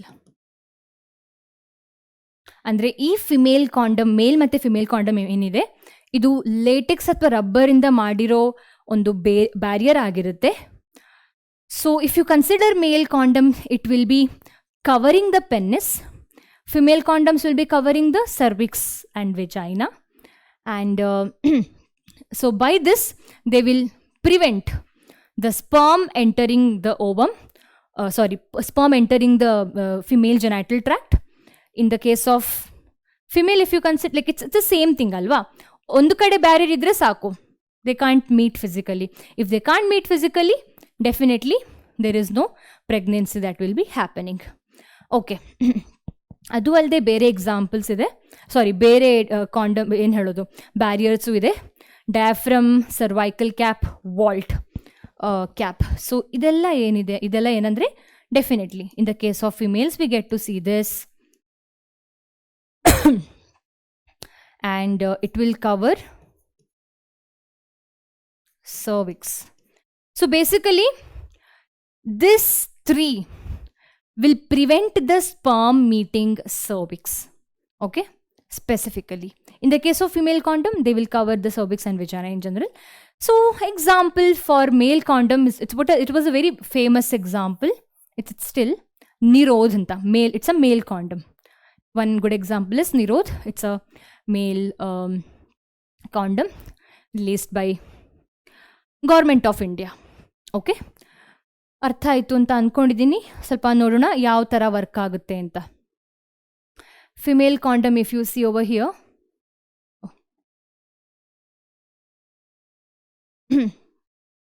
ಒಂದು ಕ್ಲೋಸ್ಡ್ ಎಂಡ್ ಇರುತ್ತೆ, ಇನ್ನೊಂದು ಓಪನ್ ಎಂಡ್ ಇರುತ್ತೆ. ಕ್ಲೋಸ್ಡ್ ಎಂಡ್ ಒಳಗಡೆ ಇನ್ಸರ್ಟ್ ಆಗಿರುತ್ತೆ, ಓಪನ್ ಎಂಡ್ ಹೊರಗಡೆ ಇದಾಗಿರುತ್ತೆ. So that penis can enter however, but the sperm can't meet the ovum. Okay, so if you just see here or maybe here, it is a self inserted alva. These female condoms or in general condoms if you consider, they are self inserted.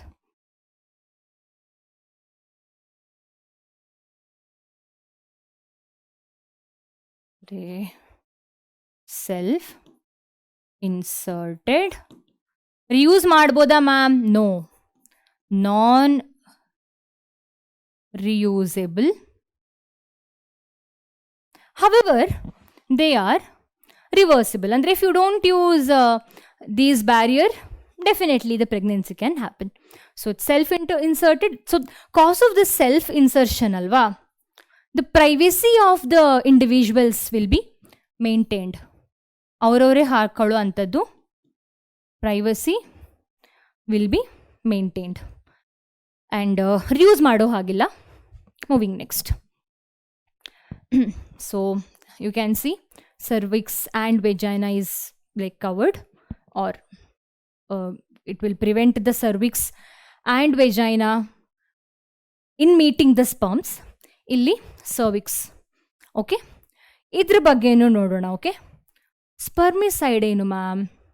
Foeticide ನೋಡಿದ್ವಿ. Cide ಅಂದರೆ getting killed ಅಲ್ವಾ? Here sperm is getting killed with the help of few things. ಅದನ್ನು ನೋಡೋಣ moving further. Yes, spermicides. Next coming to the chemical method, ಅಂದರೆ with the help of chemicals how the pregnancy can be prevented ಅಂತ. Okay, so this chemicals which you are gonna talk today, these are actually used along with, you know, barriers. For example, spermicides. So ಏನು spermicides ಇದೆ? As the name say, it kills the sperm. Okay, it destroys the sperms in the different ways. Basically ಹೆಚ್ಚಾಗಿ ಈ spermicides detergent ಆಗಿರುತ್ತೆ, and it will destroy the sperm by destroying the membrane of sperm. ಹೇಗೆ ಡಿಟರ್ಜೆಂಟನ್ನು use ಮಾಡಿಕೊಂಡು ಸೆಲ್ಲನ್ನು destroy ಮಾಡ್ಬೋದು, ಅದರ ಕಂಟೆಂಟನ್ನು ಹೊರಗಡೆ ತೆಗಿಬೋದು, ಅದೇ ಥರ ಇಲ್ಲೂ these spermicides are usually detergents which will destroy the cell membrane of the sperm, thereby they will kill the sperm. Okay, so spermicides ಬೇರೆ ಬೇರೆ ಥರ ಇರುತ್ತೆ. ಜೆಲ್ಲಿ ಮೂಲಕ ಇರುತ್ತೆ, ಕ್ರೀಮ್, ಫೋಮ್ಸ್, ವೆಜೈನಲ್ ಟ್ಯಾಬ್ಲೆಟ್ಸ್ ಮೂಲಕನೂ ಏನು ಮಾರ್ಕೆಟಲ್ಲಿ ಸಿಗುತ್ತೆ. ಸೊ ಈ ಕ್ರೀಮನ್ನು ಬ್ಯಾರಿಯರ್ ಜೊತೆ ಯೂಸ್ ಮಾಡೋದ್ರಿಂದ it will increase the efficiency of contraceptive. Okay, if you just see over here in this previous image, idu cervical it's diaphragm anta tilkoli, diaphragm. So idru olgade spermicide ಈ ತರ ಹಾಕೋದ್ರಿಂದ ಏನು ಸ್ವಲ್ಪ sperm ಬಂದಿರುತ್ತೆ ಇಲ್ಲಿ. Okay, ಇದರನ್ನ ಸ್ಪರ್ಮಿಸೈಡ್ destroy ಮಾಡುತ್ತೆ. Okay, so that is the importance of spermicide. It will increase the efficiency of the contraceptive. So ಎರಡೆರಡು ಜೊತೆಗೆ ಈ ಥರ ಯೂಸ್ ಮಾಡ್ಬೋದು. Okay, moving further. ಓಕೆ, ಅರ್ಥ ಆಯಿತು ಅಂತ ಅಂದ್ಕೊಂಡಿದ್ದೀನಿ about chemical method, that is spermicide. Okay, ನಾವು coming to intrauterine device. ಇಷ್ಟೊತ್ತು ನಾನು ಏನು ಎಕ್ಸ್ಪ್ಲೇನ್ ಮಾಡಿದೆ ಎಲ್ಲ ಅರ್ಥ ಆಯಿತು ಅಂತ ತಿಳ್ಕೊಂಡಿದ್ದೀನಿ. ಪ್ರತಿಯೊಂದು ವರ್ಡನ್ನು ಅರ್ಥ ಮಾಡ್ಕೊಳ್ಳಿ, ಆನ್ಸರ್ ಬರೆಯೋಕ್ಕೆ ಈಸಿ ಆಗುತ್ತೆ. ಸ್ಪರ್ಮಿಸೈಡ್ ಅಂದರೆ ಸ್ಪರ್ಮ್ಸ್ ಗೆಟಿಂಗ್ ಡಿಸ್ಟ್ರಾಯ್ಡ್, ಆ ಥರ ಏನು ಹೇಳೋದು, ತಲೆಗೆ ಬರಬೇಕು ಆ ಥರ. ಓಕೆ, ಇಲ್ಲಿ ಇಂಟ್ರಾ ಯುಟರೈನ್ ಡಿವೈಸ್ ಇದೇನು ನೋಡಿದೆ, ಫುಲ್ ಏನು ನೋಡಿದೆ ನಿಮಗೆ ಹೇಳ್ಬೋದು ಇದೇನು ಅಂತ. Intra, inside, uterine, inside the uterus ಅಲ್ವಾ. ಸೊ ಇಂಟ್ರಾ ಯುಟರೈನ್ ಡಿವೈಸ್ ಅಂದರೆ a device that is been kept inside the uterus. That is what been happening here. Uterus ಒಳಗಡೆ ಒಂದು ಡಿವೈಸನ್ನು ಇಟ್ಟಿದ್ದಾರೆ ಅಲ್ವಾ. ಇದರ ಅಂಡರು ತುಂಬ ಟೈಪ್ಸ್ ಇದೆ, mainly 3 types: non medicated, copper releasing, hormone releasing, IUDs. Okay,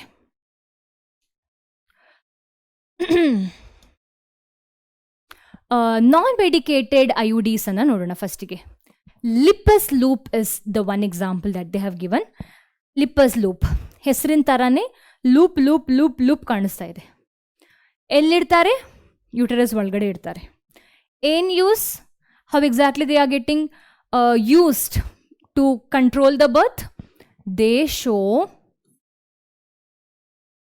ಫಾಗೋಸೈಟೋಸಿಸ್. Basically Lippes loop ಏನಿದೆ ಅದು ಫ್ಯಾಗೋಸೈಟೋಟಿಕ್ ಆಕ್ಟಿವಿಟಿಯನ್ನು ತೋರಿಸುತ್ತೆ. ಫ್ಯಾಗೋಸೈಟಿಸ್ ಆಫ್ ವಾಟ್? ಸ್ಪರ್ಮ್ ಅನ್ನ ಮಾಡುತ್ತೆ. Okay, that is about lipus loop, it is this much only, simple. Okay. Now coming to copper releasing IUDs. Okay, copper releasing, as the name say, they release copper. Are release copper. ಏನ್ ಮಾಡುತ್ತೆ ma'am release ಮಾಡಿ copper ಅನ್ನ? they reduce sperm motility and also they reduce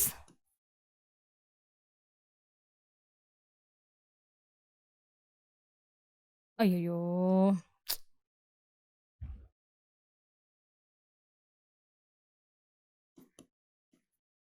fertilization capacity of sperms. ಅದು ಅಲ್ಲದೆ ಕೆಲವು ಐಯುಡಿಸ್ ಏನಿದೆ, ಕೆಲವು ನಾನು ಕಾಣಿಸ್ತಾನಿಲ್ಲ. ಓಕೆ, ಕೆಲವು ಕಾಪರ್ ರಿಲೀಸಿಂಗ್ ಐಯುಡಿಸ್ ಏನಿದೆ ಅಂದರೆ ಏನು ಮಾಡುತ್ತೆ ಅಂದರೆ ಅವುಗಳು they will also produce toxic cytokines. They produce toxic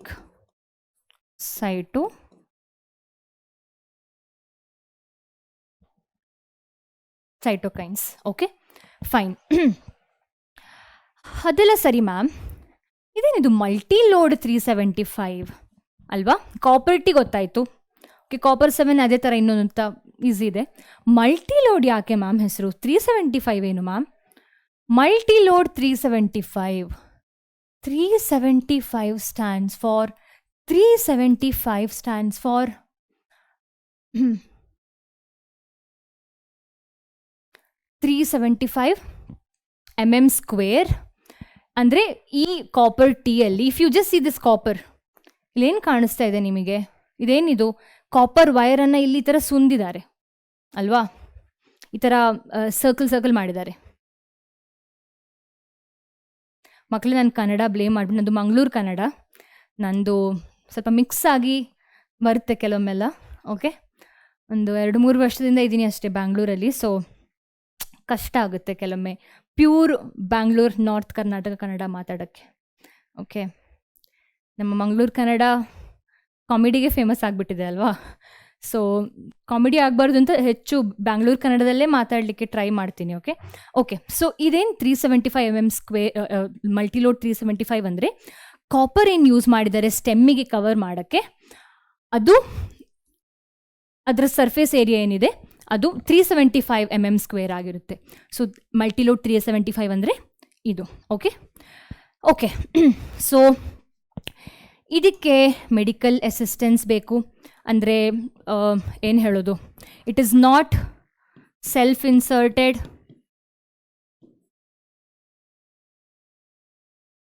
ಅಲ್ವಾ, ನಾವೇ ಹಾಕೊಳ್ಳೋ ಹಾಗಿಲ್ಲ, ಡಾಕ್ಟರ್ ಹಾಕಬೇಕು ಇದನ್ನು. ಸೊ ಯಾರಪ್ಪ ಈ ಥರದ್ರನ್ನ ಪ್ರಿಫರ್ ಮಾಡ್ತಾರೆ ಅಂದರೆ people who do not want to be pregnant for longer time, ಅಂದರೆ ತುಂಬ ಗ್ಯಾಪ್ ಬೇಕು ಮಕ್ಕಳ ನಡುವೆ ಅಂತ ಇರೋರು,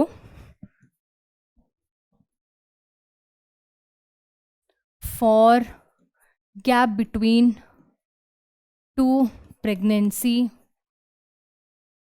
ಅಥವಾ ಏನು ಹೇಳೋದು ತುಂಬ ನಮಗೀಗ ಪ್ರೆಗ್ನೆನ್ಸಿ ಬೇಡ, ಅಷ್ಟು ವರ್ಷ, 4 ವರ್ಷ ಬೇಡ ಅಂತ ಅನ್ನೋರು ಈ ಥರ ಇದಕ್ಕೆ ಹೋಗ್ತಾರೆ. ಬಿಕಾಸ್ ಬೇರೆ ಬೇರೆ ಥರದ ಇದು ಕಾಪರ್ಟಿ ಬರುತ್ತೆ. 4 years ಇದು ಬರುತ್ತೆ, 6 years ಇದು ಬರುತ್ತೆ, 1 ವರ್ಷದ್ದು ಬರುತ್ತೆ. So there are different copper T. ಸೊ ಇನ್ನೊಂದು ಪ್ರಾಪರ್ಟಿ ಇದೆ ಈ ಕಾಪರ್ಟಿದು, minimum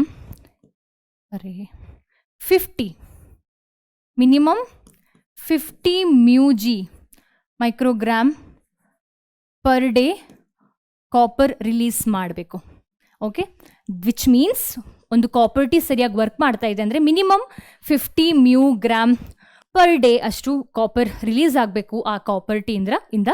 so which means okay they are good to be used ಅಂತ. Okay, so this about copper T. ಯಾರಂದ್ರೆ ಯೂಸ್ ಮಾಡ್ತಾರೆ? ಇಂಟ್ರಾಯುಟರೈನ್. ಸೊ ಡೆಫಿನೆಟ್ಲಿ ಯಾರು ಯೂಸ್ ಮಾಡ್ಬೋದು? ಫಿಮೇಲ್ಸೇ ಯೂಸ್ ಮಾಡಬೇಕಾಗುವಂಥದ್ದು ಅಲ್ವಾ? Moving further. Okay, next is hormone releasing IUDs. Hormone releasing IUDs. So example Progestasert ಅಂತ ಕೊಟ್ಟಿದ್ದಾರೆ, LNG-20 ಕೊಟ್ಟಿದ್ದಾರೆ. LNG stands for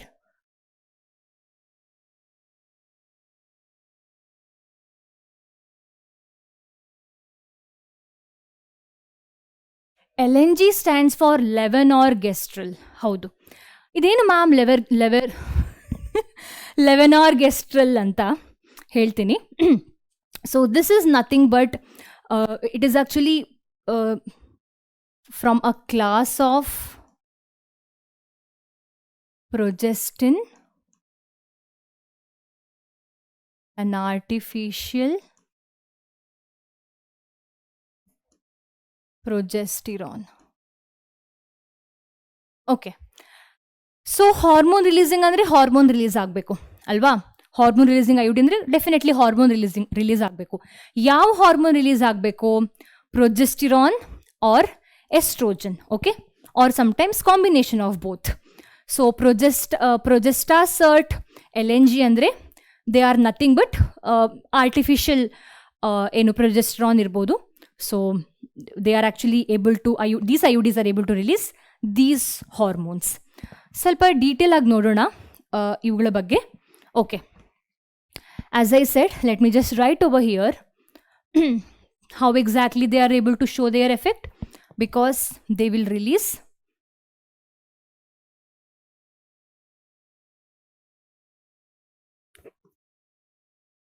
progesterone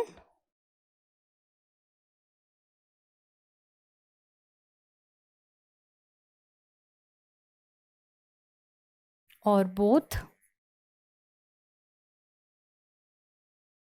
progesterone and estrogen. Okay, so ಈ ಸೆಂಟೆನ್ಸ್ ಮೂಲಕ ಏನರ್ಥ ಆಯ್ತು ಅಂದರೆ ಪ್ರೊಜೆಸ್ಟಿರಾನ್ ಇಸ್ ಮೇನ್. ಪ್ರೊಜೆಸ್ಟಿರಾನ್ ಅಂತೂ ಇರಲೇಬೇಕು ಅಲ್ವಾ ಈ ಥರದ IUDಯಲ್ಲಿ, ಅದು ಆರ್ಟಿಫಿಷಿಯಲ್ ಇರಲಿ, ಮತ್ತೊಂದಿರಲಿ, ಇನ್ನೊಂದಿರಲಿ. ಆದರೆ ಪ್ರೊಜೆಸ್ಟಿರಾನ್ ಹೇಗೆ ಮ್ಯಾಮ್ ಬರ್ತ್ ಕಂಟ್ರೋಲ್ ಮಾಡೋದು?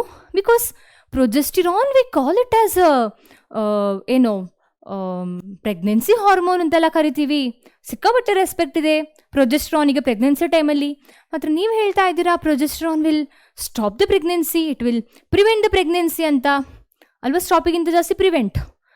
ಹೇಗೆ ಏನಾಗ್ತಾ ಇದೆ ನೋಡೋಣ. ಓಕೆ,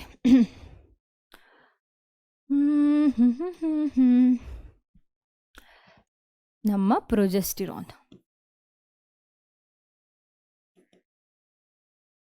ಈ ಹಾರ್ಮೋನ್ ಜಾಸ್ತಿ ಅಮೌಂಟಲ್ಲಿ ಪ್ರೊಡ್ಯೂಸ್ ಆಗೋದ್ರಿಂದ ಇಟ್ ವಿಲ್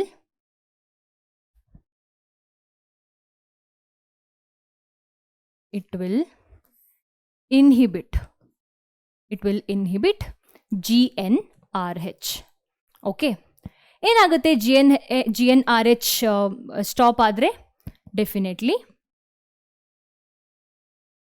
GnRH ಸ್ಟಾಪ್ ಆದರೆ LH FSH ಇದು ಸ್ಟಾಪ್ ಆಗುತ್ತೆ. ಕರೆಕ್ಟಾ? LH FSH ಯಾಕೆ ಬೇಕು ma'am? it is very important for two things. ಒಂದು, it will cause for ovulation. ಇನ್ನೊಂದು, it will help in maintaining pregnancy. ಅದು ಹೇಗೆ? by producing corpus luteum they can maintain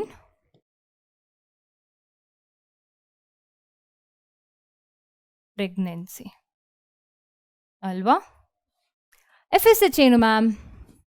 follicle stimulating hormone. Array they are very much important for ovum growth with the help of follicles, it's a follicle stimulating hormone, it will cause for the proliferation of the follicles, thereby it will be causing for the further growth of the ovum. Okay, so ಇದು stop ಆದರೆ ಎಲ್ಲಾನು inhibit ಆಗುತ್ತೆ, inhibit. So ಈ ಥರ progesterone will be causing for preventing the pregnancy, because it will B stopping the GnRH. It will inhibit GnRH, LH and FSH.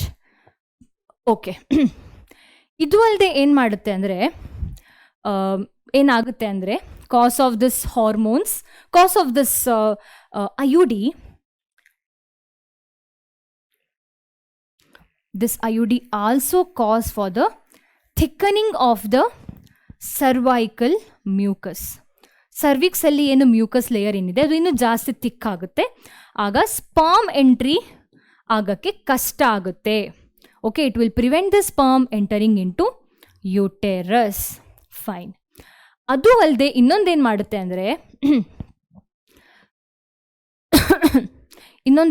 ಅಂದರೆ fallopian tube ಬರಿತೀನಿ.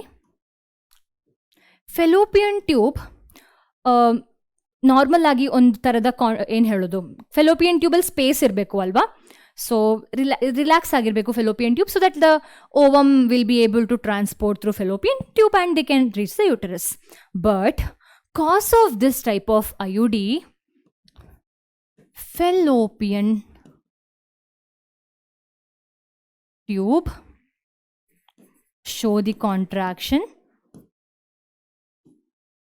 It shows the contraction so that ovum can't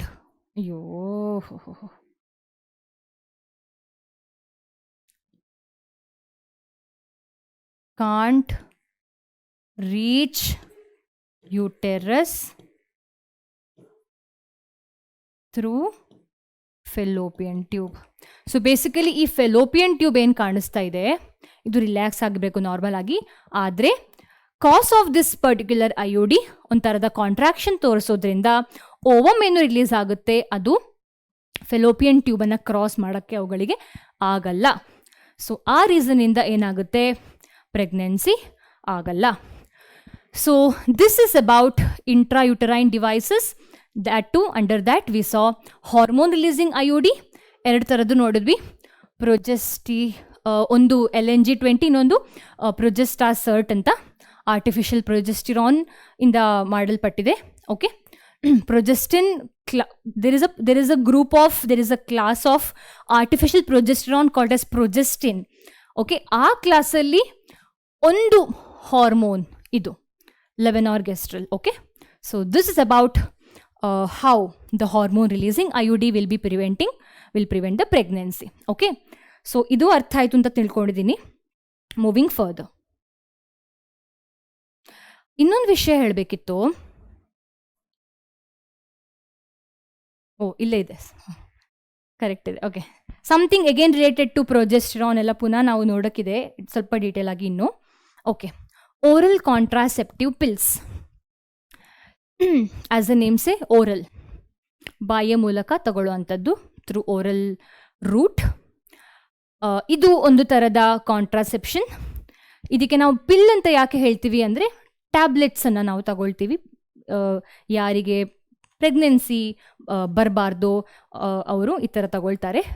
okay, so oral administration of small doses of either again progestogen or again progestogen estrogen combination will be happening here. ಅಂದರೆ again ಪುನಃ ಅದೇ ಕತೆ, IUDಯಲ್ಲಿ ನಾವೇನು ನೋಡಿದ್ವಿ, progesterone artificial ಇರ್ಬೋದು or estrogen again artificial. ಇಲ್ಲೂ ಅದೇ the same thing, either progestogen or progestogen estrogen combination.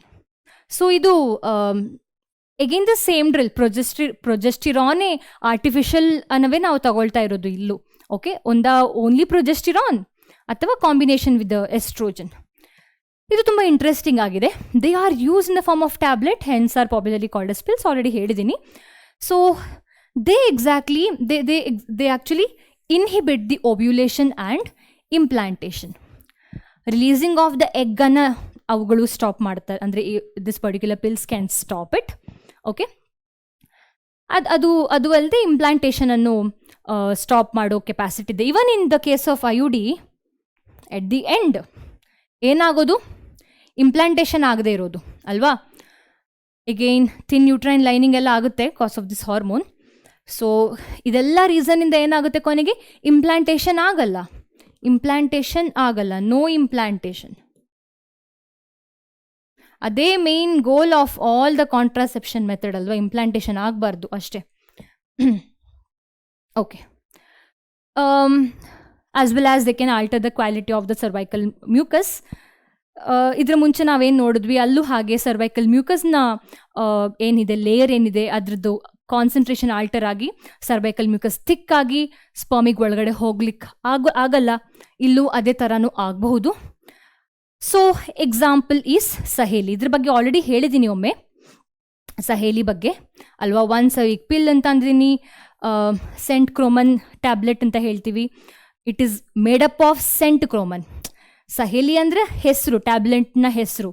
ಏನದ್ರಲ್ಲಿದೆ ಅಂದರೆ ಸೆಂಟ್ ಕ್ರೋಮನ್ ಅಂತ ಹೇಳೋ ಒಂದು ಮಾಲಿಕ್ಯೂಲ್ ಇರುತ್ತೆ ಅದರಲ್ಲಿ. Once a week pill, it is non steroidal. ಅದು ಅಲ್ಲದೆ something which is gonna come very much interesting. ಅದು ನಾವು ಸಹೇಲಿ ನೋಡಿದ್ದು ಒನ್ಸ್ ಇನ್ ಅ ವೀಕ್ ತಗೊಳ್ಳೋಂಥ ಪಿಲ್ಸ್ ಅದು.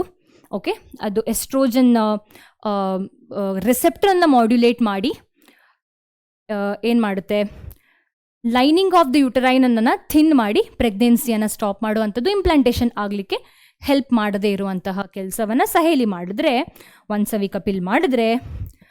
ಇನ್ನೊಂದು ಬರುತ್ತೆ ಪಿಲ್ಸ್, ಇದ್ರ ಬಗ್ಗೆ ಎಕ್ಸ್ಪ್ಲೇನ್ ಮಾಡ್ತೀನಿ. ಓಕೆ, NCERTಯಲ್ಲಿ ಇರೋದು. Pills have to be taken daily for period of 21 days. Okay, Saheli ಬೇರೆ, ಇದು ಬೇರೆ. 21 days ಹೊರಗಡೆ 21 days ವರೆಗೆ ಈ ಪಿಲ್ಸನ್ನು ತಗೊಳ್ಬೇಕು. ಯಾಕೆ 7 days ಸ್ಕಿಪ್ ಮಾಡಬೇಕು? ಓಕೆ, ಅಂತ ಅದನ್ನು ಹೇಳ್ತೀನಿ. Preferably within the first few days of menstrual cycle, 21 days starting preferably from the first day, ಅಂದರೆ ಮೆನ್ಸ್ಟ್ರುವೇಷನ್ ಸ್ಟಾರ್ಟ್ ಆಗೋ, ಅಂದರೆ I'll tell again. Pills have to be taken daily for a period of 21 days starting preferably within the first 5 days of menstrual cycle. After a gap of 7 days, ಅಂದರೆ menstruation ಆಗೋ ಟೈಮಲ್ಲಿ ಸ್ವಲ್ಪ confusing ಆಗಿಕೊಟ್ಟಿದ್ದಾರೆ sentence in NCERT. ಸೊ ಮೇಯ್ನಾಗಿ 7 days ಮೆನ್ಸ್ಟ್ರುವೇಷನ್ ಏನಾಗುತ್ತೆ, bleeding ಏನಾಗುತ್ತೆ, ಆ ಟೈಮಲ್ಲಿ 7 days ಗ್ಯಾಪ್, ಅಂದರೆ ಈ 7 days from the first day of your menstruation till the 7th day skip ಮಾಡುವಂಥದ್ದು ಟ್ಯಾಬ್ಲೆಟನ್ನು. Okay, so it has to be once again repeated after the 7th day of your menstrual cycle. ಪುನಃ ಹೇಳ್ತೀನಿ, first 7 days skip ಮಾಡಿದ್ದೀವಿ. ಯಾಕೆ? ಈ ಟೈಮಲ್ಲಿ ಮೆನ್ಸ್ಟ್ರುವೇಷನ್ ಆಗ್ತಾ ಇತ್ತು. ಓಕೆ, ಇದು ಯಾಕೆ ಹೇಳ್ತೀನಿ, ಯಾಕೆ ಸ್ಕಿಪ್ ಮಾಡುವಂಥದ್ದು ಟ್ಯಾಬ್ಲೆಟ್ಸನ್ನು ಅಂತ. ಮತ್ತು ಇದೇನಿದು ರೆಡ್ ಕಲರು, ಅದರನ್ನು ಹೇಳ್ತೀನಿ. ಓಕೆ, ಸೊ ಟೋಟಲ್ ಆಗಿ 21 days ತಗೊಳ್ಳುವಂಥದ್ದು ಈ ಪಿಲ್ಸನ್ನು. ಲೆಕ್ಕ ಮಾಡಿ, 3, 4, 5, 6, 7, 7 3s are 21 ಅಲ್ವಾ. 21 days ಈ ಪಿಲ್ಸನ್ನು ತಗೊಳ್ಳುವಂಥದ್ದು. ಈ ಪಿಲ್ಸಲ್ಲಿ ಏನಿದೆ ಮ್ಯಾಮ್, ಈ ಪಿಲ್ಸಲ್ಲಿ ಎಗೈನ್ ದ ಸೇಮ್ ಥಿಂಗ್. ಪುನಃ ಡ್ರಾ ಮಾಡಲ್ಲ. ಈ ಪಿಲ್ಸಲ್ಲಿ ಪ್ರೊಜೆಸ್ಟಿರಾನ್ ಇರುತ್ತೆ. ಹೆಚ್ಚಾಗಿ ಪ್ರೊಜೆಸ್ಟಿರಾನ್ ಜೊತೆ ಇನ್ನೊಂದು ಹಾರ್ಮೋನನ್ನು ಯೂಸ್ ಮಾಡಿರ್ತಾರೆ. ಆರ್ಟಿಫಿಷಿಯಲ್ಲು ಆಗಿರ್ಬೋದು ಅಲ್ವಾ, ಆರ್ಟಿಫಿಷಿಯಲ್ ಎಸ್ಟ್ರೋಜನ್ ಆಗಿರ್ಬೋದು. ಓಕೆ, ಈ ಆರ್ಟಿಫಿಷಿಯಲ್ ಎಸ್ಟ್ರೋಜನ್ ಏನು ಮಾಡುತ್ತೆ ಮ್ಯಾಮ್, ಅಥವಾ ಈ ಎಸ್ಟ್ರೋಜನ್ ಏನು ಮಾಡುತ್ತೆ? Estrogen will cause for thickening of endometrium. ಅರೆ, ಹಾಗಾದರೆ ಇದು ಹೆಲ್ಪ್ ಮಾಡಬೇಕಲ್ವಾ ಪ್ರೆಗ್ನೆನ್ಸಿ ಮೇಂಟೈನ್ ಮಾಡೋಕ್ಕೆ. Estrogen if it is causing for thickening of endometrium, ಹೌದು, estrogen's function is thickening of endometrium for the pregnancy. ಹೌದು, ಕರೆಕ್ಟ್. ಹೇಳ್ತೀನಿ, ಇದು ನೆನ್ಪಿಟ್ಕೊಳ್ಳಿ. ಪ್ರೊಜೆಸ್ಟ್ರಾನ್ ಬಗ್ಗೆ ಆಲ್ರೆಡಿ ಗೊತ್ತಿತ್ತು ಏನೆಲ್ಲ ಆಗುತ್ತೆ ಅಂತ. ಓಕೆ, ಇಲ್ಲಿ ನೋಡಿ. ಸೊ ಈ ಪಿಲ್ಸಲ್ಲಿ 2 ಹಾರ್ಮೋನ್ ಇರುತ್ತೆ, ಪ್ರೊಜೆಸ್ಟಿರಾನ್ ಮತ್ತು ಎಸ್ಟ್ರೋಜನ್. ಕರೆಕ್ಟಾ? ಪ್ರೊಜೆಸ್ಟ್ರಾನ್ ಏನು ಮಾಡೋದು? ಎಲ್ಲ ಉಲ್ಟಾ ಕೆಲಸ ಮಾಡೋದು. ಓವ್ಯುಲೇಷನ್ ಮಾಡೋಕ್ಕೆ ಬಿಡಲ್ಲ, ಮತ್ತು ಕಾರ್ಪಸ್ ಲ್ಯೂಟಿಯಮು ಪ್ರೊಡ್ಯೂಸ್ ಆಗಲ್ಲ, ಓವಮು ಡೆವಲಪ್ ಆಗಲ್ಲ. ಆದರೆ ಎಸ್ಟ್ರೋಜನ್ ಏನು ಮಾಡ್ತಾ ಇದೆ? ಥಿಕ್ಕನಿಂಗ್ ಮಾಡ್ತಾ ಇದೆ ಎಂಡೋಮೆಟ್ರಿಯಮ್ ಲೇಯರನ್ನು. ಆದರೆ 28 ಡೇಸ್ ನಂತರ ಈ ಪಿಲ್ಸನ್ನು ತಗೊಳ್ಳೋದು ಸ್ಟಾಪ್ ಮಾಡ್ತಾರೆ. ಕರೆಕ್ಟಾ? ಈ ಪಿಲ್ಸನ್ನು ತಗೊಳ್ಳೋದು ಸ್ಟಾಪ್ ಮಾಡ್ತಾರೆ, ಅಂದರೆ ಈ ಟೈಮಲ್ಲಿ ಸ್ಟಾಪ್ ಮಾಡ್ತಾರೆ. ಆಗ ಏನಾಗುತ್ತೆ? ಈ ಎಸ್ಟ್ರೋಜನ್ ಏನಿದೆ, ಥಿಕ್ಕನಿಂಗ್ ಆಗಿರೋ ಎಂಡೋಮೆಟ್ರಿಯಮ್, ಅದು ಸಡನ್ನಾಗಿ ಫ್ಲಶ್ ಔಟ್ ಆಗುತ್ತೆ. ಅಂದರೆ ಮೆನ್ಸ್ಟ್ರುವೇಷನಲ್ಲಿ ಹೊರಗಡೆ ಹೋಗುತ್ತೆ, ನಾರ್ಮಲ್ ಮೆನ್ಸ್ಟ್ರುವೇಷನ್ ಆಗುತ್ತೆ. Okay, so I repeat again. Why in these 7 days the tablets need to be skipped? To show the menstruation, to show the menstrual flow. ಅಂದರೆ ಏನು ಎಸ್ಟ್ರೋಜನ್ ಮಾಡಿರೋ ಏನು ಎಂಡೋಮೆಟ್ರಿಯಮ್ ಲೇಯರ್ ಏನಿದೆ, ಅದು ಸಡನ್ನಾಗಿ ಇದ್ರ ಕ್ವಾಂಟಿಟಿ ಸ್ಟಾಪ್ ಆಗುತ್ತೆ. ಯಾಕಂದರೆ ಪಿಲ್ಸ್ ತಗೊಳ್ಳೋ ಸ್ಟಾಪ್ ಮಾಡ್ತಾರೆ ವಿಮೆನ್ ಆದವರು ಅಲ್ವಾ. So cause of the stopping of the estrogen and progesterone ಸಡನ್ನಾಗಿ ಮೆನ್ಸ್ಟ್ರುವೇಷನ್ ಆಗುತ್ತೆ, ಮೆನ್ಸ್ಟ್ರುವೇಷನ್ ಫ್ಲೋ ಆಗುತ್ತೆ, the endometrium will be flushed out. ಅದು ಸರಿ ಮ್ಯಾಮ್, ನೀನು ರೆಡ್ಡು ಹೇಳ್ತೀನಿ. ಸೊ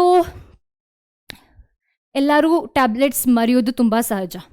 ಅದು ನಿಮ್ಗೆ ಯಾರಾದರೂ ಹೇಳಿದ್ರೆ ಬರೀ 21 ಡೇಸೇ ತಗೊಳ್ಬೇಕು, ಅದು ನಿಮ್ಮದು ಮೆನ್ಸ್ಟ್ರುವಲ್ ಸೈಕಲ್ ಡೇ ಎಲ್ಲ ನೋಡ್ಕೊಂಡು ತಗೊಳ್ಬೇಕು ಅಂತಂದರೆ ಇನ್ನೂ confusing. So in order to prevent this confusion for the women, doctors ಏನು ಮಾಡಿದ್ದಾರೆ ಅಂದರೆ, ಈ ಉಲ್ಟ 7 ಡೇಸ್ ಅವರೊಂದು ಟ್ಯಾಬ್ಲೆಟ್ಸ್ ಕೊಡೋದು. ಏನು ಟ್ಯಾಬ್ಲೆಟ್ಸ್ ಅಪ್ಪ ಇದು? This are nothing but iron tablets. ಅಂದರೆ ಮೆನ್ಸ್ಟ್ರುವೇಷನ್ ಆಗೋ ಕಾರಣ ಈ ಟೈಮಲ್ಲಿ lot of blood will be lost ಅಲ್ವಾ.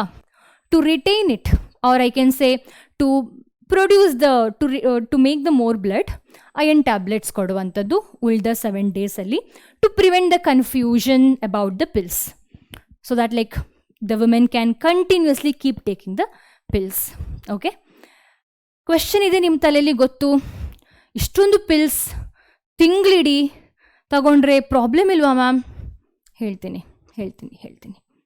ಓಕೆ, ಅದು ಮತ್ತೆ ಹೇಳ್ತೀನಿ, ಯಾಕಂದರೆ we will also talk about disadvantage of the contraception, ಸಕ್ಸಸ್ಸಾ ಇಲ್ವಾ ಅದೆಲ್ಲ ಹೇಳ್ತೀನಿ ಮತ್ತೆ. ಓಕೆ, ಇದ್ರ ಬಗ್ಗೆ ಅರ್ಥ ಆಯ್ತು ಅಂತ ತಿಳ್ಕೊಂಡಿದ್ದೀನಿ. ಮುಂದೆ ಹೋಗೋಣ. ಇಂಪ್ಲಾಂಟ್ಸ್ ಆ್ಯಂಡ್ ಇಂಜೆಕ್ಟೇಬಲ್ಸ್ ಈಸಿ ಇದೆ. So usually implant would be in the number of 6, 1, 2, 3, 4, 5, 6. Okay, they will be releasing again the same hormones but very slowly. It is most effective, its effective period are longer. Andre if you consider the pills ತಗೊಳ್ಳೋ time, pills ಎಲ್ಲರೂ ಬಿಟ್ಟರೆ ಹೋಯ್ತು. If you have intercourse during living, like after living the pills, even after living like for 2-3 days, and if you do intercourse, there is chance of pregnancy. Okay, in the case of pills. ಆದರೆ ಇಂಪ್ಲಾಂಟಲ್ಲಿ ಇದರ effective period ಸ್ವಲ್ಪ ಜಾಸ್ತಿ ದಿನ ಇರುತ್ತೆ, ಜಾಸ್ತಿ time ಇರುತ್ತೆ. Again the same drill, progesterone hormone either alone or in the combination of estrogen can be used here as an implant or injections ಅಂದರೆ directly inject ಮಾಡುವಂಥದ್ದು. ಇಂಪ್ಲಾಂಟ್ ಅಂದರೆ ಕೆಲವು tablets which is actually made up of these hormones, the combination or this alone progesterone, it can be kept under the skin. Okay, it's A dermal tablet ಅಂತ ಹೇಳ್ಬೋದು. Slow ಆಗಿ ಈ hormone release ಆಗ್ತಾ ಹೋಗುತ್ತೆ ಬಾಡಿಗೆ. So that's why it is little more effective than our normal pills ಅಂತ ಹೇಳ್ಬೋದು. Okay, easy ಅಲ್ವಾ? Next, coming to emergency contraception. Okay, ತುರ್ತು ಗರ್ಭ ನಿರೋಧಕ.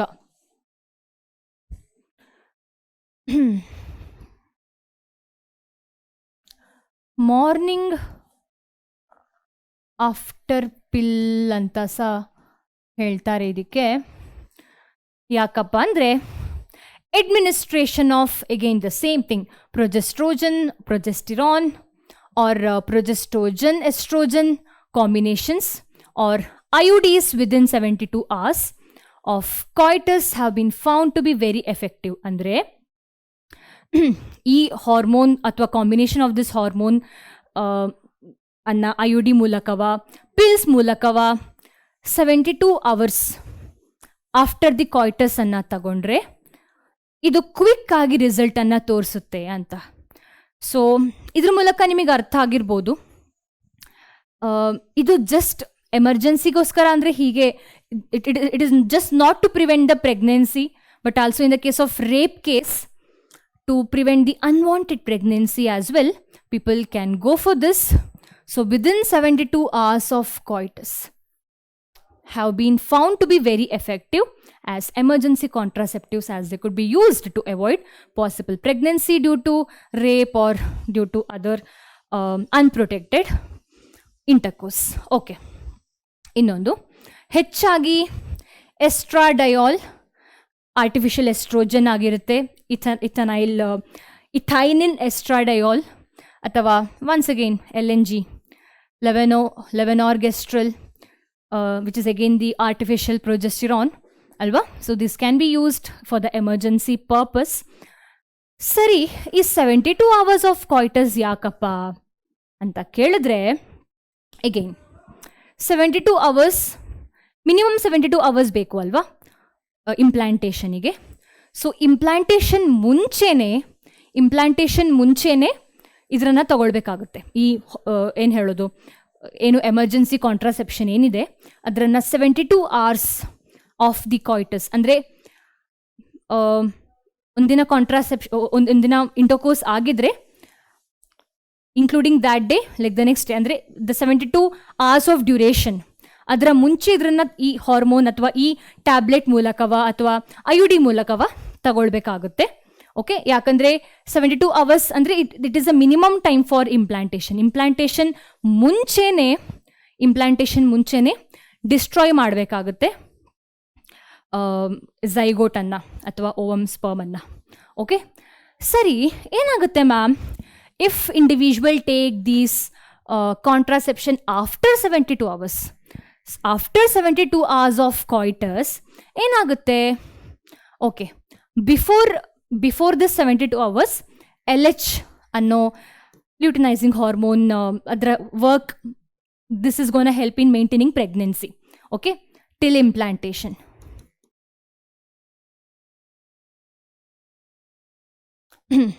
ಓಕೆ, ನಂತರ human chorionic gonadotropin HCG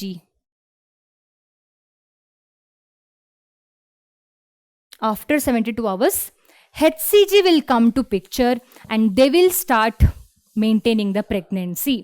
Okay, so ಈ ರೀಸನಿಗೆ ಏನು ಹೇಳೋದು ನಾವು 72 hours ನಂತರ after coitus of 72 hours we shouldn't be taking this and it is not effective as well because of this reason. Okay, so this is about emergency contraception. Moving next to permanent method. So ಇಷ್ಟೊರೆಗೆ ನೋಡಿರೋದು ಎಲ್ಲ temporary method ಆಗಿದೆ. ಈಗ permanent method, ಅದರಲ್ಲಿ definitely surgical ಮೆಥಡೇ ಬರುವಂಥದ್ದು. ಯಾಕಪ್ಪ permanent ಹೆಸರು ಅಂತ ತಿಳ್ಕೊಂಡ್ರೆ, it is because they are irreversible.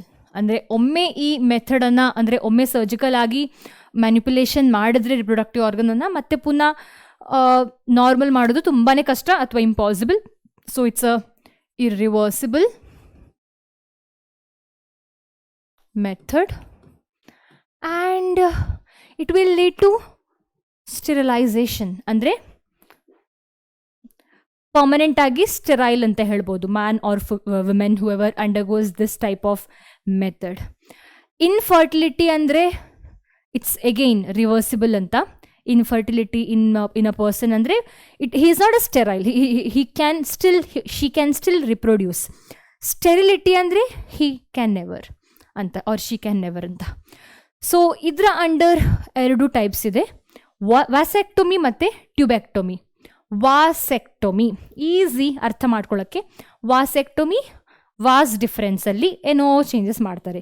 ಏನು ಮಾಡ್ತಾರೆ ಅಂದರೆ, a small part of vas deferens, ಇಲ್ಲಿ ಕಾಣಿಸ್ತಾ ಇದೆಯಾ, small part of vas deferens is being either removed, ಸಣ್ಣ ಪಾರ್ಟ್ ಒಂದ ಕಟ್ ಮಾಡಿ ರಿಮೂವ್ ಮಾಡ್ತಾರೆ. And then they will tie up through a incision in the scrotum. So scrotum ಅಂದ್ರೇನು? A pouch like structure which is actually covering the testis ಅಂತ ಅರ್ಥ ಅಲ್ವಾ. Through the scrotum only they do the incision. ಇಲ್ಲಿ ನೋಡಿ testis, ಇದು was difference ಮೇಲೆ ಹೋಗ್ತಾ ಇರೋದು. ಸೊ ಸ್ಕ್ರೋಟಮಲ್ಲೇ ಒಂದು ಇನ್ಸಿಷನ್ ಮಾಡಿ ವಾಸ್ ಡಿಫ್ರೆನ್ಸನ್ನು ಸ್ವಲ್ಪ ಮೇಲೆ ತೆಗೆದು either they cut or they cut and tie it, okay, to do this type of to follow this type of surgical method. Okay, so ಏನಾಗುತ್ತೆ ಈ ಥರ ಮೆಥಡ್ ಮಾಡೋದ್ರಿಂದ? ಸ್ಪರ್ಮ್ ಪ್ರೊಡ್ಯೂಸ್ ಆಗಲ್ವಾ ಅಥವಾ ಆಗುತ್ತಾ? ಸ್ಪರ್ಮ್ ಪ್ರೊಡ್ಯೂಸ್ ಆಗುತ್ತೆ. Sperm production would be there here in the testis. It will try going to the ejaculatory duct during ejaculation. ಆದರೆ vas ಡಿಫ್ರೆನ್ಸನ್ನು ಕಟ್ ಮಾಡಿ ಟೈ ಮಾಡೋ ಕಾರಣ ಸ್ಪರ್ಮ್ ಏನು ಟೆಸ್ಟಿಸಲ್ಲಿ ಪ್ರೊಡ್ಯೂಸ್ ಆಗಿದೆ ಅವುಗಳಿಗೆ ಮುಂದೆ ಹೋಗೋಕ್ಕಾಗಲ್ಲ. So during the ejaculation only semen without sperms would be released out during ejaculation. So ejaculation ಟೈಮಲ್ಲಿ ಅಂದರೆ ಇಂಟರ್ಕೋರ್ಸ್ ಟೈಮಲ್ಲಿ ಈ only semen without sperm will be released out. ನಾವು ಕಮಿಂಗ್ ಟು ಟ್ಯೂಬೆಕ್ಟೊಮಿ ಅಂದರೆ ಫೆಲೋಪಿಯನ್ ಟ್ಯೂಬನ್ನು ಕಟ್ ಮಾಡಿ ಟೈ ಮಾಡಿರುವಂಥದ್ದು. ಇದು same thing, surgical method will cause for sterilisation and it's irreversible, you know it already. So a small part of fallopian tube, as you can C, okay, is being cut and tied. Okay, ಈ ಥರ ಇಲ್ಲಿ ಒಂದು image ಇದೆ with the help of clamp ಟ್ಯೂಬೆಕ್ಟೊಮಿಯನ್ನು ಮಾಡಿರೋದು. Clamping seal ಅಂತ. ಮೇಲ್ಗಡೆ ಸ್ವಲ್ಪ ಫೆಲೋಪಿಯನ್ ಟ್ಯೂಬನ್ನು ಎಳೆದು ಕ್ಲ್ಯಾಂಪ್ ಹಾಕಿ ಫೆಲೋಪಿಯನ್ ಟ್ಯೂಬನ್ನು ಬ್ಲಾಕ್ ಮಾಡಿರೋದು. ಅಲ್ಲಿ ವಾಸ್ ಡಿಫ್ರೆನ್ಸ್ ಬ್ಲಾಕ್ ಆಗಿದೆ, ಇಲ್ಲಿ ಫೆಲೋಪಿಯನ್ ಟ್ಯೂಬ್ ಬ್ಲಾಕ್ ಆಗಿದೆ. ಸೊ ಏನು ಓವಮ್ ಆಗುತ್ತೆ ಅಂದರೆ ನಾರ್ಮಲ್ ಮೆನ್ಸ್ಟ್ರುವಲ್ ಸೈಕಲ್ ಆಗುತ್ತೆ, ಮೆನ್ಸ್ಟ್ರುವಲ್ ಸೈಕಲ್ ಕಂಟಿನ್ಯೂಸ್. ಬಟ್ ಏನು ಓವಮ್, ಏನು ಊಸೈಟ್ ಇದೆ ಅದು ಮೇಲ್ಗಡೆ ಬರುತ್ತೆ, but it gets blocked in fallopian tube, it won't be able to come to uterus. Okay, ನಂತರ ಏನಾಗುತ್ತೆ ಮ್ಯಾಮ್ ಈ oocyte-ಗೆ? Since this ovum can't go to uterus, it will be still there in the fallopian tube ಅಲ್ವಾ. So ಆ oocyte ಏನಾಗುತ್ತೆ, ಫಾಗೋಸೈಟೋಸಿಸ್ ಆಗಿ ಅದು ಹೋಗುತ್ತೆ, destroy ಆಗುತ್ತೆ. Okay, so a small part of the fallopian tube is removed or tied up through a small incision in the abdomen or vagina. ಅಲ್ಲಿ ಸ್ಕ್ರೋಟಮ್ ಅನ್ನ incision ಮಾಡಿರುವಂಥದ್ದು. ಇಲ್ಲಿ abdomen region or vagina ದಲ್ಲಿ ಇನ್ಸಿಷನ್ ಮಾಡಿ ಈ ಮೆಥಡನ್ನು ಮಾಡುವಂಥದ್ದು. ವೆಜೈನಾದ ಇಮೇಜ್ ನಾನು ಹಾಕ್ಬೋದಿತ್ತು, ಹೇಗೆ with the help of vagina they do tubectomy, ಮಾತ್ರ ಅದಷ್ಟು ಕ್ಲಿಯರ್ ಇರಲಿಲ್ಲ. ಇದಾದರೂ ಸ್ವಲ್ಪ ಅರ್ಥ ಆಗುತ್ತೆ, ಓಕೆ ಏನೋ ಆಗ್ತಾ ಇದೆ, ಇಲ್ಲಿ ಫೆಲೋಪಿಯನ್ ಟ್ಯೂಬನ್ನು ಕಟ್ ಮಾಡಿ ಟೈ ಮಾಡ್ತಿದ್ದಾರೆ ಅಂತ. ಮಾತ್ರ with the help of vagina it was not clear, so I did not add that. Okay, ಸರಿ, ಇಂಪಾರ್ಟೆಂಟ್ ಕ್ವೆಶ್ಚನ್ ಎಲ್ರಿಗೂ ಇರುತ್ತೆ. ಸೊ ಈ ಕಾಂಟ್ರಾಸೆಪ್ಷನ್ ಮೆಥಡ್ ಏನಿದೆ, ಬರ್ತ್ ಕಂಟ್ರೋಲ್ ಮೆಥಡ್ ಏನಿದೆ, is it safe, is it 100% successful ಅಂತೆಲ್ಲ? ಖಂಡಿತವಾಗಿಯೂ ಸೇಫ್ ಅಲ್ಲ. ಯಾಕಂದರೆ we are going against the nature. ನೀವು ನಾವೆಲ್ಲರೂ ಏನಿದ್ದೀವಿ, ನಾವೆಲ್ಲ ನೇಚರಿಂದ ಮಾಡಲ್ಪಟ್ಟಿದ್ದೀವಿ, ಪರಿಸರ ಎನ್ವೈರ್ಮೆಂಟಿಂದ ನಾವು ಮಾಡಲ್ಪಟ್ಟಿದ್ದೀವಿ ಅಲ್ವಾ. So if I am doing something against to the nature, if I am doing something to my body ಅಂದರೆ I am going against to the nature. So ಯಾವತ್ತು nature against ಹೋದ್ವಿ ಅಂದರೆ ಖಂಡಿತ ಸೈಡ್ ಎಫೆಕ್ಟ್ಸ್ ಇದ್ದೇ ಇರುತ್ತೆ. ಓಕೆ, ಏನಪ್ಪ side effects ಅಂದರೆ nausea ಅಂದರೆ feeling like vomiting, abdominal pain. ಖಂಡಿತ ಎಬ್ಡಾಮಿನಲ್ಲೇ ಓಬ್ಯುಲೇಷನನ್ನು ನಾವು ಸ್ಟಾಪ್ ಮಾಡುವಂಥದ್ದು ಅಥವಾ ಮ್ಯೂಕಸನ್ನು ಥಿಕ್ಕಾಗೋ ಥರ ಮಾಡುವಂಥದ್ದು. ಸೊ ಇದೆಲ್ಲ ಆಗೋದ್ರಿಂದ ಎಬ್ಡಾಮಿನಲ್ ಪೇನ್ ಇರುತ್ತೆ. ಓಕೆ, ಬ್ರೇಕ್ ಥ್ರೂ ಬ್ಲೀಡಿಂಗ್, ಹೌದು. So we are actually playing with our menstrual cycle in this birth control, especially the temporary method ನಾವೇನು ನೋಡಿದ್ವಿ, ಬ್ಯಾರಿಯರ್ ಎಲ್ಲ ಅಷ್ಟೊಂದು ಸೈಡ್ ಎಫೆಕ್ಟ್ ಇರಲ್ಲ, ಮತ್ತು ನ್ಯಾಚುರಲ್ ಮೆಥಡಲ್ಲೂ ಸೈಡ್ ಎಫೆಕ್ಟ್ ಇರಲ್ಲ. ಈ ಪಿಲ್ಸನ್ನು ಯಾವಾಗ ನಾವು ಆರ್ಟಿಫಿಷಿಯಲ್ ಹಾರ್ಮೋನನ್ನು ಇನ್ಸರ್ಟ್ ಮಾಡಿ ಮೆನ್ಸ್ಟ್ರುವಲ್ ಸೈಕಲ್ ಜೊತೆ ಆಡ್ತೀವೋ ಆ ಟೈಮಲ್ಲಿ ಏನೂ ಆಗಬಹುದು. ಓಕೆ, ಇರ್ರೆಗ್ಯುಲರ್ ಮೆನ್ಸ್ಟ್ರುವೇಷನ್ ಆಗ್ಬೋದು, ಮೆನ್ಸ್ಟ್ರುವಲ್ ಸೈಕಲ್ ತುಂಬ ಇರ್ರೆಗ್ಯುಲರ್ ಆಗ್ಬೋದು, ಇರ್ರೆಗ್ಯುಲರ್ ಮೆನ್ಸ್ಟ್ರುವಲ್ ಬ್ಲೀಡಿಂಗ್ ನೋಡ್ಬೋದು ನಾವು. ತುಂಬ ಎಕ್ಸ್ಟ್ರೀಮಲ್ಲಿ ಬ್ರೆಸ್ಟ್ ಕ್ಯಾನ್ಸರ್ ಇರ್ಬೋದು ಅಥವಾ ಯೂಟ್ರೈನ್ ರಿಲೇಟೆಡ್ ಕ್ಯಾನ್ಸರ್ ಎಲ್ಲ ಆಗೋ ಚಾನ್ಸಸ್ ಇದೆ. So these are the some of the side effects of contraceptive. Okay, ಸರಿ, ಎಲ್ಲ ಅರ್ಥ ಆಯಿತು. ಇನ್ನೊಂದು ಸಣ್ಣ ಕಾನ್ಸೆಪ್ಟ್ ಇದೆ, ಮೆಡಿಕಲ್ ಟರ್ಮಿನೇಷನ್ ಆಫ್ ಪ್ರೆಗ್ನೆನ್ಸಿ ಅಂತ. ಅಂದರೆ ಪ್ರೆಗ್ನೆಂಟ್ ಆಗಬೇಕಾಗಿರುತ್ತೆ, ಆದರೆ ಎಬ್ನಾರ್ಮಲ್ ಮಗು ಹುಟ್ಟೋ ಚಾನ್ಸಸ್ ಇರುತ್ತೆ. ಇನ್ನು ಕೆಲವರಿಗೆ ಕಾಂಟ್ರಾಸೆಪ್ಟಿವ್ ಮೆಥಡ್ ವರ್ಕ್ ಆಗಿರಲ್ಲ, ಇನ್ನು ಕೆಲವರು ಕಾಂಟ್ರಾಸೆಪ್ಷನ್ ಏನು ಪಿಲ್ಸ್ ಇರ್ಬೋದು, ಏನೇ ಇರ್ಬೋದು, ಅದು ತಗೊಂಡಿರಲ್ಲ. ಅಂಥವರಿಗೆ ಕೆಲವೊಮ್ಮೆ ಏನು ಹೇಳೋದು, ಪ್ರೆಗ್ನೆನ್ಸಿ ಆಗಿಬಿಡುತ್ತೆ. ಓಕೆ, ಸೊ ಆ ಟೈಮಲ್ಲಿ ಜನ MTPಗೆ ಹೋಗ್ತಾರೆ, medical termination of pregnancy. Medically stopping, terminating ಅಂದ್ರೇನು, ಟರ್ಮಿನಲ್ ಎಂಡ್ ಅಲ್ವಾ. ಟರ್ಮಿನೇಷನ್ ಆಫ್ ಪ್ರೆಗ್ನೆನ್ಸಿ ಅಂದ್ರೇನು, ಇಂಟೆನ್ಷನ್ ಆಗಿ ಅಥವಾ ವಾಲಂಟಿಯರ್ ಆಗಿ ಪ್ರೆಗ್ನೆನ್ಸಿಯನ್ನು ಸ್ಟಾಪ್ ಮಾಡೋದು ಬಿಫೋರ್ ದ ಟರ್ಮ್. ಓಕೆ, ಅಂದರೆ before 9 months of the pregnancy period ಏನಿದೆ, ಆ ಬಿಫೋರ್ 9 months ಪ್ರೆಗ್ನೆನ್ಸಿಯನ್ನು ಸ್ಟಾಪ್ ಮಾಡೋದೇನಿದೆ ಅದಕ್ಕೆ MTP ಅಂತ ಹೇಳ್ತಾರೆ. Contraception are the birth control will prevent the pregnancy. This is actually stopping, terminating the pregnancy. ತುಂಬ difference ಇದೆ ನೋಡಿ, ನೆನ್ಪಿಟ್ಕೊಳ್ಳಿ. ಓಕೆ, ಸ್ಟಾಪಿಂಗ್ ಪ್ರೆಗ್ನೆನ್ಸಿ ಬೇರೆ, ಪ್ರಿವೆಂಟಿಂಗ್ ಬೇರೆ. Stopping pregnancy, individual is pregnant, baby is developing and we are actually removing the baby ಅಲ್ವಾ. ಇದಕ್ಕೆ MTP ಅಂತ ಹೇಳ್ತಾರೆ, ಅಥವಾ induced abortion. Okay, fine. Nearly 45 to 50 million MTPs are performed in a year all over the world. ಎಷ್ಟು MTP, ಎಷ್ಟು ಅಬಾರ್ಷನನ್ನು ಜನ ಮಾಡ್ತಾ ಇದ್ದಾರೆ ನೋಡಿ, which accounts for 1/5 of the total number of conceived pregnancies in a year. So 5 pregnant ವುಮೆನಲ್ಲಿ ಒಂದು pregnant women is getting, she is actually aborting the baby. Okay, ಅದು in a year if you consider. So ಇಯರಲ್ಲಿ 5ರಲ್ಲಿ ಒಂದು ಏನು ಹೇಳೋದು, mother if she is doing this, imagine in some 10 years ಅಲ್ವಾ. So government of India, ಇನ್ನೊಂದು ವಿಷಯ ಏನು ಹೇಳಬೇಕಂದ್ರೆ, ಈ MTP ನಮ್ಮ ಇಂಡಿಯಾದಲ್ಲಿ ಆಕ್ಸೆಪ್ಟೆಡ್ ಇದೆ. Okay, with some rules regulations ಎಲ್ಲ. ಮಾತ್ರ ಕೆಲವು ಕಂಟ್ರೀಸಲ್ಲಿ even if the baby is defective or even if the development of the baby is actually troubling the mother, still many countries are not, they haven't legalized MTP. Okay, MTP ಕೆಲವು ಟೈಮಲ್ಲಿ ಮಾಡಲೇಬೇಕು.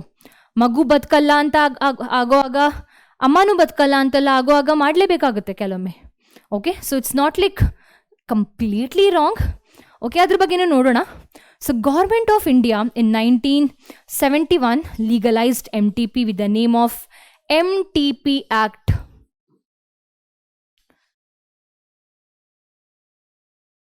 1971. Okay, with some strict conditions to avoid its misuse. Misuse ಅಂದ್ರೆ ಏನು? ಆಮ್ನಿಯೋಸೆಂಟೆಸಿಸ್ ಮಾಡಿ female foeticide ಮಾಡೋದು ಅಲ್ವಾ. Misuse ಅಂದರೆ ಅದೇ ಆಗ್ತಾ ಇರೋದು ಮೇಯ್ನ್ ಆಗಿ. ಅದನ್ನು ಮಿಸ್ಯೂಸ್ ಅಂತ ಕನ್ಸಿಡರ್ ಮಾಡ್ತಾರೆ. ಯಾಕಪ್ಪ MTP ಮಾಡ್ತಾರೆ ಜನ ಅಂತ? To get rid of unwanted pregnancy in the case of rape case or in the case of unprotected intercourse, either due to unprotected intercourse or failure of the contraceptive used during coitus or rapes. ಈ ಟೈಮಲ್ಲಿ ಜನ ಮಾಡ್ತಾರೆ ಅಥವಾ MTPಗೆ ಹೋಗಬೇಕಾಗುತ್ತೆ ಅಲ್ವಾ. Continuation of the pregnancy could be also harmful, ಅದೆಲ್ಲ ಅಂದಿನಿ already. Even fatal for either mother or to the foetus or both. For these reasons individuals have to go for MTP. ಯಾವಾಗ MTP ಸೇಫ್ ಆಗಿರುತ್ತೆ, ಯಾವಾಗ ಮಾಡಬಾರ್ದು ಅಂತ ಕೇಳಿದ್ರೆ, first trimester ಟೈಮಲ್ಲಿ MTP ಮಾಡೋದು ಸೇಫ್. ಫಸ್ಟ್ ಟ್ರೈಮಿಸ್ಟರ್ ಅಂದರೆ ಎಷ್ಟಾಯಿತು? Up till 3 months, like up till 3 months ಅಲ್ವಾ, ಆರ್ ಅಪ್ ಟಿಲ್ 12 weeks ಅಂತ ಹೇಳ್ಬೋದು. ಈ ಟೈಮಲ್ಲಿ ಸೇಫ್ ಆಗಿರುತ್ತೆ MTP ಮಾಡೋದು. ನಂತರ ಸೆಕೆಂಡ್ ಟ್ರೈಮಿಸ್ಟ್ರಲ್ಲಿ ಏನಾಗುತ್ತೆ, MTP ಮಾಡೋದ್ರಿಂದ ಸೆಕೆಂಡ್ ಟ್ರೈಮಿಸ್ಟ್ರಲ್ಲಿ it can be fatal for mother. ಯಾಕಪ್ಪ ಕಷ್ಟ ಆಗ್ತಿದೆ ಬರೆಯೋಕ್ಕೆ? ಹಾಂ, it is fatal for mother. Okay, ನೆನ್ಪಿಟ್ಕೊಳ್ಳಿ. ಇನ್ನೊಂದು, ಈ 1971 MTP ಆ್ಯಕ್ಟ್ ನೋಡಿದ್ವಿ ಅಲ್ಲ, ಇದು ರೀಸೆಂಟಾಗಿ 2021 ಅಲ್ಲಿ ಅಮೆಂಡ್ಮೆಂಟ್ ಮಾಡಿದ್ದಾರೆ. ವಿಚ್ ಸೇಸ್, ಇದು ತುಂಬ ಇಂಪಾರ್ಟೆಂಟ್ ಅಲ್ಲ, ಟೆಕ್ಸ್ಟ್ ಬುಕ್ಕಲ್ಲಿಲ್ಲ, ಪುನಃ ನೋಡಿ ನೀವು ಇಂಟರ್ನೆಟ್ಟಲ್ಲಿ ಇದ್ರ ಬಗ್ಗೆ ಸ್ವಲ್ಪ ಜಾಸ್ತಿ ಇನ್ಫಾರ್ಮೇಷನ್ ಬೇಕಾದರೆ. ಸೊ ಅಮೆಂಡ್ಮೆಂಟ್ ಅಂದ್ರೇನು, ಸ್ವಲ್ಪ ಚೇಂಜಸ್ ಮಾಡಿದ್ದಾರೆ. ಓಕೆ, ಏನಪ್ಪ ದೊಡ್ಡ ಚೇಂಜಸ್ ಅಂದರೆ, with the guidance of one RMP that is registered, with the guidance of one RMP ಅಂದರೆ registered medical practitioner. Okay, the mother can do MTP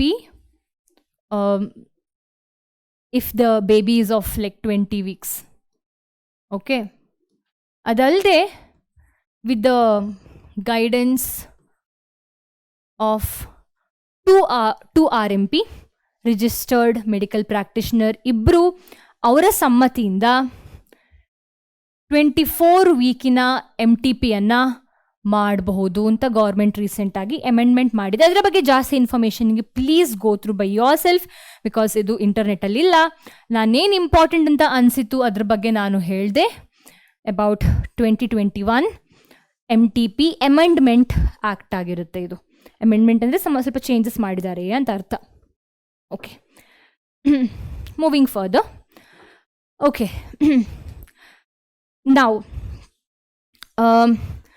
ನಾವು ಸ್ಟಾರ್ಟಿಂಗ್ ನೋಡುವಾಗ ಸ್ವಲ್ಪ ಎಲ್ಲ ನೋಡಿದ್ವಿ ಅಬೌಟ್ RCH ಅವ್ರದ್ದು ಏನು ಒಬ್ಜೆಕ್ಟಿವ್ಸ್ ಏನು ಅಂತ. ಆ ಟೈಮಲ್ಲಿ ನಾವು ನೋಡಿದ್ವಿ ಟು ಕಂಟ್ರೋಲ್ STDs ಅವರ ಒಬ್ಜೆಕ್ಟಿವ್ ಅಂಡರೇ ಬರುತ್ತೆ ಅಂತ. ಸೊ STD ಅಂದ್ರೇನು, ಯಾಕಾಗುತ್ತೆ, ಹೇಗಾಗುತ್ತೆ, ಹೇಗೆ ಪ್ರಿವೆಂಟ್ ಮಾಡೋದು ಎಲ್ಲ ಕ್ವಿಕ್ಕಾಗಿ ನೋಡೋಣ.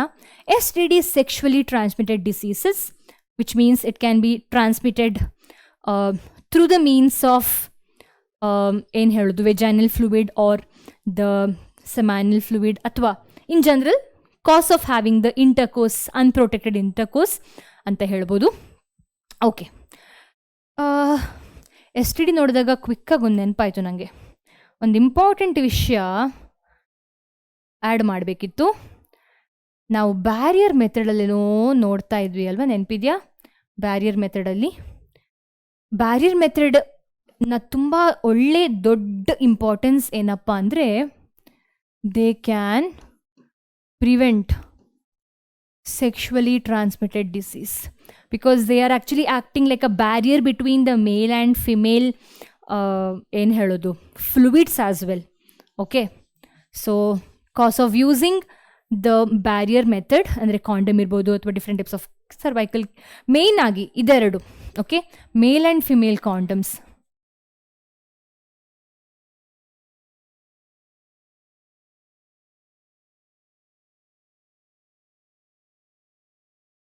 So they are being used to prevent STD. Okay. Now coming to sexually transmitted disease. ಇವುಗಳಿಗೆ ತುಂಬ ಹೆಸರಿದೆ. ಒಂದು venereal diseases ಅಂತ ಸಹ ಕರಿತೀವಿ. Okay. It is also called as venereal diseases. Sexually transmitted infections ಅಂತ ಸಹ ಕರಿತೀವಿ. So infections or diseases which are transmitted through sexual intercourse are collectively called as sexually transmitted infections or venereal diseases or reproductive tract infections. RTI, STI, VD, STIS, STD ಇದೆಲ್ಲ ಒಂದೇ. Okay, ಯಾವ age ಗ್ರೂಪಲ್ಲಿ ಜಾಸ್ತಿ ಆಗುತ್ತೆ? Definitely 14th ಮತ್ತು 15th 24 age ಗ್ರೂಪಲ್ಲಿ ಈ diseases ಜಾಸ್ತಿ ಆಗಿರುತ್ತೆ. Okay okay, moving further. ಕೆಲವು ಅರ್ಲಿ ಸಿಂಪ್ಟಮ್ಸನ್ನು NCERT ಲಿಸ್ಟ್ ಮಾಡಿದೆ.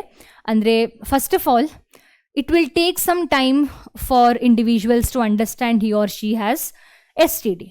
Okay, so early symptoms starting of this disease alli enella symptoms barutte anta nodona.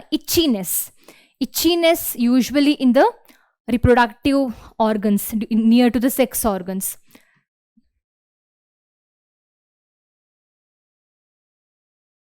Okay, fluid discharge, some unusual colored fluid discharge both in male as well as female individual. Students, ಇದು just biology ಸ್ಟೂಡೆಂಟ್ಸಿಗಲ್ಲ, ಎಲ್ಲ ಸ್ಟೂಡೆಂಟ್ಸಿಗೂ ಗೊತ್ತಿರಬೇಕು. ಇದು normal STD ಬಗ್ಗೆ ನಾನು ಏನು ಹೇಳ್ತಾ ಇದ್ದೀನಿ, ಇದು ನಾರ್ಮಲ್ ಇಂಟರ್ಕೋರ್ಸಿಂದ ಬರೋದು ಅಂತನೂ ಅಲ್ಲ.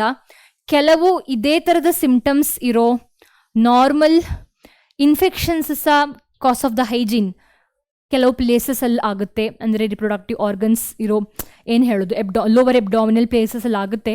ಓಕೆ, ಸೊ ಇದೆಲ್ಲ ಎಲ್ಲರಿಗೂ ಗೊತ್ತಿರಬೇಕು. ಸೊ ಪೇಯ್ನ್, ಅನ್ಯೂಶ್ವಲ್, ಸ್ವಲ್ಪ ಜಾಸ್ತಿನೇ ಪೇಯ್ನ್ ಆಗೋದು in the crotch region near to reproductive organs. ಇದು ಇನ್ನೊಂದು ಸಿಂಪ್ಟಮ್, ಸ್ವೆಲ್ಲಿಂಗ್ಸ್. ಸೊ ಈ symptoms reproductive organs are near to reproductive organs, ನೀವು ಈ ಸಿಂಪ್ಟಮ್ಸನ್ನು ನೋಡಿದ್ರೆ ಕನ್ಸಲ್ಟ್ ಆಗಬೇಕು ಡಾಕ್ಟ್ರನ್ನ ಆ್ಯಸ್ ಸೂನ್ ಆ್ಯಸ್ ಪಾಸಿಬಲ್. ಹಾಗೆ ಬಿಟ್ಟರೆ ಕಾಂಪ್ಲಿಕೇಶನ್ಸ್ ಆಗುತ್ತೆ. ಏನಪ್ಪ ಕಾಂಪ್ಲಿಕೇಶನ್ಸ್ ಆಗೋದು ಅಂದರೆ pelvic inflammatory diseases. As a name say, ಏನು ಇನ್ಫ್ಲಮೇಷನ್ ಆಗುವಂಥದ್ದು ಪೆಲ್ವಿಕ್ ರೀಜನಲ್ಲಿ ಸ್ವೆಲ್ಲಿಂಗ್, ಇನ್ಫ್ಲಮೇಷನ್ ವಿತ್ ಪೇಯ್ನ್ ಎಲ್ಲ ಆಗುವಂಥದ್ದು. ಮತ್ತು ಹಾಗೆ ಬಿಟ್ಟರೆ ಮಕ್ಕಳಾಗೋಕ್ಕೆ ತುಂಬ ಕಷ್ಟ ಆಗುವಂಥದ್ದು, ಎಬಾರ್ಷನ್ ಆಗುವಂಥದ್ದು, ಸ್ಟಿಲ್ಟ್ ಬರ್ತ್. ಇನ್ನೊಂದು ವಿಷಯ ಎಬಾರ್ಷನ್ ಬಗ್ಗೆ, cause of extensive use of ಏನಿದೆ ನಮ್ಮದು ಕಾಂಟ್ರಾಸೆಪ್ಟಿವ್, ಕೆಲವೊಮ್ಮೆ ಎಬಾರ್ಷನ್ ಆಗುತ್ತೆ. ಓಕೆ, ಸ್ಟಿಲ್ ಬರ್ತ್ಸ್ ಅಂದ್ರೇನು? ಸ್ಟಿಲ್ ಬರ್ತ್ಸ್ ಅಂದರೆ ಮಗು ಸತ್ತಿರುತ್ತೆ ಹೊಟ್ಟೆ ಒಳಗಡೆ, ಏನು ಯೂಟ್ರಸ್ ಒಳಗಡೆ.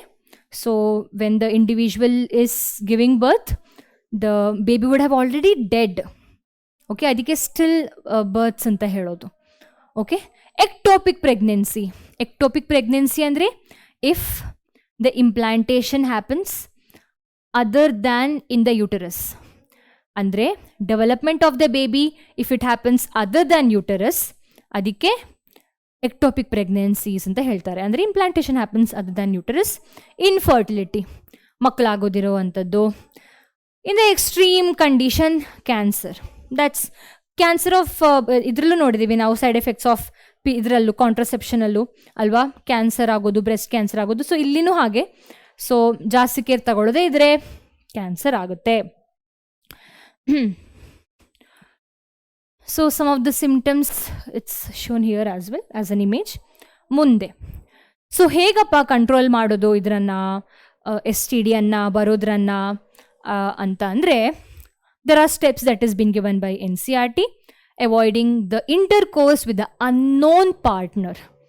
Okay, our history ಗೊತ್ತಿಲ್ಲದೆ if the individual has intercourse with that individual, ಅಥವಾ having intercourse, mating with multiple partners can attract this type of diseases. Okay, ಏನಾಗುತ್ತೆ ಅಂದರೆ, ಯಾಕೆ ಈ ಥರ ಆಗುತ್ತೆ ಅಂದರೆ, ಮೇಯ್ನಾಗಿ ಎಲ್ಲರ ವೆಜೈನಲ್ ಫ್ಲೂಯಿಡ್ಸ್ ಏನಿದೆ ಅಥವಾ ಇವನ್ ಸೆಮೆನ್ ಏನಿದೆ ಅದಕ್ಕೆಲ್ಲ ಬೇರೆ ಬೇರೆ pH ಇರುತ್ತೆ. ಮತ್ತು ಏನು ಬ್ಯಾಕ್ಟೀರಿಯಾ ಏನು ಗ್ರೋ ಆಗೋದು ಅದೆಲ್ಲ ಬೇರೆ ಬೇರೆ ಕ್ವಾಂಟಿಟಿಯಲ್ಲಿ ಗ್ರೋ ಆಗಿರುತ್ತೆ. So cause of having such unprotected intercourse, also cause of having intercourse with such multiple partners in the female if you consider ಏನಾಗುತ್ತೆ ಅಂದರೆ ವೆಜೈನಲ್ ಫ್ಲೂಯಿಡಿನ ಪಿ ಎಚ್ ಯಾವತ್ತೂ ಏನಿರಬೇಕು ಎಸಿಡಿಕ್ ಆಗಿರಬೇಕು. ಈ ಥರ ಮಲ್ಟಿಪಲ್ ಪಾರ್ಟ್ನರ್ಸ್ ಇಂಟರ್ಕೋರ್ಸ್ ಮಾಡೋದ್ರಿಂದ for the girl I am saying ಈ ವೆಜೈನಲ್ ಫ್ಲೂಯಿಡಿನ ಪಿ ಎಚ್ ಆಲ್ಟರ್ ಆಗುತ್ತೆ, ಎಸಿಡಿಕ್ ಇರೋದು ಆಲ್ಕಲೈನ್ ಆಗುತ್ತೆ. ಅಂದರೆ ಮೇಯ್ನಾಗಿ ಹೈಜೀನ್ ಎಫೆಕ್ಟ್ ಆಗೋದು. ಓಕೆ, ಅದು P H of the vaginal fluid ಜೊತೆ. ಸೊ ಇದೆಲ್ಲ will attract the different types of pathogens in the reproductive organs to the reproductive organ. And another way of preventing is by using condom. So avoid sex with unknown partners, multiple partners. Use condoms during the coitus. Already ಹೇಳಿದ್ದೀನಿ ನಾನು, condom barrier ಆಗಿ act ಮಾಡುತ್ತೆ. It will prevent the meeting of the male and female gametes.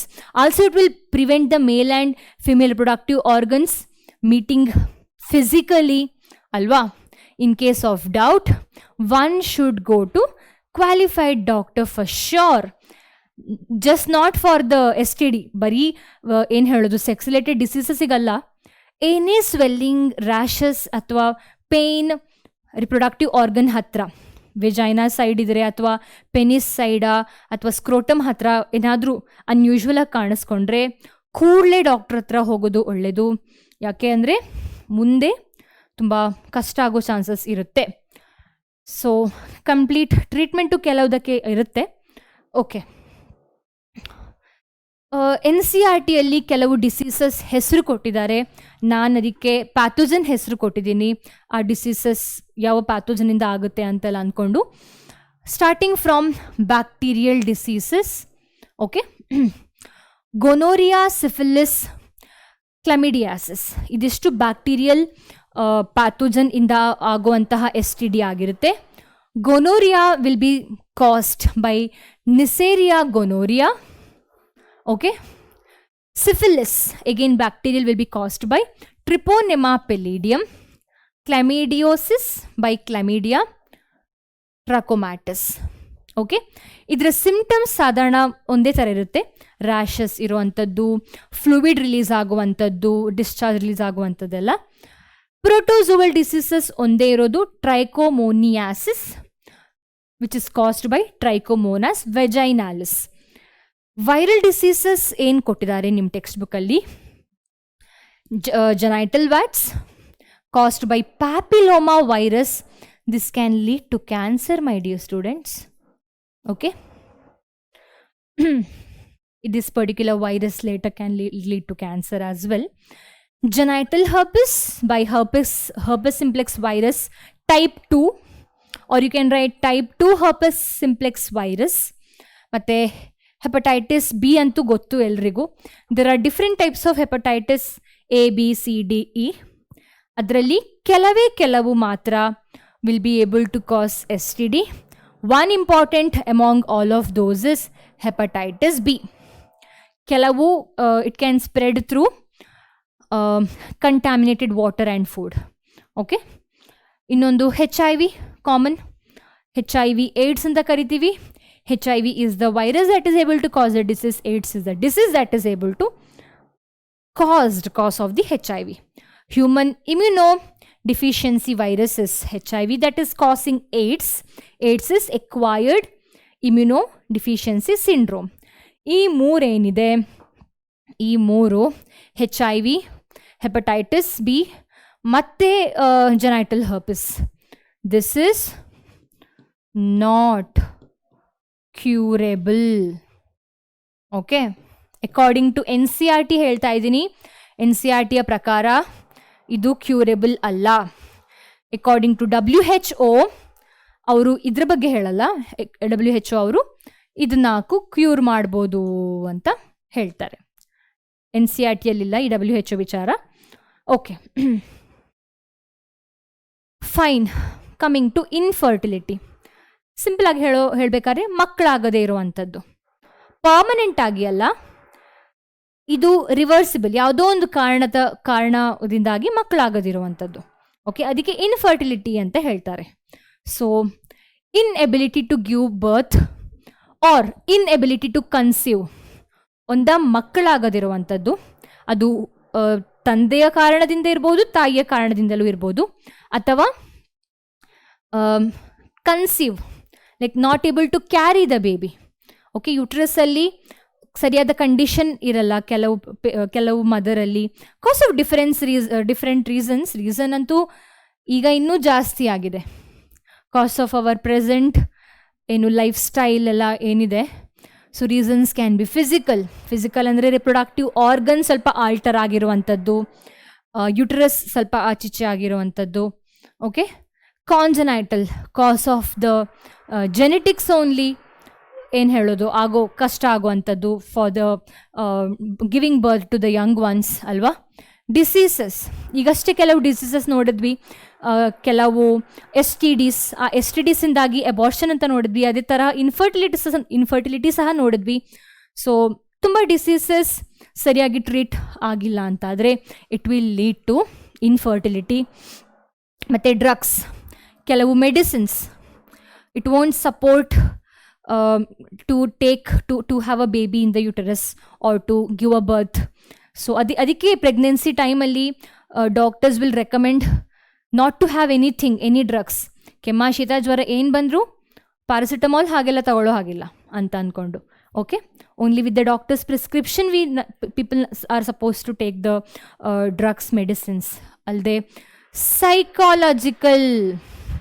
Psychological issues, yes, psychological issues can also lead to infertility. ಅಂದರೆ ಏನೋ ಒಂದು mental related health diseases ಇರ್ಬೋದು, ಇದೆಲ್ಲ reasons ಆಗಿರುತ್ತೆ for infertility.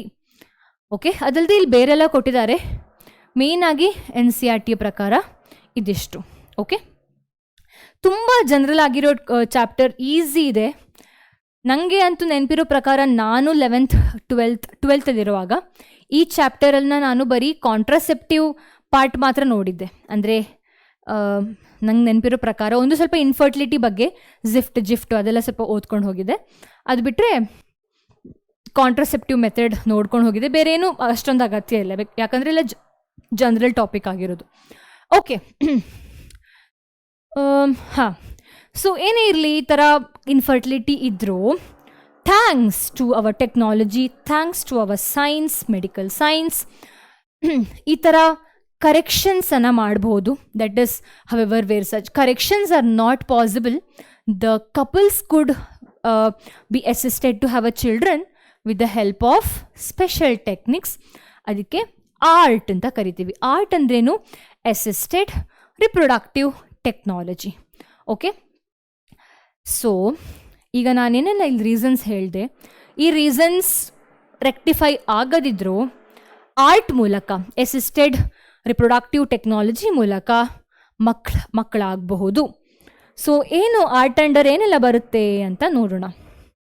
Okay, test tube baby programme ಅಂದರೆ in vitro fertilisation ಅಂತ. ಇನ್ vitro, ಇನ್ ವೈವೋ difference ಗೊತ್ತಿದೆಯಾ? ಇನ್ vitro ಅಂದರೆ ಇನ್ ಲ್ಯಾಬ್ ಅಂತ ತಿಳ್ಕೊಳ್ಳಿ, in vivo inside the body ಅಂತ.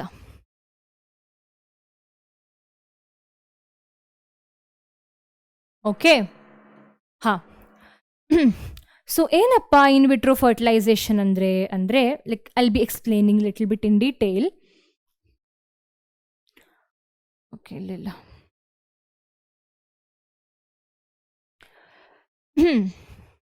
ಫಸ್ಟಿಗೆ ಏನು ಮಾಡಬೇಕಂದ್ರೆ, with the help of certain ಏನು ಹೇಳೋದು ಮೆಡಿಸಿನ್ಸ್ ಅಥವಾ ಆ ಥರ ಯೂಸ್ ಮಾಡಿಕೊಂಡು induced ovulation with the help of tablets, hyper or induced ಓವ್ಯುಲೇಷನನ್ನು ಮಾಡುವಂಥದ್ದು. ಅಂದರೆ ಸ್ವಲ್ಪ ಜಾಸ್ತಿನೇ ಎಗ್ಗನ್ನು ಫಿಮೇಲಲ್ಲಿ ಪ್ರೊಡ್ಯೂಸ್ ಮಾಡುವಂಥದ್ದು. ಓಕೆ, ನಾವು ವಿ ಹ್ಯಾವ್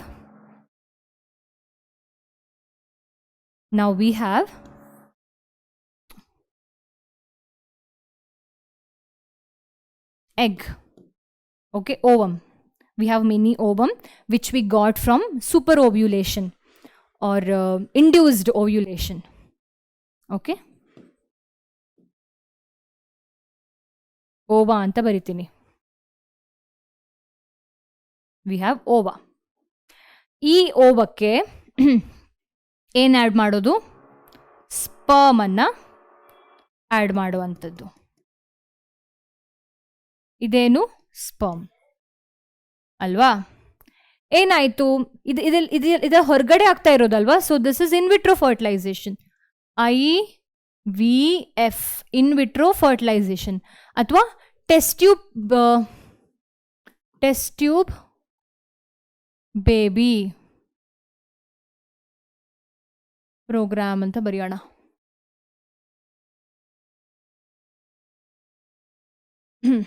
ಓಕೆ, ಓವಾ ಮತ್ತು ಸ್ಪರ್ಮ್ ನಾವು ಆ್ಯಡ್ ಮಾಡಿ ಆಯಿತು. ಜೊತೆಗೆ ನಾವು what exactly we get is, ಇಲ್ಲಿ ಬೇರೆ ಬೇರೆ ಥರ ತೋರಿಸಿದ್ದಾರೆ. ಹಾಂ, what exactly we get is zygote. Okay, add ಮಾಡಿ ಆಯಿತು ಝೈಗೋಟ್. ಇದಕ್ಕೆ ಬೇಕಾದ ನ್ಯೂಟ್ರಿಷನ್ ಕೊಡಲಿಕ್ಕಿದೆ. ಈಗ ಈ ಝೈಗೋಟ್ ಬೇರೆ ಬೇರೆ ಸ್ಟೇಜ್ ಆಗಿ ಡೆವಲಪ್ ಆಗುತ್ತೆ ಅಲ್ವಾ? ಮೇನ್ ಆಗಿ zygote is a single celled but diploid, ಕರೆಕ್ಟಾ? ಈ ಝೈಗೋಟ್ ತುಂಬ ಝೈಗೋಟ್ ಆಗಿದೆ ಒಳಗಡೆ, ಇಲ್ಲಿ ತುಂಬ ಝೈಗೋಟ್ಸ್ ಇದೆ. ಇದು ಫರ್ದರ್ ಮೊರ್ಯುಲಾ ಆಗಿ ಕನ್ವರ್ಟ್ ಆಗುತ್ತೆ. ಸೊ 2 ಥರದ ಮೊರ್ಯುಲಾ ಇದೆ, I hope you remember. Okay, so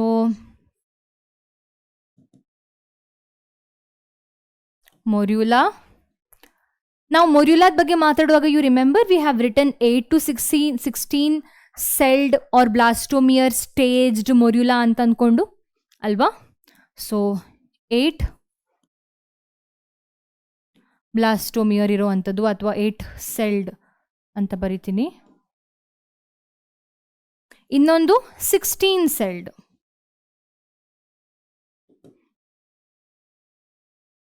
R 16 ಬ್ಲಾಸ್ಟೋಮಿಯರ್ ಇರುವಂಥದ್ದು.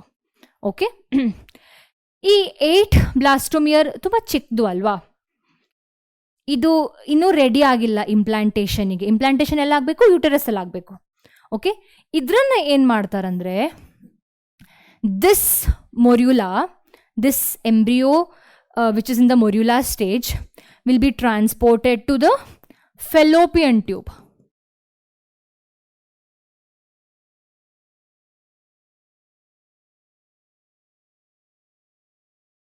And this will be transferred to the uterus. ಇದರ ಸ್ವಲ್ಪ ದೊಡ್ಡದಾಗಿದೆ ಯಾಕಂದರೆ 16 ಸೆಲ್ಡ್ ಸ್ಟೇಜ್ ಅಲ್ವಾ? ಸೊ ಅಬೋವ್ 8 ಸೆಲ್ಡ್ ಸ್ಟೇಜ್ಡ್ ಮೊರ್ಯುಲಾವನ್ನು ಯುಟರಸ್ಸಿಗೆ ಶಿಫ್ಟ್ ಮಾಡುವಂಥದ್ದು. ಓಕೆ, ಸೊ ಇದೇ ಏನು ಫೆಲೋಪಿಯನ್ ಟ್ಯೂಬಿಗೆ ಶಿಫ್ಟ್ ಮಾಡಿರೋ ಮೊರ್ಯುಲಾ ಏನಿದೆ, ಓಕೆ, ಆ ಪ್ರೊಸೆಸ್ಸಿಗೆ ಝಿಫ್ಟ್ ಅಂತ ಕರೀತಾರೆ. ಝೈಗೋಟ್ ಇಂಟ್ರಾಫೆಲೋಪಿಯನ್ ಟ್ರಾನ್ಸ್ಫರ್ ಅಂತ ಕರೀತಾರೆ. ಓಕೆ,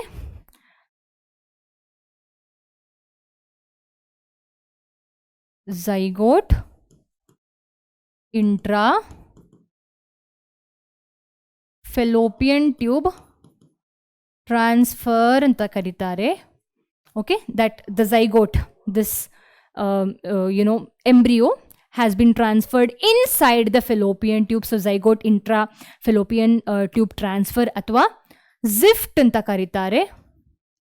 ಅಥವಾ when it is being transferred to uterus ಏನಂತ ಕರೀತಾರೆ?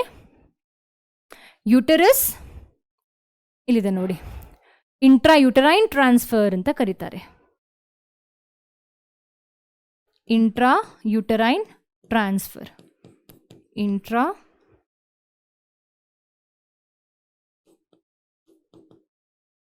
ಯುಟೆರೈನ್ ಟ್ರಾನ್ಸ್ಫರ್ ಅಂದರೆ ಯುಟರಸ್ ಒಳಗಡೆ ಹಾಕಿರೋದು ಅಂತ. ಅರ್ಥ ಆಯ್ತಾ? So this is about how the IVF can happen. So in general ಆಗಿ ಇದು ಎಂಬ್ರಿಯೋ ತಾನೆ, ಮೊರ್ಯುಲಾ ಮತ್ತು ಏನು 16 ಸೆಲ್ಡ್ ಮತ್ತು 8 ಸೆಲ್ಡ್ ಏನು ಬ್ಲಾಸ್ಟೋಮಿಯರ್ ಏನಿದೆ ಇದೇನಿದ್ರು ಇದು ಎಂಬ್ರಿಯೋ ತಾನೆ, ಒಂಥರದ ಎಂಬ್ರಿಯೋ.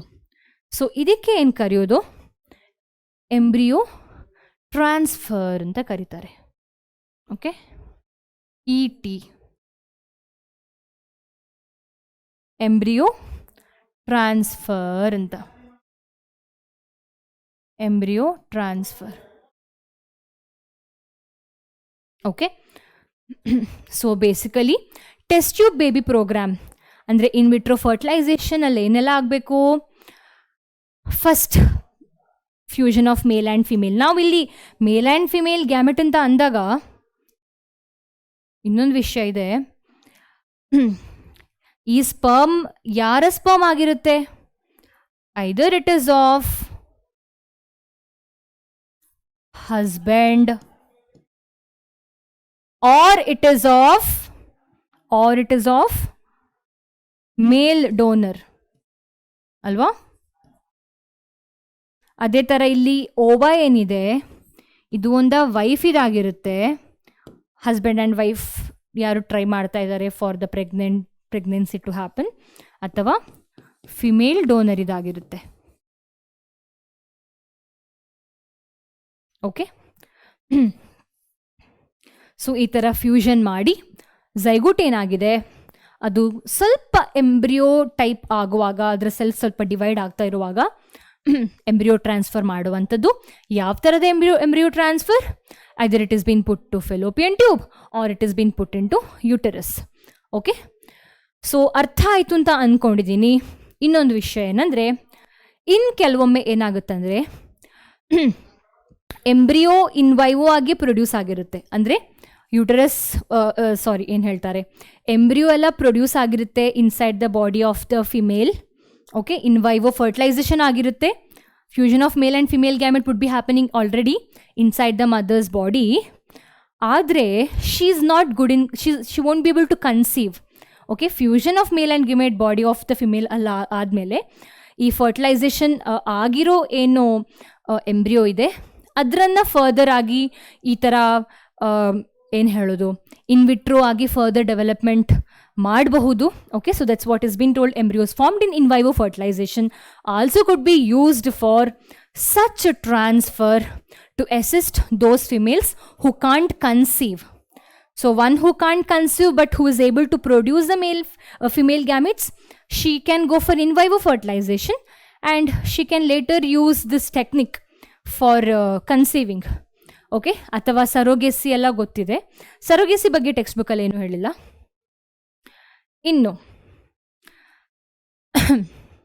ಇನ್ನೂ ಕೆಲವು ವಿಷಯಗಳಿದೆ, ಸ್ವಲ್ಪ ಬೇರೆ ಬೇರೆ ಥರದ techniques. Starting with GIFT. GIFT ಅಂದ್ರೇನು?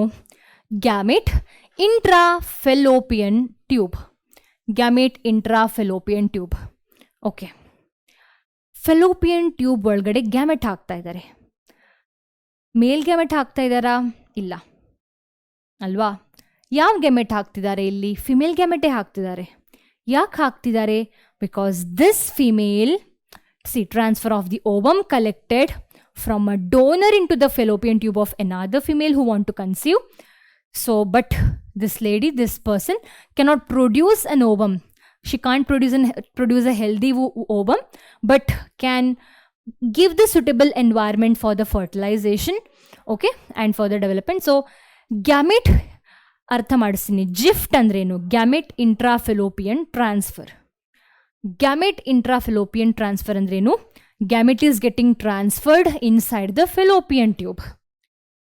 ಇಮ್ಯಾಜಿನ್, ಮೇಲ್ ಗ್ಯಾಮೆಟ್ ಟ್ರಾನ್ಸ್ಫರ್ ಮಾಡ್ಬೋದಾ ಫಿಮೇಲಲ್ಲಿ? ಫಿಮೇಲ್ ಫೆಲೋಪಿಯನ್ ಟ್ಯೂಬ್ ಒಳಗಡೆ ಮಾಡಬಹುದು, ಮಾತ್ರ ಅದಕ್ಕೆ ಬೇರೆ ಟೆಕ್ನಿಕ್ ಇದೆ ನಮ್ಮ ಹತ್ರ. ಓಕೆ, ಮೇಲ್ ಆಗಲ್ಲ ಅಂದರೆ ಫಿಮೇಲ್ ಗ್ಯಾಮೆಟ್ ಯಾಕೆ ಟ್ರಾನ್ಸ್ಫರ್ ಮಾಡಬೇಕು ಫೆಲೋಪಿಯನ್ ಟ್ಯೂಬ್ ಒಳಗಡೆ ಅಂದರೆ, this lady, this person, this woman can't produce a healthy ovum. That's why she want a healthy ovum from a donor.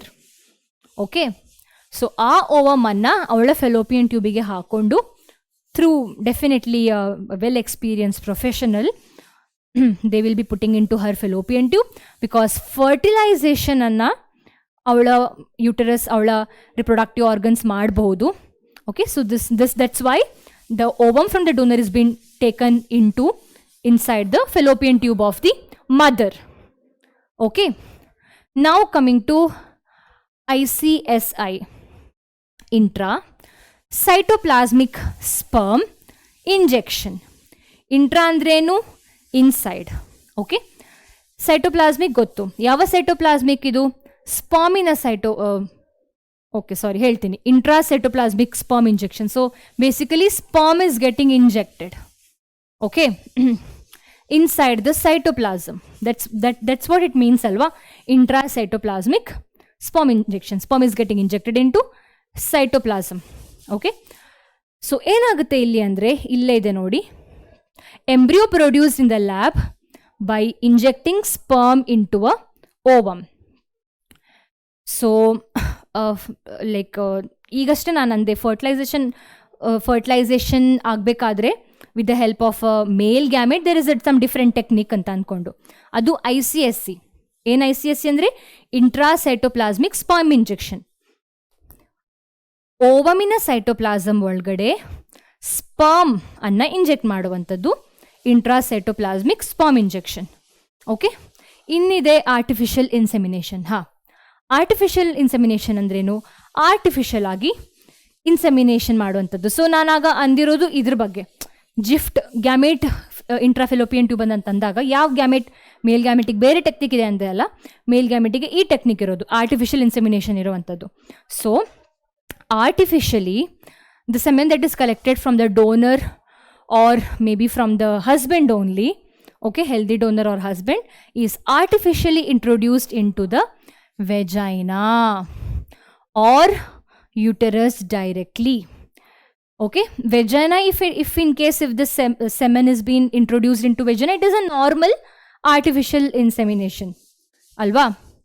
Even ಬೇರೆ ಆರ್ಗ್ಯಾನಿಸಮ್ಸ್ ಅಲ್ಲೂ, ಎಸ್ಪೆಷಲಿ ಈ ಕ್ಯಾಟಲ್ಸ್ ಎಲ್ಲ ಏನಿದೆ, like for the cattle breeding ಎಲ್ಲ ಏನಿದೆ, ಕೆಲವು ಸೀಸನ್ ಕೆಲವು ಟೈಮಲ್ಲಿ ಡೈರಿಯಿಂದ ಬಂದು ಇನ್ಸೆಮಿನೇಷನ್ ಮಾಡಿ ಹೋಗ್ತಾರೆ, ಆರ್ಟಿಫಿಷಿಯಲ್ ಇನ್ಸೆಮಿನೇಷನ್ ಮಾಡಿ ಹೋಗ್ತಾರೆ. That is in the case of cattles. ಅಲ್ಲೂ ಇದೇ ಥರ ಮಾಡೋದು, ಮಾತ್ರ ಅಲ್ಲೇನು ಮಾಡ್ತಾರೆ ಅಂದರೆ ಅದೇ ವೆಜೈನಕ್ಕೆ ಡೈರೆಕ್ಟಾಗಿ ಸೆಮೆನನ್ನು ಹಾಕುವಂಥದ್ದು. ಅದು ನಾರ್ಮಲ್ ಆರ್ಟಿಫಿಷಿಯಲ್ ಇನ್ಸೆಮಿನೇಷನ್. ಸ್ಪೆಸಿಫಿಕ್ ಆಗಿ ಈ ಸೆಮೆನನ್ನು ಯುಟರಸ್ಗೆ ಹಾಕಿದ್ರೆ ಅದಕ್ಕೆ ಇಂಟ್ರಾಯುಟರೈನ್ ಇನ್ಸೆಮಿನೇಷನ್ ಅಂತ ಹೇಳ್ತಾರೆ. ಓಕೆ, ಸೊ ಜಿಫ್ಟ್ ಮತ್ತು ICSI, AI ಮತ್ತು IUI. ಸೊ ಈ ಕೆಲವು ಏನು ಹೇಳೋದು ಎಬ್ರಿವೇಷನ್ಸ್ ಗೊತ್ತಿರಬೇಕು, so that like you can further explain. So ನೆನ್ಪಿಟ್ಕೊಳ್ಳಿ, ಜಿಫ್ಟ್ ಮತ್ತು AIನ ಡಿಫ್ರೆನ್ಸ್. ಜಿಫ್ಟ್ ಅಂದರೆ ಇಲ್ಲಿ ಗ್ಯಾಮೆಟ್ ಅಲ್ಲ, ಮೇಲ್ ಗ್ಯಾಮೆಟ್ ಅಲ್ಲ, ಬಿಕಾಸ್ ಮೇಲ್ ಗ್ಯಾಮೆಟಿಗೆ ಬೇರೆ ಟೆಕ್ನಿಕ್ ಇದೆ ಇಲ್ಲಿ. ಓಕೆ, ಸೊ ಇದಿಷ್ಟು ನೆನ್ಪಿಟ್ಕೊಳ್ಬೇಕಾಗುವಂಥದ್ದು, ತುಂಬಾ ಇಂಪಾರ್ಟೆಂಟ್ ಆಗಿರುತ್ತೆ, ವೆರಿ ಇಂಪಾರ್ಟೆಂಟ್. ನಿಮ್ಮ ರಿಪ್ರೊಡಕ್ಟಿವ್ ಹೆಲ್ತ್ ಚಾಪ್ಟರಲ್ಲಿ ಈ ಕಾಂಟ್ರಾಸೆಪ್ಟಿವ್ ಮೆಥಡ್ಸ್ ಬಗ್ಗೆ ಕ್ವೆಶನ್ ಹೆಚ್ಚಾಗಿ ಬರುವಂಥದ್ದು. ಸೊ ಅದನ್ನು ಕರೆಕ್ಟಾಗಿ ಕಲ್ತ್ಕೊಳ್ಳಿ. ಅದು ಬಿಟ್ಟರೆ ಇದರ ಫುಲ್ ಫಾರ್ಮ್ಸ್ ಗೊತ್ತಿರಬೇಕು, ಏನಾಗುತ್ತೆ ಇಲ್ಲಿ ಅಂತ ಗೊತ್ತಿರಬೇಕು. ಫೈನ್. Disadvantage of art. ಈ ಆರ್ಟಿನ ಡಿಸ್ಅಡ್ವಾಂಟೇಜ್ ಏನು? ಲ್ಯಾಬಲ್ಲಿ ಇನ್ವಿಟ್ರೋ ಫರ್ಟಿಲೈಸೇಷನ್ ಮಾಡಬೇಕಾದ್ರೆ ಅಷ್ಟೊಂದು ಟ್ಯಾಬ್ಲೆಟ್ಸ್ ಕೊಟ್ಕೊಂಡು ಸೂಪರ್ ಓವ್ಯುಲೇಷನ್ ಮಾಡಿ ಆ ಓಮನ್ನು ಲ್ಯಾಬಲ್ಲಿ ಇನ್ನೊಂದು ಸ್ಪರ್ಮ್ ಯೂಸ್ ಮಾಡಿಕೊಂಡು ಫ್ಯೂಸ್ ಮಾಡಿ ಎಂಬ್ರಿಯೋಗೆಲ್ಲ ಕರೆಕ್ಟಾಗಿ ಎನ್ವೈರ್ಮೆಂಟ್ ಕೊಡಬೇಕಾದ್ರೆ ಖಂಡಿತವಾಗಿಯೂ ಚೀಪಲ್ಲಿ ಯಾರೂ ಮಾಡಿಕೊಡಲ್ಲ. ಸಿಕ್ಕಾಪಟ್ಟೆನೇ ಎಕ್ಸ್ಪೆನ್ಸಿವ್ ಇದ್ದೇ ಇರುತ್ತೆ ಅಲ್ವಾ. Expensive method. All can't afford this ಅಲ್ವಾ. ಎಲ್ರಿಗೂ ಇದರನ್ನು ಎಫರ್ಡ್ ಮಾಡುವಂಥ ಶಕ್ತಿ ಇರಲ್ಲ, ಕರೆಕ್ಟು ತಾನೆ. ಅದು ಬಿಟ್ಟರೆ ಬೇರೆ ಏನಪ್ಪ ಡಿಸ್ಅಡ್ವಾಂಟೇಜ್? ಇನ್ನೊಂದು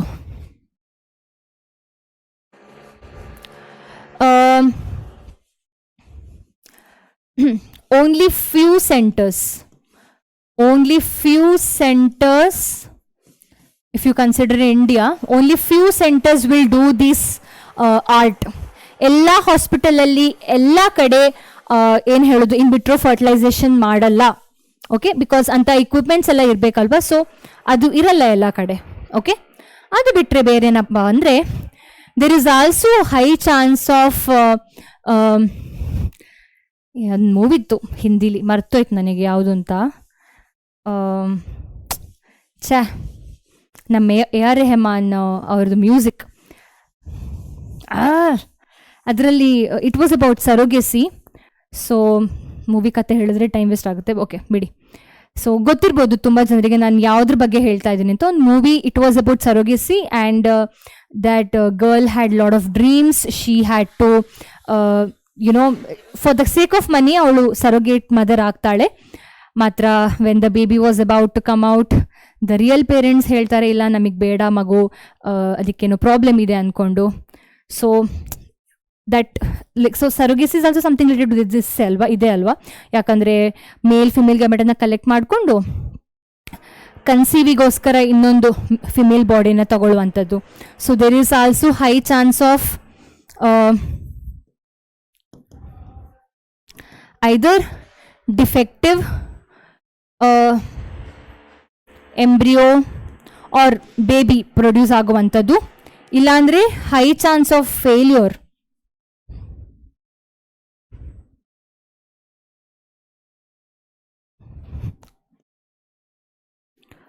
Lot of time there is a death of the embryo. ಅದಕ್ಕೆ ಏನೋ ಸೂಟೇಬಲ್ ಎನ್ವೈರ್ಮೆಂಟ್ ಸಿಗೋದೇನೋ, ಅಥವಾ ಲ್ಯಾಬಲ್ಲಿ ಎಷ್ಟಾದರೂ ನಾವು ಮನುಷ್ಯರು ಮಾಡುವಂತಹ ಟೆಕ್ನಿಕ್ ಏನು ಈ IVF ಇದೆಲ್ಲ ಅಂದ್ಕೊಂಡು ಅಲ್ವಾ. ಸೊ ಏನೂ ಆಗ್ಬೋದು, ಹ್ಯೂಮನ್ ಎರರ್ ಯಾವತ್ತೂ ಇದ್ದೇ ಇರುತ್ತೆ ಎಲ್ಲ ಕಡೆನೂ.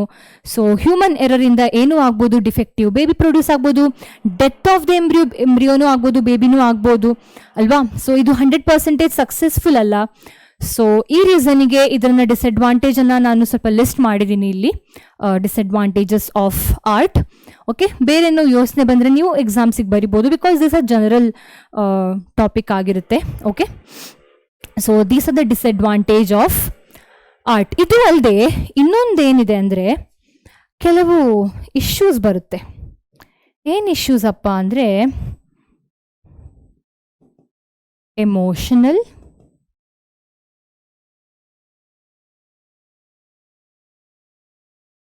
Social. So basically social factors ಅಥವಾ ಎಮೋಷ್ನಲ್ ಏನು ಫ್ಯಾಕ್ಟರ್ಸ್ ಎಲ್ಲ ಡಿಪೆಂಡ್ ಆಗುತ್ತೆ. ಓಕೆ, ಸೊ ಏನು ಹೇಳಲಿಕ್ಕೆ ಟ್ರೈ ಮಾಡ್ತಿದ್ದೀನಿ ನಾನಂದರೆ, ನಾವು ನಂದೇ ಸುಮಾರು ಸಲ ಡೋನರ್ ಏನು ಮೇಲ್, ಡೋನರ್ ಫಿಮೇಲ್ ಅಂತ. ಡೋನರ್ ಅಂದರೆ ಏನು? The one who is not a real husband or real wife, but she or he is giving her or his gamete. ಆಗ ಏನಾಗುತ್ತೆ, ಮದುವೆ ಆಗಿದ್ದು ಒಬ್ಬರನ್ನ ಮಕ್ಕಳು ಇನ್ನೊಬ್ರು ಥರ ಕಾಣಿಸೋದು, ಈ ಥರ ಎಲ್ಲ ಆಗುತ್ತೆ. So this will create lot of problem in society ಅಲ್ವಾ. ಅದಲ್ಲದೆ ಎಮೋಷ್ನಲ್ ಆಗೂ ಈ ಮೇಲ್ ಪಾರ್ಟ್ನರಿಗೆ ಗೊತ್ತಿರುತ್ತೆ, okay this is my sperm but ovum is not of my wife ಅಂತೆಲ್ಲ. ಸೊ ತುಂಬ ಈ ಥರ ಕಾಂಪ್ಲಿಕೇಶನ್ಸು ಇದೆ. Especially in countries like India, we have a lot of problems related to this. Apart from that, regional as well, religional as well. Okay, so religion ಪ್ರಕಾರ ನೋಡಿಕೊಂಡು ಎಲ್ಲ ಮದುವೆ ಆಗಿರ್ತಾರೆ. IVF ಅಲ್ಲಿ ಏನು ಓವಮ್ಮ ಅಥವಾ ಸ್ಪರ್ಮ ಆಚೀಚೆ ಆಗುವಂಥದ್ದು. So this is why IVF ಯಾರಾದರೂ ಮಾಡ್ಕೊಂಡ್ರೆ ಎಲ್ಲ ಹೇಳ್ಕೊಂಡು ಬರಲ್ಲ, ಬಿಕಾಸ್ ಈ ಥರ ಎಲ್ಲ ಪ್ರಾಬ್ಲಮ್ಸ್ ಇರೋ ಕಾರಣ. Okay, so these are some of the disadvantage and some issues that can be faced. So ಇಲ್ಲಿಗೆ ನಮ್ಮ ರಿಪ್ರೊಡಕ್ಟಿವ್ ಹೆಲ್ತ್ ಚಾಪ್ಟರ್ ಸಮಾಪ್ತಿ ಆಯಿತು. ಕ್ವಿಕ್ ಆಗಿ ಕೆಲವು ಕ್ವೆಶನ್ಸ್ ಅನ್ನು ನೋಡೋಣ. The function of copper ions in copper releasing IUDs is. NEET 2017 ಮಕ್ಕಳೇ ತುಂಬಾ ಖುಷಿಯಾಗಿದೆ ನನಗೆ. ನಮ್ಮ ಈ ಸಲದ ನೀಟಲ್ಲಿ ಟಾಪ್ 15 ನಾನು 10 ಸಲ ಹೇಳ್ತೀನಿ, ಈ ವಿಡಿಯೋಸಲ್ಲೆಲ್ಲ 10 ಸಲ ಹೇಳ್ತೀನಿ ಬೇಕಾದ್ರೆ. Okay, I am so happy, I am so proud. ನಾನು ಚಿಕ್ಕವಳಿರುವಾಗ all India JEE rank, NEET ರ್ಯಾಂಕಲ್ಲಿ I was literally finding Karnataka ಅಂತೆಲ್ಲ ಮುಂಚೆ. ಬಟ್ ನಾವು ಟಾಪ್ 15 ನೀಟ್ ಟಾಪ್ ರ್ಯಾಂಕ್ಸಲ್ಲಿ 4 ಸ್ಟೂಡೆಂಟ್ಸ್ ಆರ್ ಫ್ರಮ್ ಕರ್ನಾಟಕ. ಅದು ಅಲ್ಲದೆ ನಮ್ಮ JEE ಫಸ್ಟ್ ರ್ಯಾಂಕ್ ನಮ್ಮ ಕರ್ನಾಟಕಕ್ಕೆ ಸಿಕ್ಕಿದೆ ಅಲ್ವಾ. ಸೊ ತುಂಬ ಖುಷಿಯಾಗೋ ವಿಚಾರ. So next it's your turn my dear students. Function of copper ions in copper releasing IUDs is. ನೋಡಿದ್ದೀವಿ, they are suppose to suppress, prevent, reduce motility of the sperm and fertilising capacity of the sperms. easy. In case of couple where the male is having a very low sperm count, ಈ text ಅಲ್ಲಿ ಈ ಥರ ಕೊಟ್ಟಿಲ್ಲ, okay, ಇವರು ಸ್ವಲ್ಪ modify ಮಾಡಿ, but you can answer. Sperm count ಕಮ್ಮಿ ಇದೆ, which technique will be suitable for fertilisation? Intrauterine transfer ಅಂದ್ರೆ ಏನು? ಇಂಟ್ರಾಯುಟರೈನ್ ಅಂದರೆ ಈ ಸ್ಪರ್ಮನ್ನು ಇಂಟ್ರಾಯುಟರೈನ್ ಟ್ರಾನ್ಸ್ಫರ್ ಅಲ್ಲ, ಸ್ಪರ್ಮ್ ಅಲ್ಲ, ಇದು ನಾವು ಫಸ್ಟ್ ನೋಡಿರೋದು ಜಿಫ್ಟ್ ಆದ ನಂತರ ಇದು ಐದರ್ the embryo that is morula is being put into uterus or fallopian tube alva.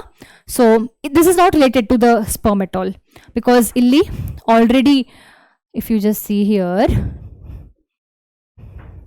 ನೋಡಿ ಇದು IUT ಆಗಿತ್ತು, ಇದು IUT ಇಂಟ್ರಾಯುಟರೈನ್ ಟ್ರಾನ್ಸ್ಫರ್. ಸೊ ಇಲ್ಲಿ ಆಲ್ರೆಡಿ ಓವಮ್ ಮತ್ತು ಸ್ಪರ್ಮ್ ಫ್ಯೂಸ್ ಆಗಿದೆ, ಎಂಬ್ರಿಯೋನು ಆಗಿ ಹೋಗಿದೆ ಅಲ್ವಾ. ನೆಕ್ಸ್ಟ್ ಏನು ಕೊಟ್ಟಿದ್ದಾರೆ, ಇಲ್ಲಿದೆ ಹಾಂ, ಗ್ಯಾಮೆಟ್ ಇಂಟ್ರಾಸೈಟೋಪ್ಲಾಸ್ಮಿಕ್ ಏನು ಗ್ಯಾಮೆಟ್ ಇಂಟ್ರಾಸೈಟೋಪ್ಲಾಸ್ಮಿಕ್ ಫೆಲೋಪಿಯನ್ ಟ್ರಾನ್ಸ್ಫರ್. ಓಕೆ, ಈ ಥರದ್ದು ನಾವು ನೋಡಿಲ್ಲ ಅಲ್ವಾ. ಸೈಟೋಪ್ಲಾಸ್ಮಿಕ್ ಫೆಲೋಪಿಯನ್ ಟ್ರಾನ್ಸ್ಫರ್ ಏನೋ ಕನ್ಫ್ಯೂಷನ್ ಮಾಡಿಕೊಟ್ಟಿದ್ದಾರೆ, ಇದು ಇಲ್ಲ, ಇದು ನಾವು ನೋಡಿಲ್ಲ. ನಾವು ನೋಡಿರೋದು ಯಾವುದು, ಗ್ಯಾಮೆಟನ್ನು ಫೆಲೋಪಿಯನ್ ಟ್ಯೂಬಿಗೆ ಟ್ರಾನ್ಸ್ಫರ್ ಮಾಡುವಂಥದ್ದು. ಓಕೆ, ಅದು ಯಾವ ಗ್ಯಾಮೆಟ್ ಆಗಿರುತ್ತೆ, ಅದು ಫಿಮೇಲ್ ಗ್ಯಾಮೆಟ್ ಆಗಿರುತ್ತೆ. ಫಿಮೇಲ್ ಡೋನರ್ನ ಗ್ಯಾಮೆಟನ್ನು ನಾವು ಮದರ್ನ ಫೆಲೋಪಿಯನ್ ಟ್ಯೂಬಿಗೆ ಹಾಕಿ ಮತ್ತೆ ಫರ್ಟಿಲೈಸೇಷನ್ ಆಗುವಂಥದ್ದು. ಓಕೆ ಸರಿ, ಸೊ ಇದು ಅಲ್ಲ, ಇದು ಅಲ್ಲ. ಆರ್ಟಿಫಿಷಿಯಲ್ ಇನ್ಸೆಮಿನೇಷನ್, ಹೌದು. ಸೊ ಸ್ಪರ್ಮನ್ನು ಅಂದರೆ ಸೆಮನ್ನಲ್ಲಿರೋ ಬೇಕಾದಷ್ಟು ಸ್ಪರ್ಮ್ ಏನಿದೆ, ಆ ಸ್ಪರ್ಮನ್ನು ಆರ್ಟಿಫಿಷಿಯಲ್ ಆಗಿ ಇಂಟ್ರೊಡ್ಯೂಸ್ ಮಾಡುವಂಥದ್ದು, either to the vagina or to the directly uterus. Okay, ಇನ್ನೊಂದೇನೆಂದರೆ ಇಂಟ್ರಾಸೈಟೋಪ್ಲಾಸ್ಮಿಕ್ ಸ್ಪರ್ಮ್ ಇಂಜೆಕ್ಷನ್. ಸೊ ಈ ಥರ ನಾವು ಯಾವಾಗ ಮಾಡ್ತೀವಿ, ಸಪರೇಟಾಗಿ ನಾವು ಓವಮನ್ನು ತಗೊಂಡು ಸ್ಪರ್ಮನ್ನು ನಾವು ಸೈಟೋಪ್ಲಾಸಮ್ ಆಫ್ ಓವಮಿಗೆ ಯಾವಾಗ ಇಂಜೆಕ್ಟ್ ಮಾಡ್ತೀವಿ, ಯಾವಾಗ ಅಂದರೆ ಫರ್ಟಿಲೈಸೇಷನ್ ಆಗ್ತಾ ಇಲ್ಲ ಕರೆಕ್ಟಾಗಿ ಇನ್ಸೈಡ್ ದ ಬಾಡಿ ಅಂತ ಆಗುವಾಗ ಹೊರಗಡೆ ತಂದು ಮಾಡುವಂಥದ್ದು ಇದು. ಸೊ ಇದರಲ್ಲೂ ಹಾಗೆ ಫಿಮೇಲ್ನ ಬಾಡಿಯಲ್ಲಿ ಪ್ರಾಬ್ಲಮ್ ಇರೋ ಕಾರಣ ಈ ಥರ ನಾವು ಮಾಡುವಂಥದ್ದು ಅಲ್ವಾ. So answer is going to be artificial insemination. Which of the following is hormone releasing IUD?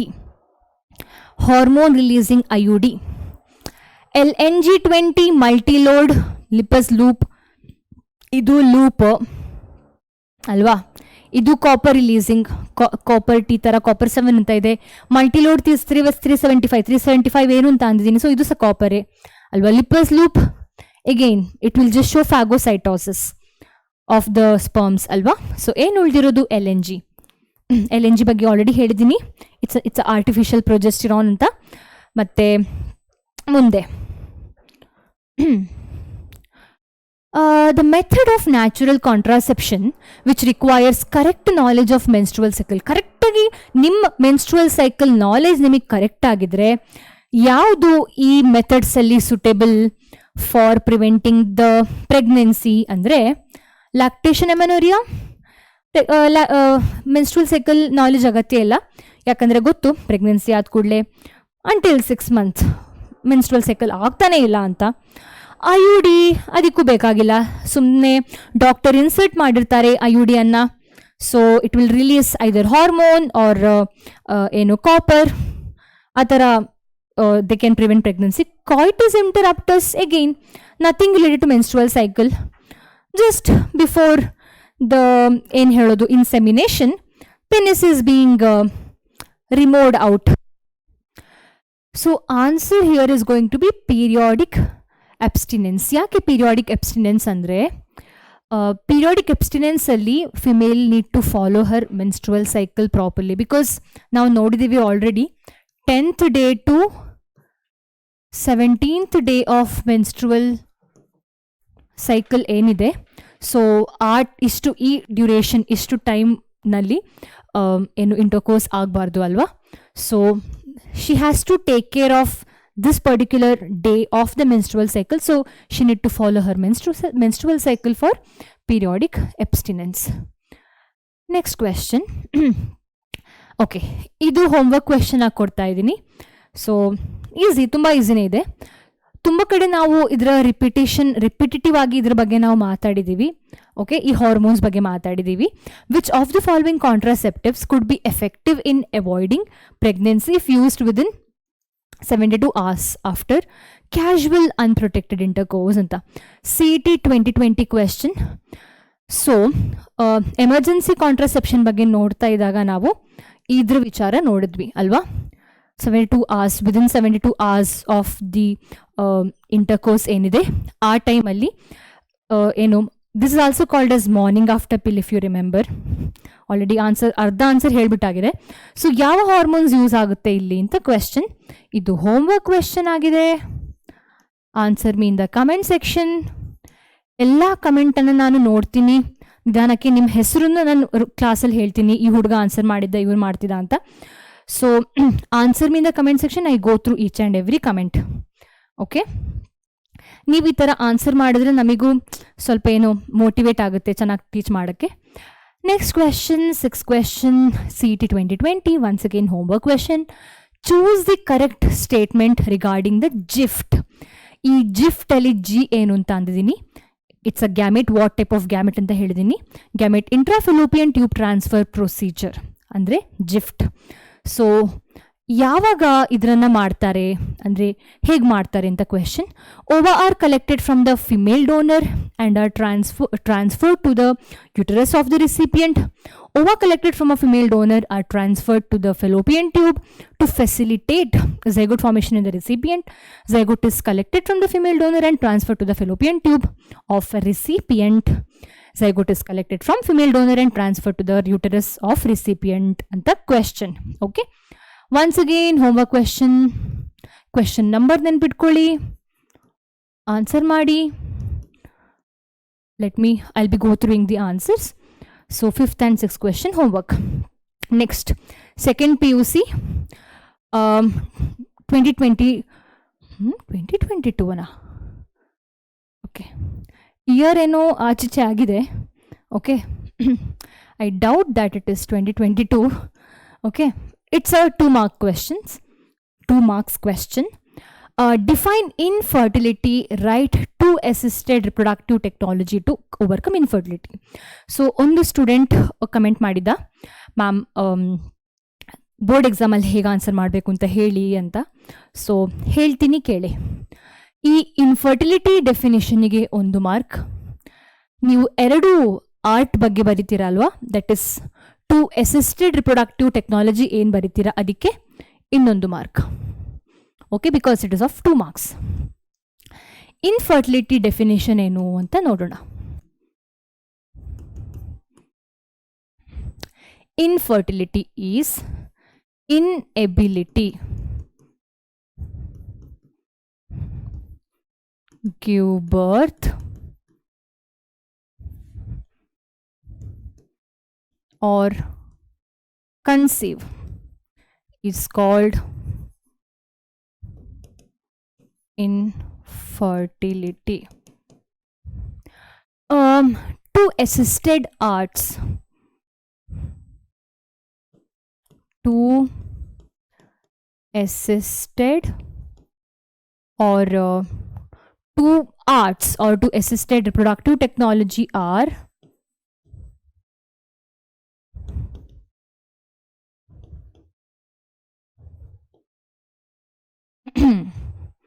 ZIFT. Full form ಬರೆದ್ರೆ ಒಳ್ಳೆಯದು. Okay, zygote intrafallopian tube transfer ಅಥವಾ ಇನ್ನೊಂದೇನಿದೆ ಜಿಫ್ಟು ಬರಿಬೋದು. ಜಿಫ್ಟ್. ಸೊ ಫುಲ್ ಫಾರ್ಮ್ ಬರೆದ್ರೆ ಒಳ್ಳೆಯದು. So this will give you 2 marks. Next the last question, again a board question but it is of 5 marks. ಎಲ್ಲ 5 marksಗೆ ಬೇಕಾದ answer ನಾನು ಹೇಗೆ ಅಂತ ಹೇಳ್ತೀನಿ, ಎಲ್ಲ ಬರೆಯೋಕ್ಕೆ ಹೋಗಲ್ಲ. What are contraceptives? ಡೆಫಿನೇಷನ್ ಒಮ್ಮೆ ಬರೆದಾಗಿದೆ, ಪುನಃ ಬರೀಲೇಬೇಕಾ ನೋಡೋಣ. ಕ್ಲಾಸ್ ಆಗ್ತಿರುವಾಗ ಡೆಫಿನೇಷನ್ ಬರೆದಿದ್ದೀನಿ. Okay, so definition will carry 1 mark. What is contraceptives? Contraceptives are technique or method or devices which is used to control the birth, or it is used to control to prevent the pregnancy in the which is a consequence of intercourse. Okay, adu definition already bardidini when I was explaining about contraceptives. 4 different non-surgical contraceptive method. So ಏನು ಬರಿಬೋದು? Natural method ಒಂದು ಬರಿಬೋದು ಅಲ್ವಾ? Natural ಮೆಥಡಲ್ಲಿ ಯಾವ basis ಆಗಿ ಆಗುತ್ತೆ ಅಂತ ಹೇಳಿ ಅಲ್ಲಿ 3 ಟೈಪ್ಸ್ ಇತ್ತಲ್ವಾ, ಅದನ್ನು ಬರೀರಿ. 3 ಟೈಪ್ಸ್, ಒಂದೊಂದು line. Okay,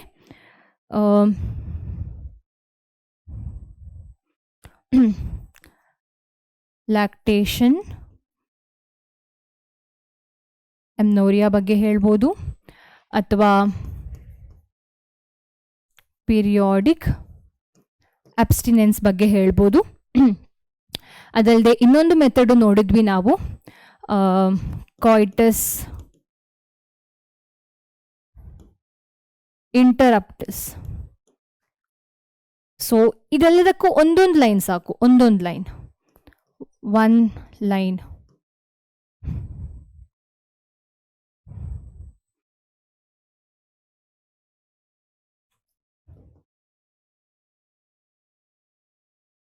okay, next barrier method.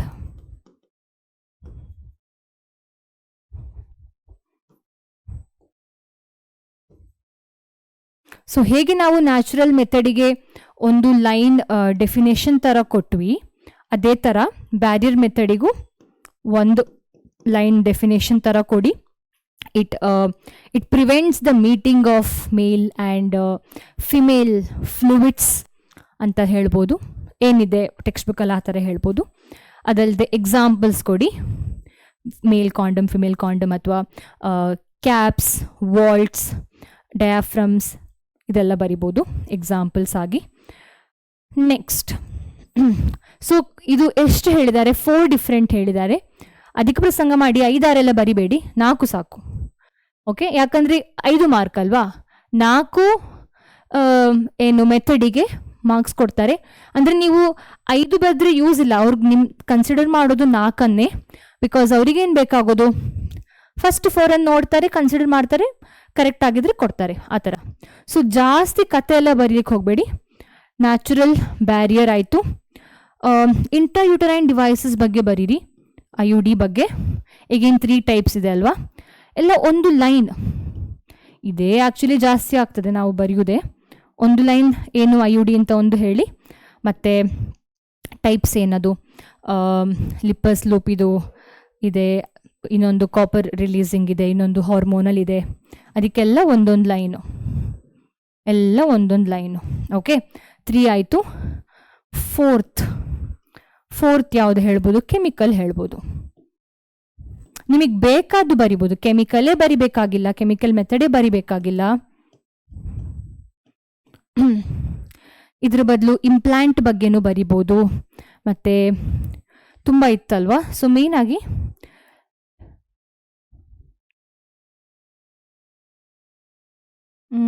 Surgical ಒಂದು ಬಿಟ್ಟು ಬೇರೆ ಏನು ಬೇಕಾದ್ರೂ, ಪಿಲ್ಸ್ ಬರೆಯೋದು ತುಂಬ ಒಳ್ಳೆಯದು. ಯಾಕಂದರೆ NCERTಯಲ್ಲಿ ಕೆಮಿಕಲ್ ಬಗ್ಗೆ ಅಷ್ಟೊಂದು ಕೊಟ್ಟಿಲ್ಲ, ನಾನೇ ಜಾಸ್ತಿ ಕೊಟ್ಟಿರೋದು ಆ್ಯಕ್ಚುಲಿ. ಸೊ ಕೆಮಿಕಲ್ ಬದಲು ಪಿಲ್ಸ್ ಬಗ್ಗೆ ಬರೀರಿ NCERTಯಲ್ಲಿ, that is better. Contraceptive pill. Again 1 line, ಎಲ್ಲದಕ್ಕೆ ಒಂದೊಂದು ಲೈನ್ ಬರಿತೀರಿ ಅದ್ರ ಬಗ್ಗೆ. ಮತ್ತು ಟೈಪ್ಸ್ ಇದ್ದರೆ ಟೈಪ್ಸ್, ಸಹೇಲಿ ಒಂದು ಬರೀಲೇಬೇಕು.